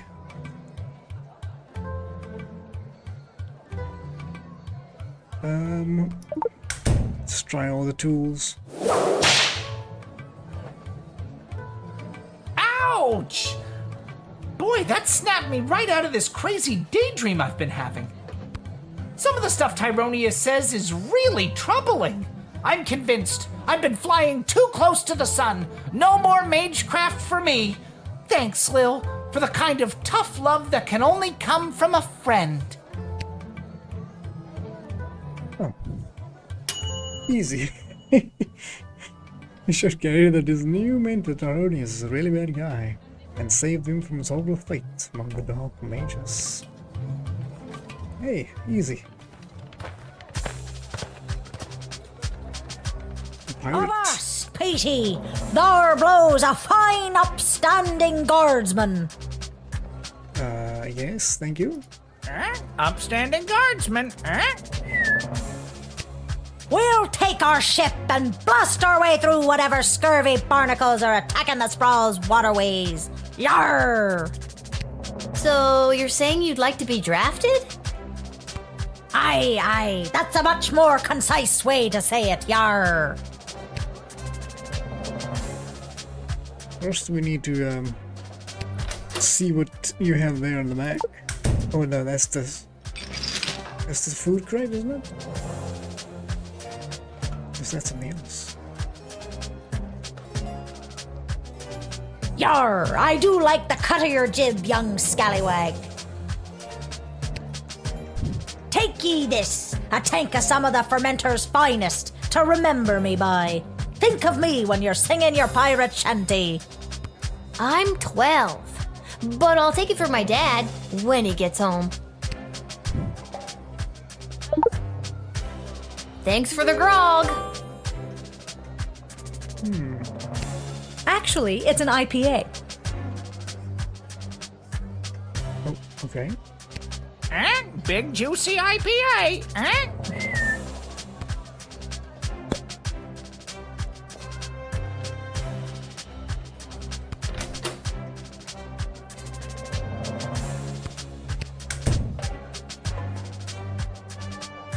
Let's hear what the guard has to say.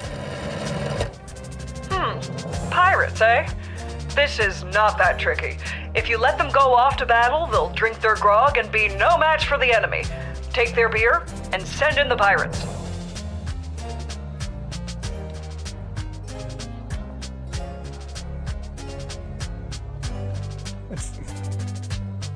If you let them go off the battle, they'll drink the grog and be no match for the enemy. But if you take the beer, what do you want me to do? That doesn't make any sense. So when they drink the beer, they become stronger. But if you take their beer, you should send them. That makes no sense in my mind. I'm gonna have to deny you. I'll take the beer and deny you.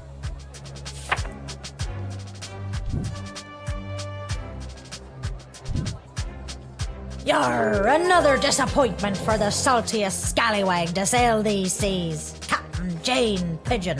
Come on, Petey, back to the ship we go. Wallow in pity,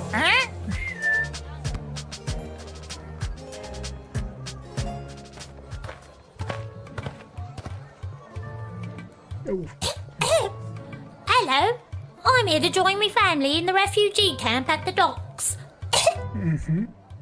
Aww.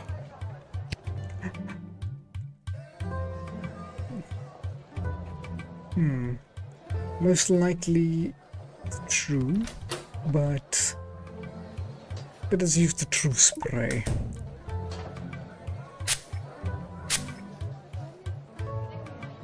I love me dad and me mum and even me sisters so much. Sometimes I feel like I could just burst when I see them. They all treat me with such kindness and help me when it's hard for me to get around. Sometimes Dad lets me ride on his shoulders and I feel 10 feet tall. That's the truth. And I ain't hiding anything except for me knife I use for robbing elderly people. I love robbing elderly people, and I won't stop. I'll never stop. It gives me a thrill like nothing else does. I'll die before I stop. No elderly person is safe from me and me robbing knife. Oh my god! Well, let us take the robbing knife then from you. And then we'll let you in, I guess. Is that a knife you have on you? I don't know what you're talking about. I scanned you and it shows you're carrying a knife. No, I'm not. Yes, you are. Your machine's broken. You're too young to be carrying a knife. Mind your own business. Confiscate. Try it and I'll cut your off. Whoa, that took a turn. You're telling me.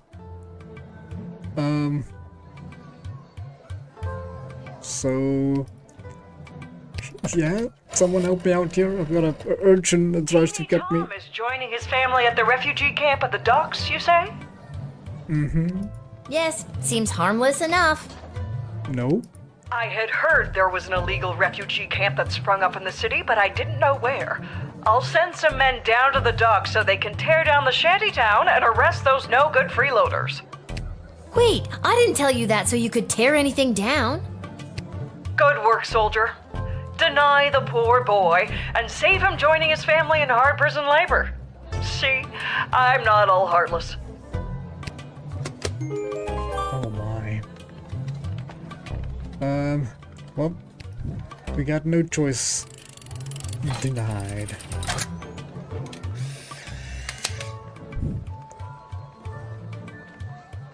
Maybe we should arrest I'm the afraid little I can't boy. let you in today, Teeny Tom.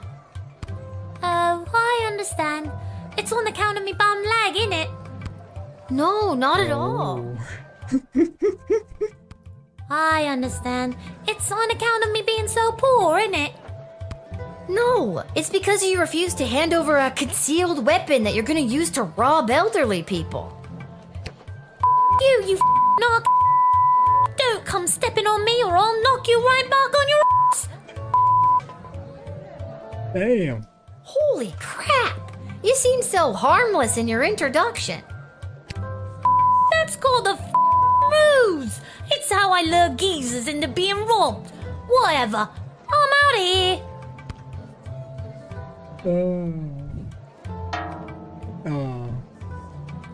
Although you call the lieutenant with the best of your intention, your action that your refugee camp being destroyed and inhabitants left without shelter. If you can't sleep tonight, you make it tougher stuff than me. Gotta try it again.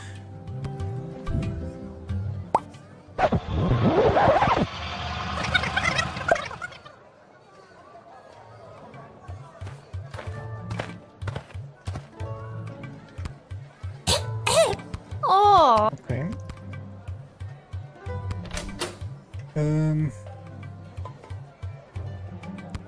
Scan him for the knife.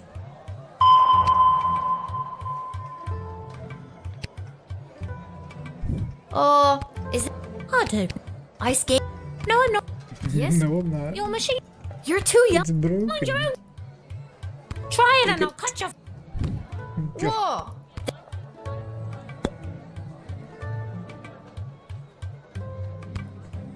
Maybe the jester has some better advice. I don't trust this kid. Send him to jail. Yep. But he's so teeny. He's harmless. Those are the ones you gotta look out for. The harmless ones. He's probably smuggling in weapons or a thermonuclear bomb in his butt or something.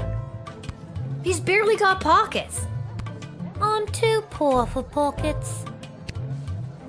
Search him anyway, and then kick him. You mean kick him out? No, kick him! Right in his good leg, too. That'll teach him for being so harmless.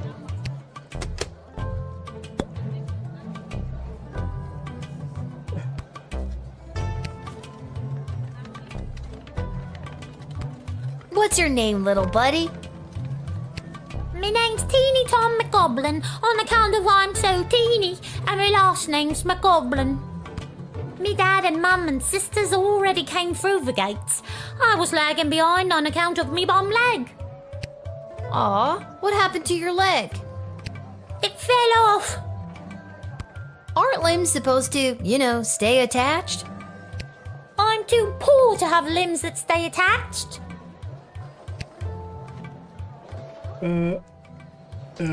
Don't? I think I'm gonna have to see some ID.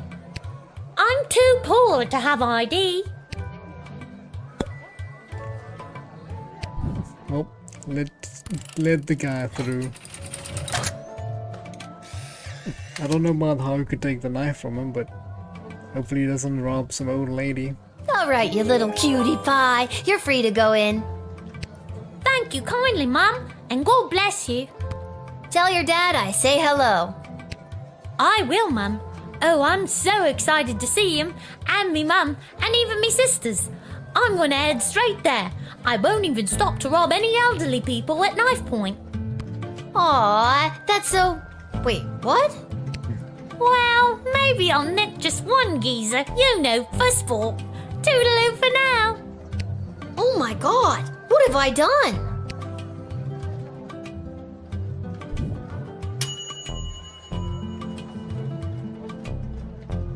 You've known Seamus McGoblin since level 2. He will be overjoyed to see his son.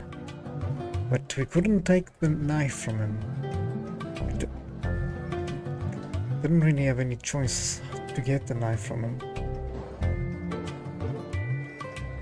Not all I can think of. Let's leave it there then.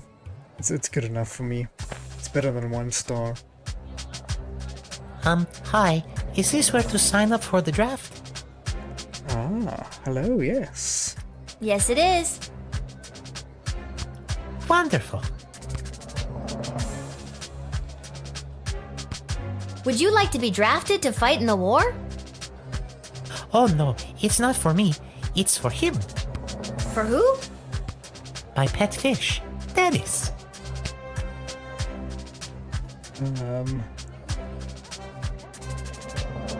I doubt it. I'm not sure that I can draft a pet fish. Does Dennis want to fight? He wants to fight, all right, and he is very good at it, I promise you. And how do we know he's gonna attack the right person? He really is quite a violent fish.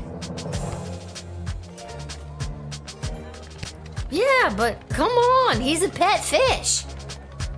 He'll tear right through anyone or anything in his path.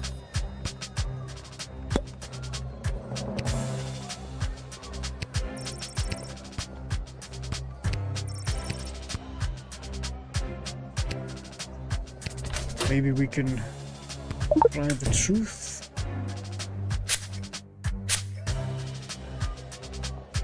Dennis here has gone 28-0 in the admittedly immoral and illegal underground fish fights that happen down at the docks.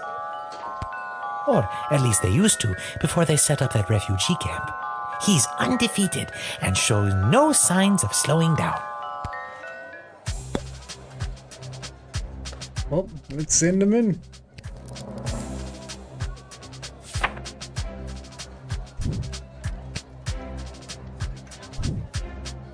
Okay, here's your paperwork. Welcome to the war effort. Not me, remember? It's for the fish. Got it. The fish is in. Let's hope that goes well.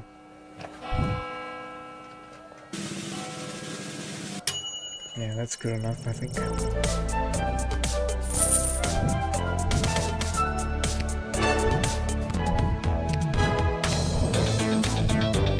Couldn't take the knife Until now to get the knife from the little kid who was gonna cut me.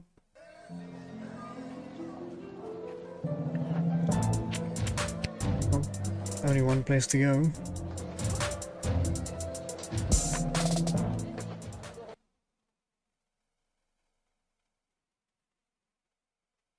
So dark. What's going on here?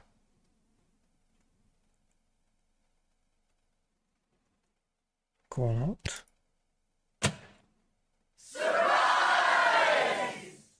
Oh my. You should see the look on your dumb face. She looked like she was this close to peeing her pants. I disagree. Nuh-uh. Well, the surprise isn't even the surprise, Princess Pea Pants. Wait till you see. Is your dad back? Shh! Don't spoil it. Okay. Congrats on not having a job anymore. We're glad to have you back. Finally. Yeah.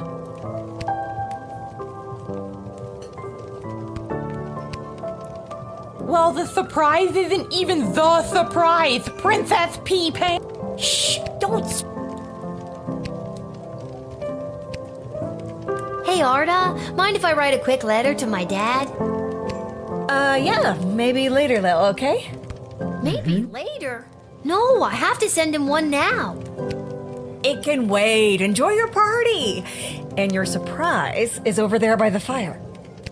But first, I know you're just a kid, but I'll mix you up any drink you'd like, on the house, to celebrate everything you've been doing around here. What'll it be?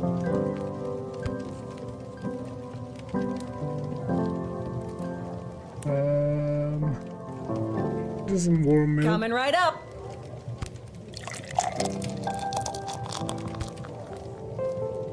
Chug it.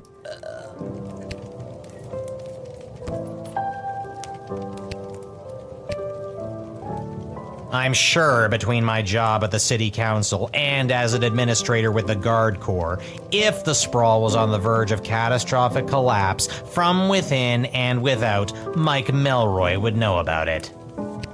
I may be baked out of my gourd as per usual, but I'm telling you, I'm seeing bad omens everywhere. Something very bad is about to go down. Oh, Lil, congratulations! What a party! Are you having a good time?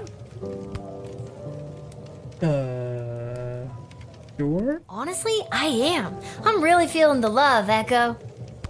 What's a love echo? I'm gonna miss this. I'm here to collect your badge and your gun. What badge and gun? No one gave you a badge and a gun? How the hell did you navigate your way through 11 levels without your badge and your gun? There are plenty of ways to solve a problem without a gun. But the badge, Lil, it's all in the badge. I'm gonna miss this too. It's in the bag, yep. It's gotta be the dad, right? Magic lovers of the sprawl, please put your hands together for the one, the only, the Edward, the Great Magician. Alakazoo, Alakazee. Oh no, it's even worse. It's a magician. A party magician.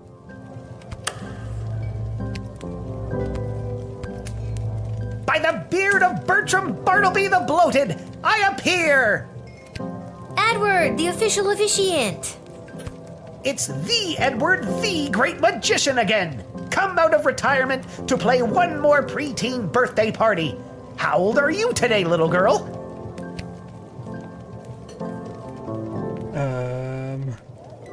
I actually picked up a few tricks from a true blue real deal mage I met. Lil.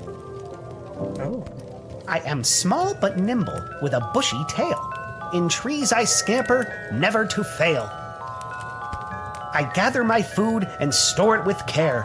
Do you know what animal I am? Do you dare? Squirrel? That's right! A sparrow!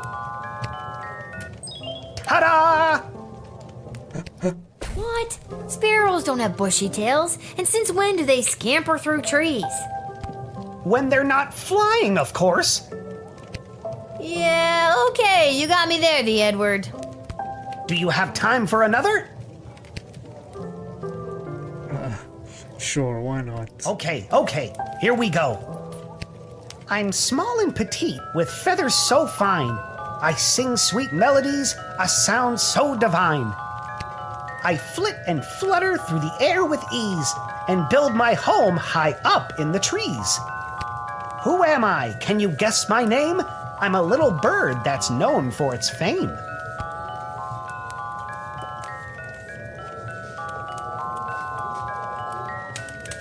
Is it another sparrow? That's right! It's another sparrow! Ta-da! Okay, this time it actually made sense. Made sense and amazed you!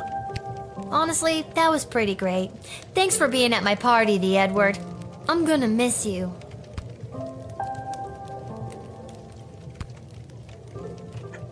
I was right. He's there. There she is, my little guardsman. Dad? What are you doing here? Oh, I missed you so much. What is going on? You stopped writing letters. I got worried something had happened to you. What could happen to me? I wasn't the one off fighting a war, remember? Yeah, but you get some pretty tough customers coming through that gate. Sometimes if you try to whip them, or even just talk to them in the wrong way, it's game over. I got worried. Yep, that happens. So they let you leave the war because you were worried about your daughter? I mean, shouldn't you be fighting in an epic naval battle right about now? No, they didn't. And yes, I should be. But I couldn't stand being at war for a second longer. I was actually pretty instrumental in winning a couple of battles out there. I did some amazing things for a chubby, middle-aged guy. I think all because I was thinking about you and wanting to keep you safe. I'm so tired, Dad. It's been really hard without you. I know it has been, Lil. And I know I've said it before, but I came back to make things right. I'm glad you didn't die. I'm glad I didn't die too. Make that me 3. I could die any day now. This isn't about you, Mrs. Abernathy. All right, Seamus. I'll be up to tuck you in soon. We can figure out what the rest of our lives will look like in the morning.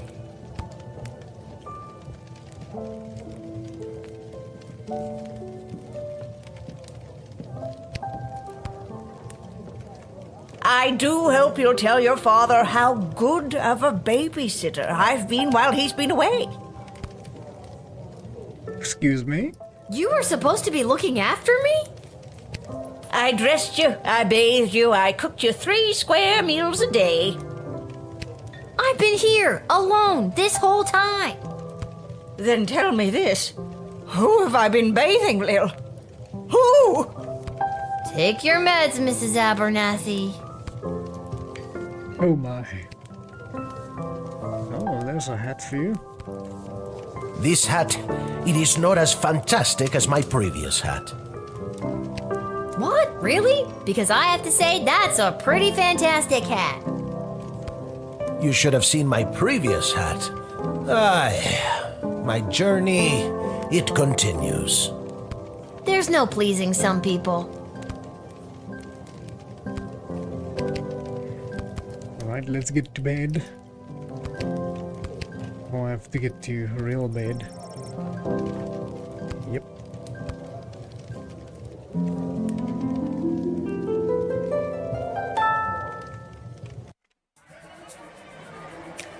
Let's see what disasters we've made. Without the arrival of the wagon carrying ingredients, Monty's home of the soup was in a real predicament. Just like he did during the Great Bow Shortage of O2, Monty was going to have to improvise. Throwing eggshells, wood shavings, and anything else that seems remotely edible into a pot, Monty created the new signature menu item, Slim Pickens Stew. Everyone who ate it experienced intense gastrointestinal pain and explosive diarrhea. at the restaurant. It took a substantial bribe of the health inspector and a very large mop to clean up the mess. Kelly put in a 2 weeks notice and started looking for another job. She was tired of being indirectly responsible for poisoning so many people. Prince Phineas was granted the audience of the Queen and her council has been so desired. But it was like super awkward because this was like, you know, the first time they had seen each other since the whole "you left me at the altar" thing. Prince Phineas held on strong and admirably pleaded his case for the strategy, trade routes and resources he could offer in exchange for the foreign aid that Bertrand and desperately needed. Impressed, the Queen Desdemona announced that the two nations would join in a tactical alliance against the common enemy. She then apologized to Phineas in the way things ended in the wedding day and wished him the best for him. Not knowing how to react to this genuine show of emotional maturity, Phineas panicked and started asking her if she was still at that loser goblin and saying things like, "I want you to draw me like one of your colored girls." Nobody in the room was impressed by his behavior, at least the vulture. When Phineas returned to Bertrand with the promise of aid and his people so dearly needed, that and the goblin fist-sized shimmer on his goblin fist-sized shiner on his left eye. I don't know how that goblin reached, but good on him. The intelligence gained from the Bangalorian led to the evacuation of the outlying farming village before the enemy could attack, saving dozens of lives. A win for the sprawl and the season of losses. Using the money raised for providing this intel, the Bangalorian was able to commission a design of the personal jetpack. His budget was a mere 500 gold, so it was an absolute job, and immediately exploded and severely burnt his face. Thank goodness for the helmet he already possessed. Gary resigned from the Mage's Guild that very day and threw himself back into the work at the GLA. He and Julian moved into a nice cottage and they operated as a bed and breakfast, with Gary doing the cooking and gardening while Judy handled the business and cleaning. They couldn't be happier and they never spoke again of Gary's desire to join Phineas in his dark mages. Good. On the way to the docks to meet his family, Teeny Tom happened across an old lady attempting to cross the busy street. What a perfect opportunity to rob her at knife point, he thought, and he did just that. Later on, reunited with his family, Teeny Tom told them all about the old geezer and showed them the purse he nicked from her. While they were mortified at Tom's action, they couldn't deny that the sweet bun they found in the pilfered handbag was a welcome treat. Across town, the old lady was rushed to the hospital with knife wounds. While the doctor was distracted, the old lady shapeshifted and took the form of one of the nurses and escaped from the examination room. A trail of mysterious strange ooze was seen leading out from the hospital.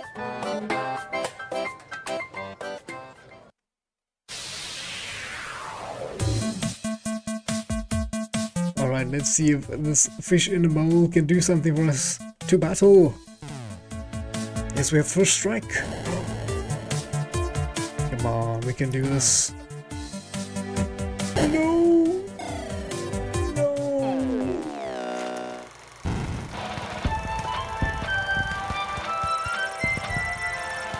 What am I missing with these? This is random. Oh, I missed that already.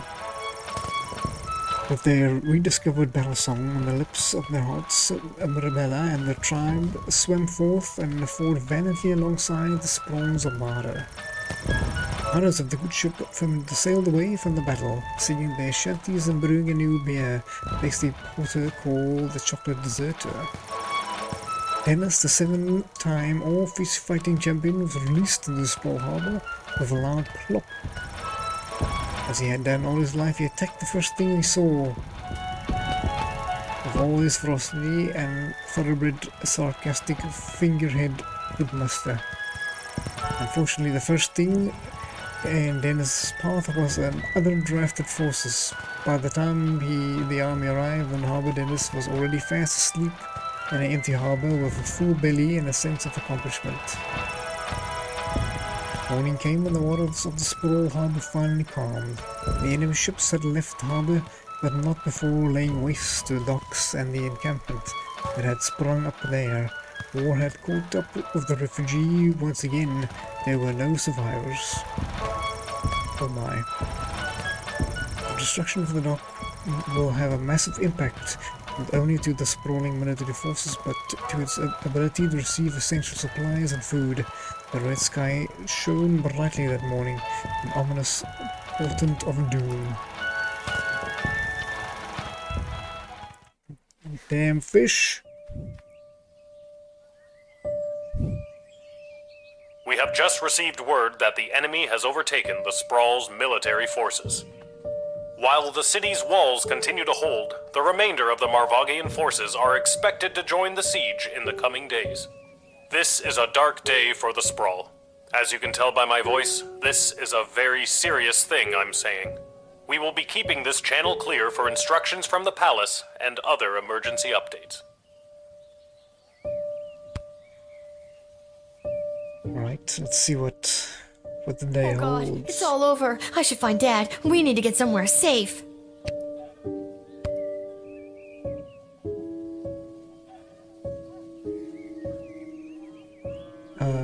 Be nice. Dad, I just heard the news. Oh, hello, Cecil. Welcome to my bedroom. Have you come to join us in being slaughtered by an invading army? Sorry for the intrusion, but this is official business. I was sent by Queen Desdemona herself to retrieve the Chronometer 3000 device. Oh no. No. I'm not just gonna give it to you, Cecil. Dr. B gave it to me, and it's my job to protect it. I don't want to do this, Lil. My instructions are to bring you with me to the war room if you don't comply. Then it sounds like I'm coming with you, Cece. Don't call me that. I'm coming too. I know you got fired, but does that mean I did too? Should I be at work right now? Fine. Dad, suit up.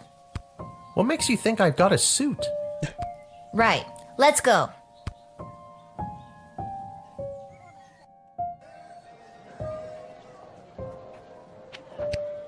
To the war room.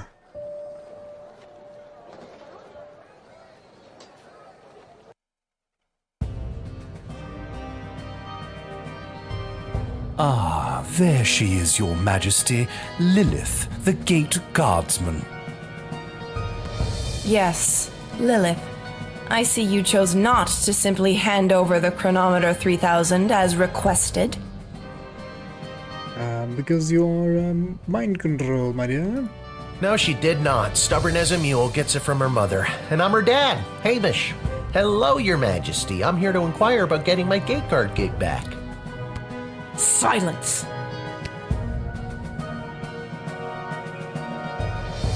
Chuck? Where's Chuck? Who? The Goblin Revolutionary is securely under lock and key on charges of treason against Her Majesty. That's crazy.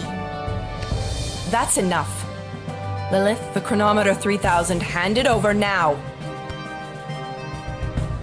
No way, buddy. No. I beg your pardon? Dr. B entrusted me with the Chronometer 3000 to test it out at the guard shed, so I could make sure that only the right people would make it into the Sprawl. A position you sullied with your own personal agenda and no longer hold. You do not need the chronometer any longer. Tyronius does. I'm sorry, does that mean there's an opening? How dare you interrupt Her Majesty, you useless, pathetic nobody guardsman! I don't think that's going to be a good thing to say to little Lo. Hey, now. So I am still a guardsman. Enough of this. Guards, lock the doors. They are not leaving until they hand over the Chronometer 3000.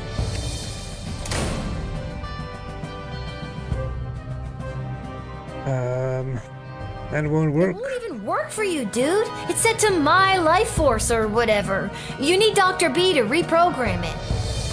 Of course she'd do something like that. Unfortunately, the good doctor is indisposed. Seems everyone is indisposed. There was a small mishap at the dig site, and let's just say she fell to her death. What?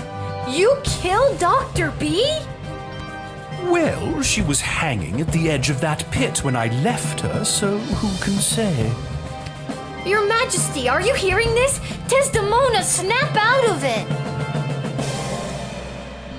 The medallion. She can't help you now, child. The Athanatos Amulet of Total Mental Sublimation is among the oldest magic in the world, and its spell is not easily broken. Only the power of true friendship can release the spell's hold. Well, thank you for telling me that. Lil, help me. My friend. What? I didn't know you two were friends. Shit. Okay, new plan. Give me the chronometer 3000 now, or I'll kill you. Why do you even want the chronometer anyway? I know things with the war turned out pretty horribly. Just let me figure out how I can use it to make things better. Are you mad? It's your poor decision-making that got us into this war in the first place. That's not true. Oh, no? Who was it that swayed the mind of the princess to choose the prince over the praetor? Who drafted soldiers onto the front lines?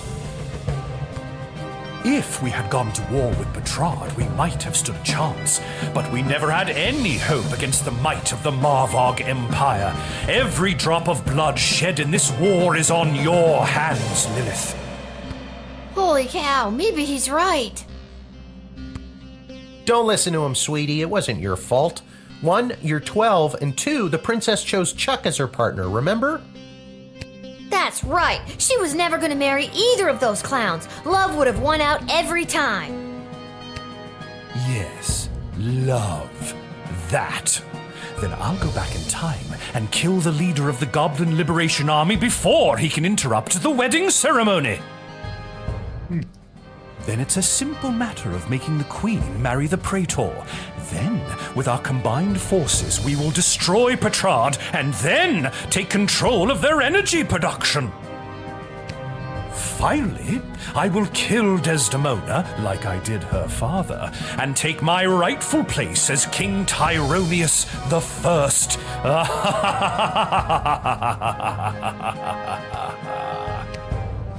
I can't let you do this. Dad, let's get out of here. But the doors and the guards. I'm not sure if this is gonna work, but hold my hand. There it is. The chronometer 3000. Give it to me. Let's rewind time.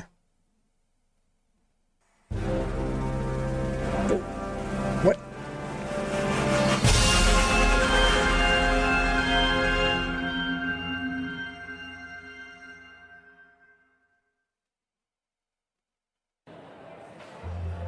What happened? Where am I? The palace. Oh, the wedding. But it's not the same. Desdemona's gonna marry Praetor Kargan, and there's that bastard Tyronius, and he's got my chronometer. What is he gonna do? Oh no. I now pronounce you married. You may now kiss. Oh my god, Dad! No! No, no, no, no, no, no, no! I've been pincushioned with arrows a few times in my day. Ugh, but this time they hit something important. To think I've lived through a whole war only to die at a wedding. Lil, I'm sorry I failed you. I love you, Lil. Dad, don't do this to me. This can't be happening. Dad, please, come back. It's fine, we'll reset it. We'll reset it back to normal. Somehow. Drat! Even without that infernal goblin interfering, things still escalate. This won't do at all. Oh well, off to another timeline with more favorable variables. That's a bad idea, buddy. Oh God, what? Dad, you're alive! What? I'm unarrowed? What's going on? I don't have time to explain. I'm sorry, I'm inconveniencing you? I've got no time for another tutorial.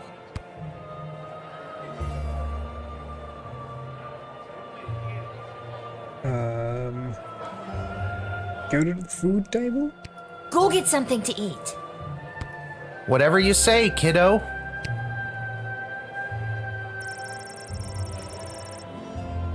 Select the Edward of the visual efficient if you need to advance the next timeline.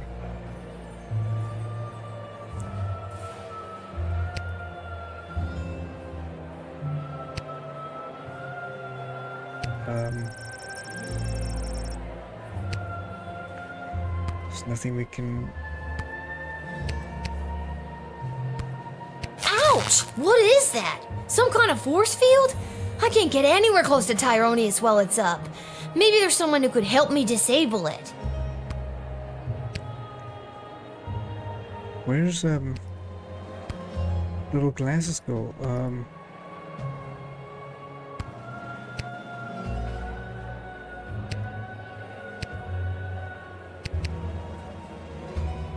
There's a crystal in the...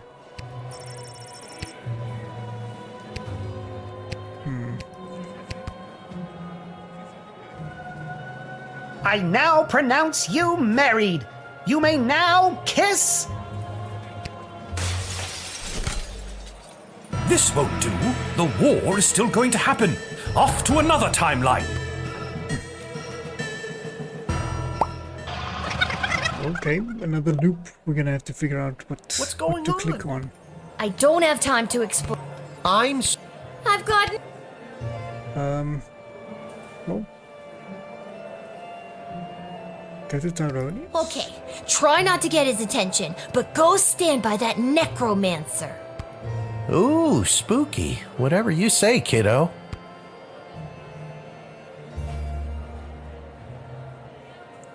Oh my. Oh, this is an interesting timeline. You don't got a lot of time, right?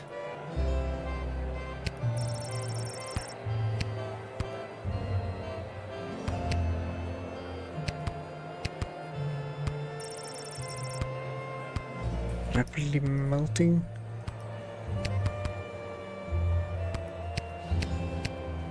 Hey, bounty hunter! Yes? Give me that blaster I know you got on ya. Why should I? I'll pay you a lot of gold later. Sounds good.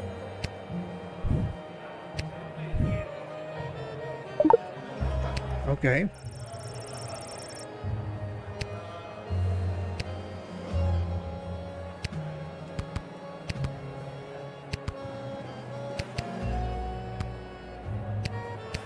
Ouch! What is that? Some kind of... Come on, again.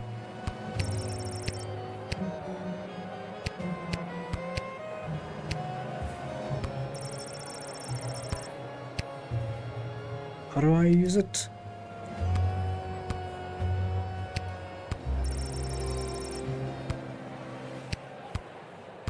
I'm gonna go there now anyway. pronounce you. This won't. Wish they gave me like 2 more seconds so I can just see what's going on. What's going on? Exactly. I don't have time to explain. I'm sorry. I've got... Don't stand there. Food Go table. get something to eat. Whatever you say.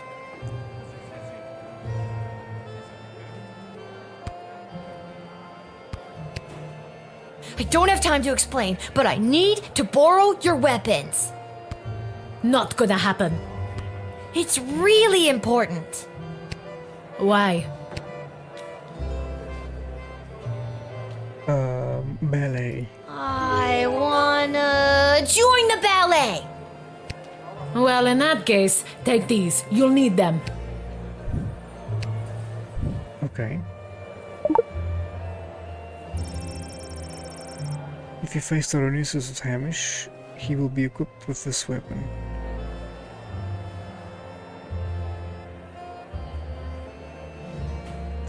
Okay. So how do I face Tyronius? You, I need your help. Can I borrow your glasses? Oh. No. Okay We're then. still on that? Okay.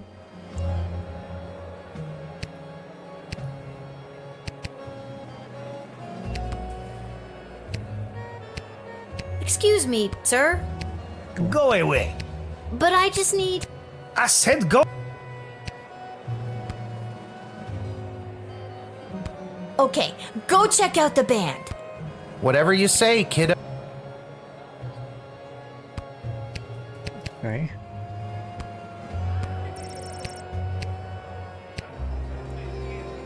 Do you have gold on you? Would have been just as well off flushing a ton of gold bars down the toilet if you asked. Yes, not.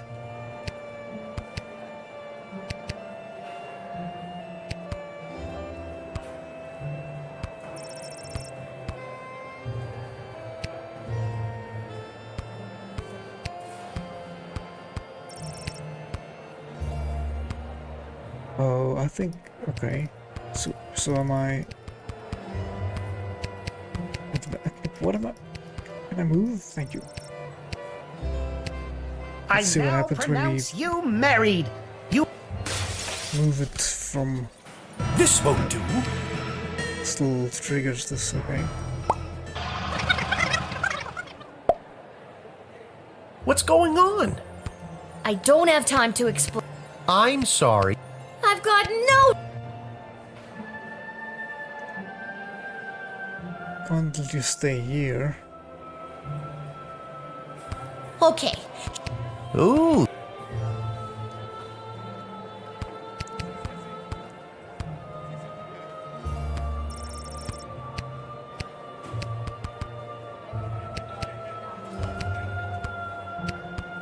Fish.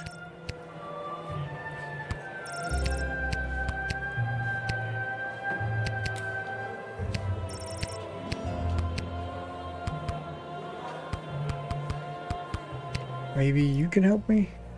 Articulus, I need your help. You see that necromancer by the altar? I didn't until you pointed him out. How very strange. Well, he's protected by a force field. Do you have a spell or something that could help me with that? I know spells that might work, but I'm not technically licensed to cast it. That's one's life and death. This is a matter of life and death. Spill it. Okay, fine. There is a loophole. If the ancient elven hymn Et Fici Pulmentum in Brachus is being performed, my license increases by 3 levels. Then I'd have no problem casting the spell for you.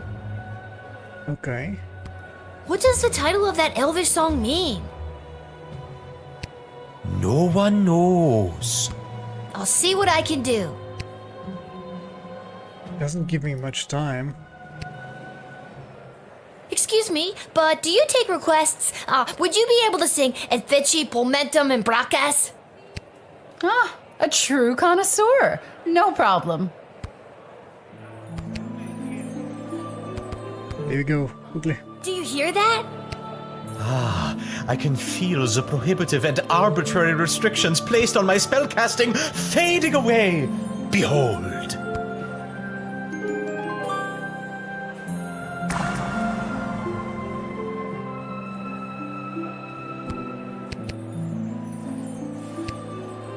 Okay. Now I've got you.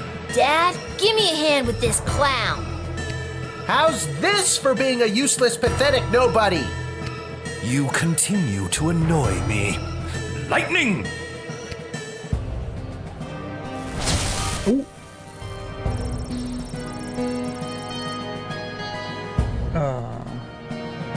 I guess Dad can't take him down unarmed. Let's see if I can do something about that. Okay.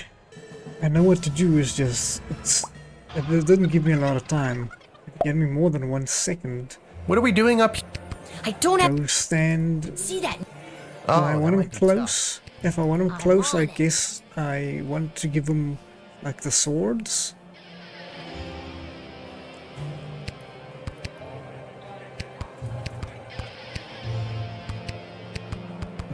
Let's advance it to the swords.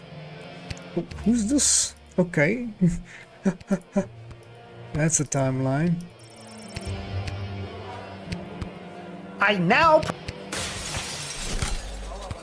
This won't.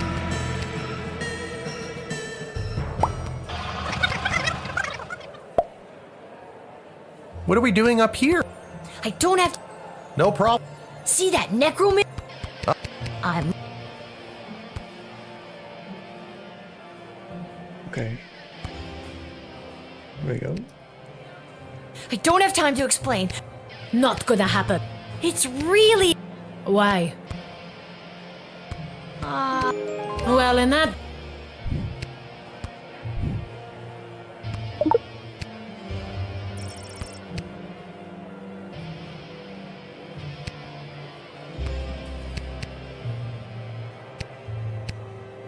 Oh, there's another mage. I need your help. See that necromancer by the altar? I didn't until you pointed him out. Well, he's. Okay. He's got the same life and death. Okay, okay. I got you. I got you, game. That's right. I got you. Ice for your. What? I don't know what I was supposed to do for you. Okay.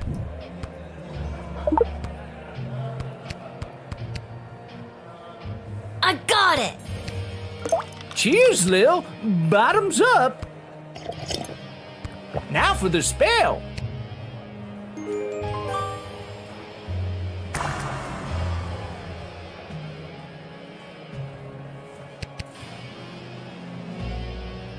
Let's go. Dad, now! How's this for being a useless, pathetic nobody? You continue to annoy me. Lightning! Don't even think about it. Why, you meddlesome... Now, Lil, get the doohickey. Not before I go back one more time. No! No. Drastic necromancer.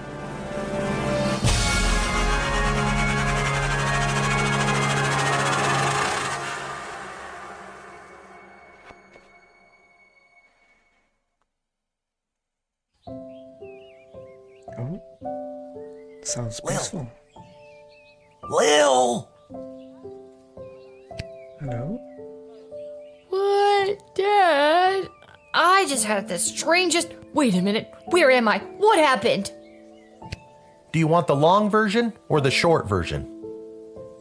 Don't be cute. I remember we were back in time at the royal wedding. Tyronius had the chronometer. You distracted him, and I grabbed for it, and. And before I could even blink, we were right back where we started, in the war room with the princess. Except Tyronius wasn't there, and you were unconscious. You've been in bed for a week. Oh my. You've been muttering some very strange stuff. A scary tree monster who became a mayor? Ridiculous. Tyronius wasn't there? What happened to him? And the war? And Desdemona? There's someone waiting to see you who might do a better job of filling you in than me. Hello, Lil.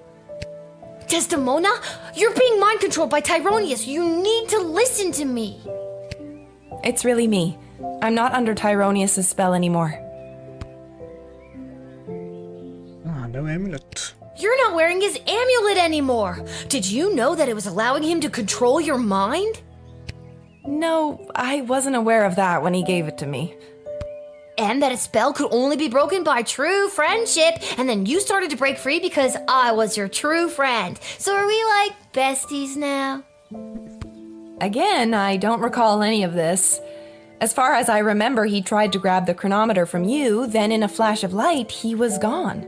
There hasn't been a trace of him or the device since. Is there a chance he still has it? Is he back in time right now, messing things up even more? It's doubtful. From what we understand from Dr. B's notes, once a chronometer has been synced to an individual's life force, it can prove disastrous to anyone else who tries to meddle with it. That's what I tried to warn him about.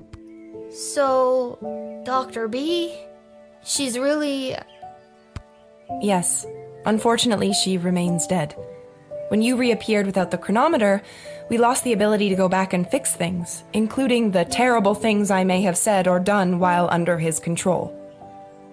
I'm so sorry. Can you ever forgive me? Well, it wasn't you. You were mind-controlled. Of course I can. You weren't you. I can only imagine what it would have been like to be under that creep spell. Thank you, Lil. And can you forgive me, Your Majesty, for forgetting to tell you how grateful we are, allowing me to return to my post, and for personally taking such good care of Lil this week? Of course, Hamish. But the Sprawl is grateful to your daughter, Lil, for all she has sacrificed to save it. But the war! Has it changed? Tyronius said that he was going back to kill Chuck and... Chuck is alive and well, thanks to you. And we still lost the war. But with Tyronius missing, things seem to have taken a turn for the better. We are still not out of the woods, but the worst is behind us. The Mages Guild has scattered. We discovered that some of the more loyal mages to Tyronius were supporting the enemy army with magic. But without this advantage, they were incapable of delivering a fatal blow to our fair city. Well, that's good. The enemy is still there, just outside the walls, and months of negotiations are ahead, but hopefully I can avoid any further bloodshed. Well, that's good news at least. So, what now? What do you mean, what now? Well, do you need me to unmask a goblin spy? Work the night shift? Harass any of your advisors? Lil, don't you get it? It's over. You don't have to do any of that anymore. Let the grown-ups do their jobs. Besides, I don't want you to be a guardsman anymore. I'd like you to just be my friend. That sounds good to me. Join me at the palace once you're feeling up to it. I'll have the kitchen cook up some tacos. Finally. Finally! Touché. Talk about fancy friends. She seems nice. I'd love to spend the day with you, but I've got a shift down at the guard shed. Get to work. What are you even doing here? You can do whatever you want. Chill. Go play. Have that childhood you keep talking about. Or, join me for another shift. Work? Sure. Well, one more shift couldn't hurt, could it? Oh, awesome. Okay. Then we have it, I guess. Second shift in number 2. Hopefully. Coming soon, hopefully. Without the burden of Tyronius's amulet affecting her judgment, Desdemona became the strong ruler the Sprawl needed to negotiate its surrender and lead the subsequent peace talks. She was able to win a number of concessions from the enemy that allowed the Sprawl to retain some of its freedom under occupation. As it happens, in secret, a certain hooded figure leads a growing resistance that will one day overthrow the occupiers. Desdemona and Chuck's marriage was, unfortunately, no match for the pressures put on them by the Sprawl's defeat. The divorce was as amicable as any royal divorce could be. A source in the palace shared that the two remain friends. When the Sprawl fell to the enemy forces, the occupiers' hatred and intolerance towards non-human races took greater root in the city. This forced many underground, which, if you were a mole person, is no big deal. Not great for the others, though. The Goblin Liberation Army continued meeting in secret and has become an instrumental part of the insurgency movement against the Sprawl's occupying forces. On the final day of the war, a power-hungry Tyronius used the wicket on his 3 rival advisors. Thankfully, he was confused by the contraption and accidentally denied them instead of sending them to the dungeon. Ousted, they walked to the nearest tavern outside of the sprawl and began to plot how to overthrow Tyronius and save the queen. It wouldn't be necessary in the end, as Lil did their jobs for them, again, but the act of plotting over drinks really brought the trio together. Good for them. After the fall of the sprawl, Councilwoman Ash was enlisted by the enemy to be their intermediary to the Queen. The occupiers saw her as an effective and ruthless new hire, but they greatly underestimated her spycraft. This Employee of the Month secretly fed intel to the Resistance, which monumentally weakened the enemy's hold on the sprawl. Lieutenant Stryker's execution was immediately scheduled by the enemy. However, before she could be hanged, she disappeared from prison. Cries of "Viva la Goblution" were heard in the vicinity of the dungeon, and although she hasn't been seen, it is believed that she is in hiding, assisting the insurgency.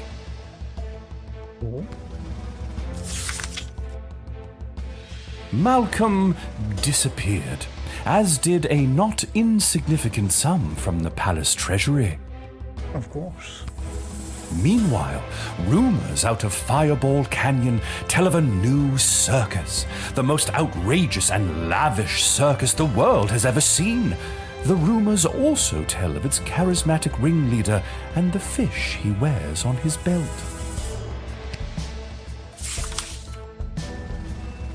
Dr. Beatrix von Matterhorn's body was never recovered.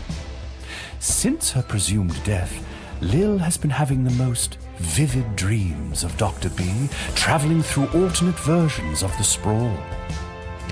In these dreams, the lost scientist seems to be trying to tell her something, but Lil can never remember exactly what it is upon waking.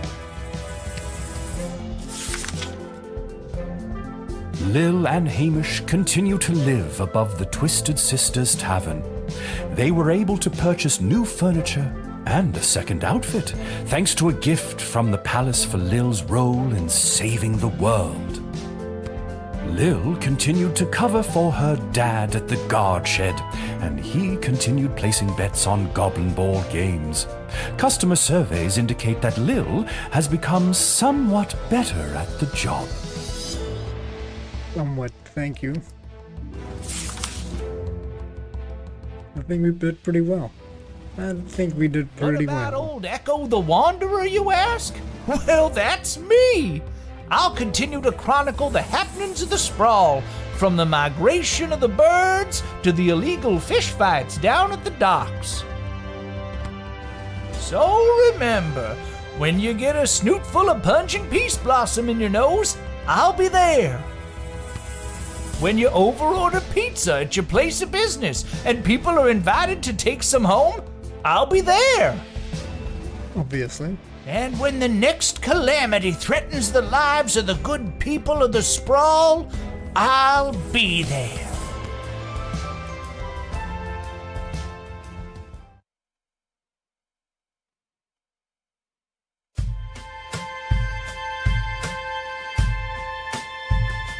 Is that it? Perfect. Awesome. Yeah, that was some really funny moments. Definitely had a good time on this one. Hope you guys enjoyed. I'm gonna dine and dash, but yeah, hopefully you find something like this again soon. This was really fun. I hope you guys enjoyed, like I said, and remember, it's the 11th hour, and enjoy some cutscenes. Bye-bye.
You still here?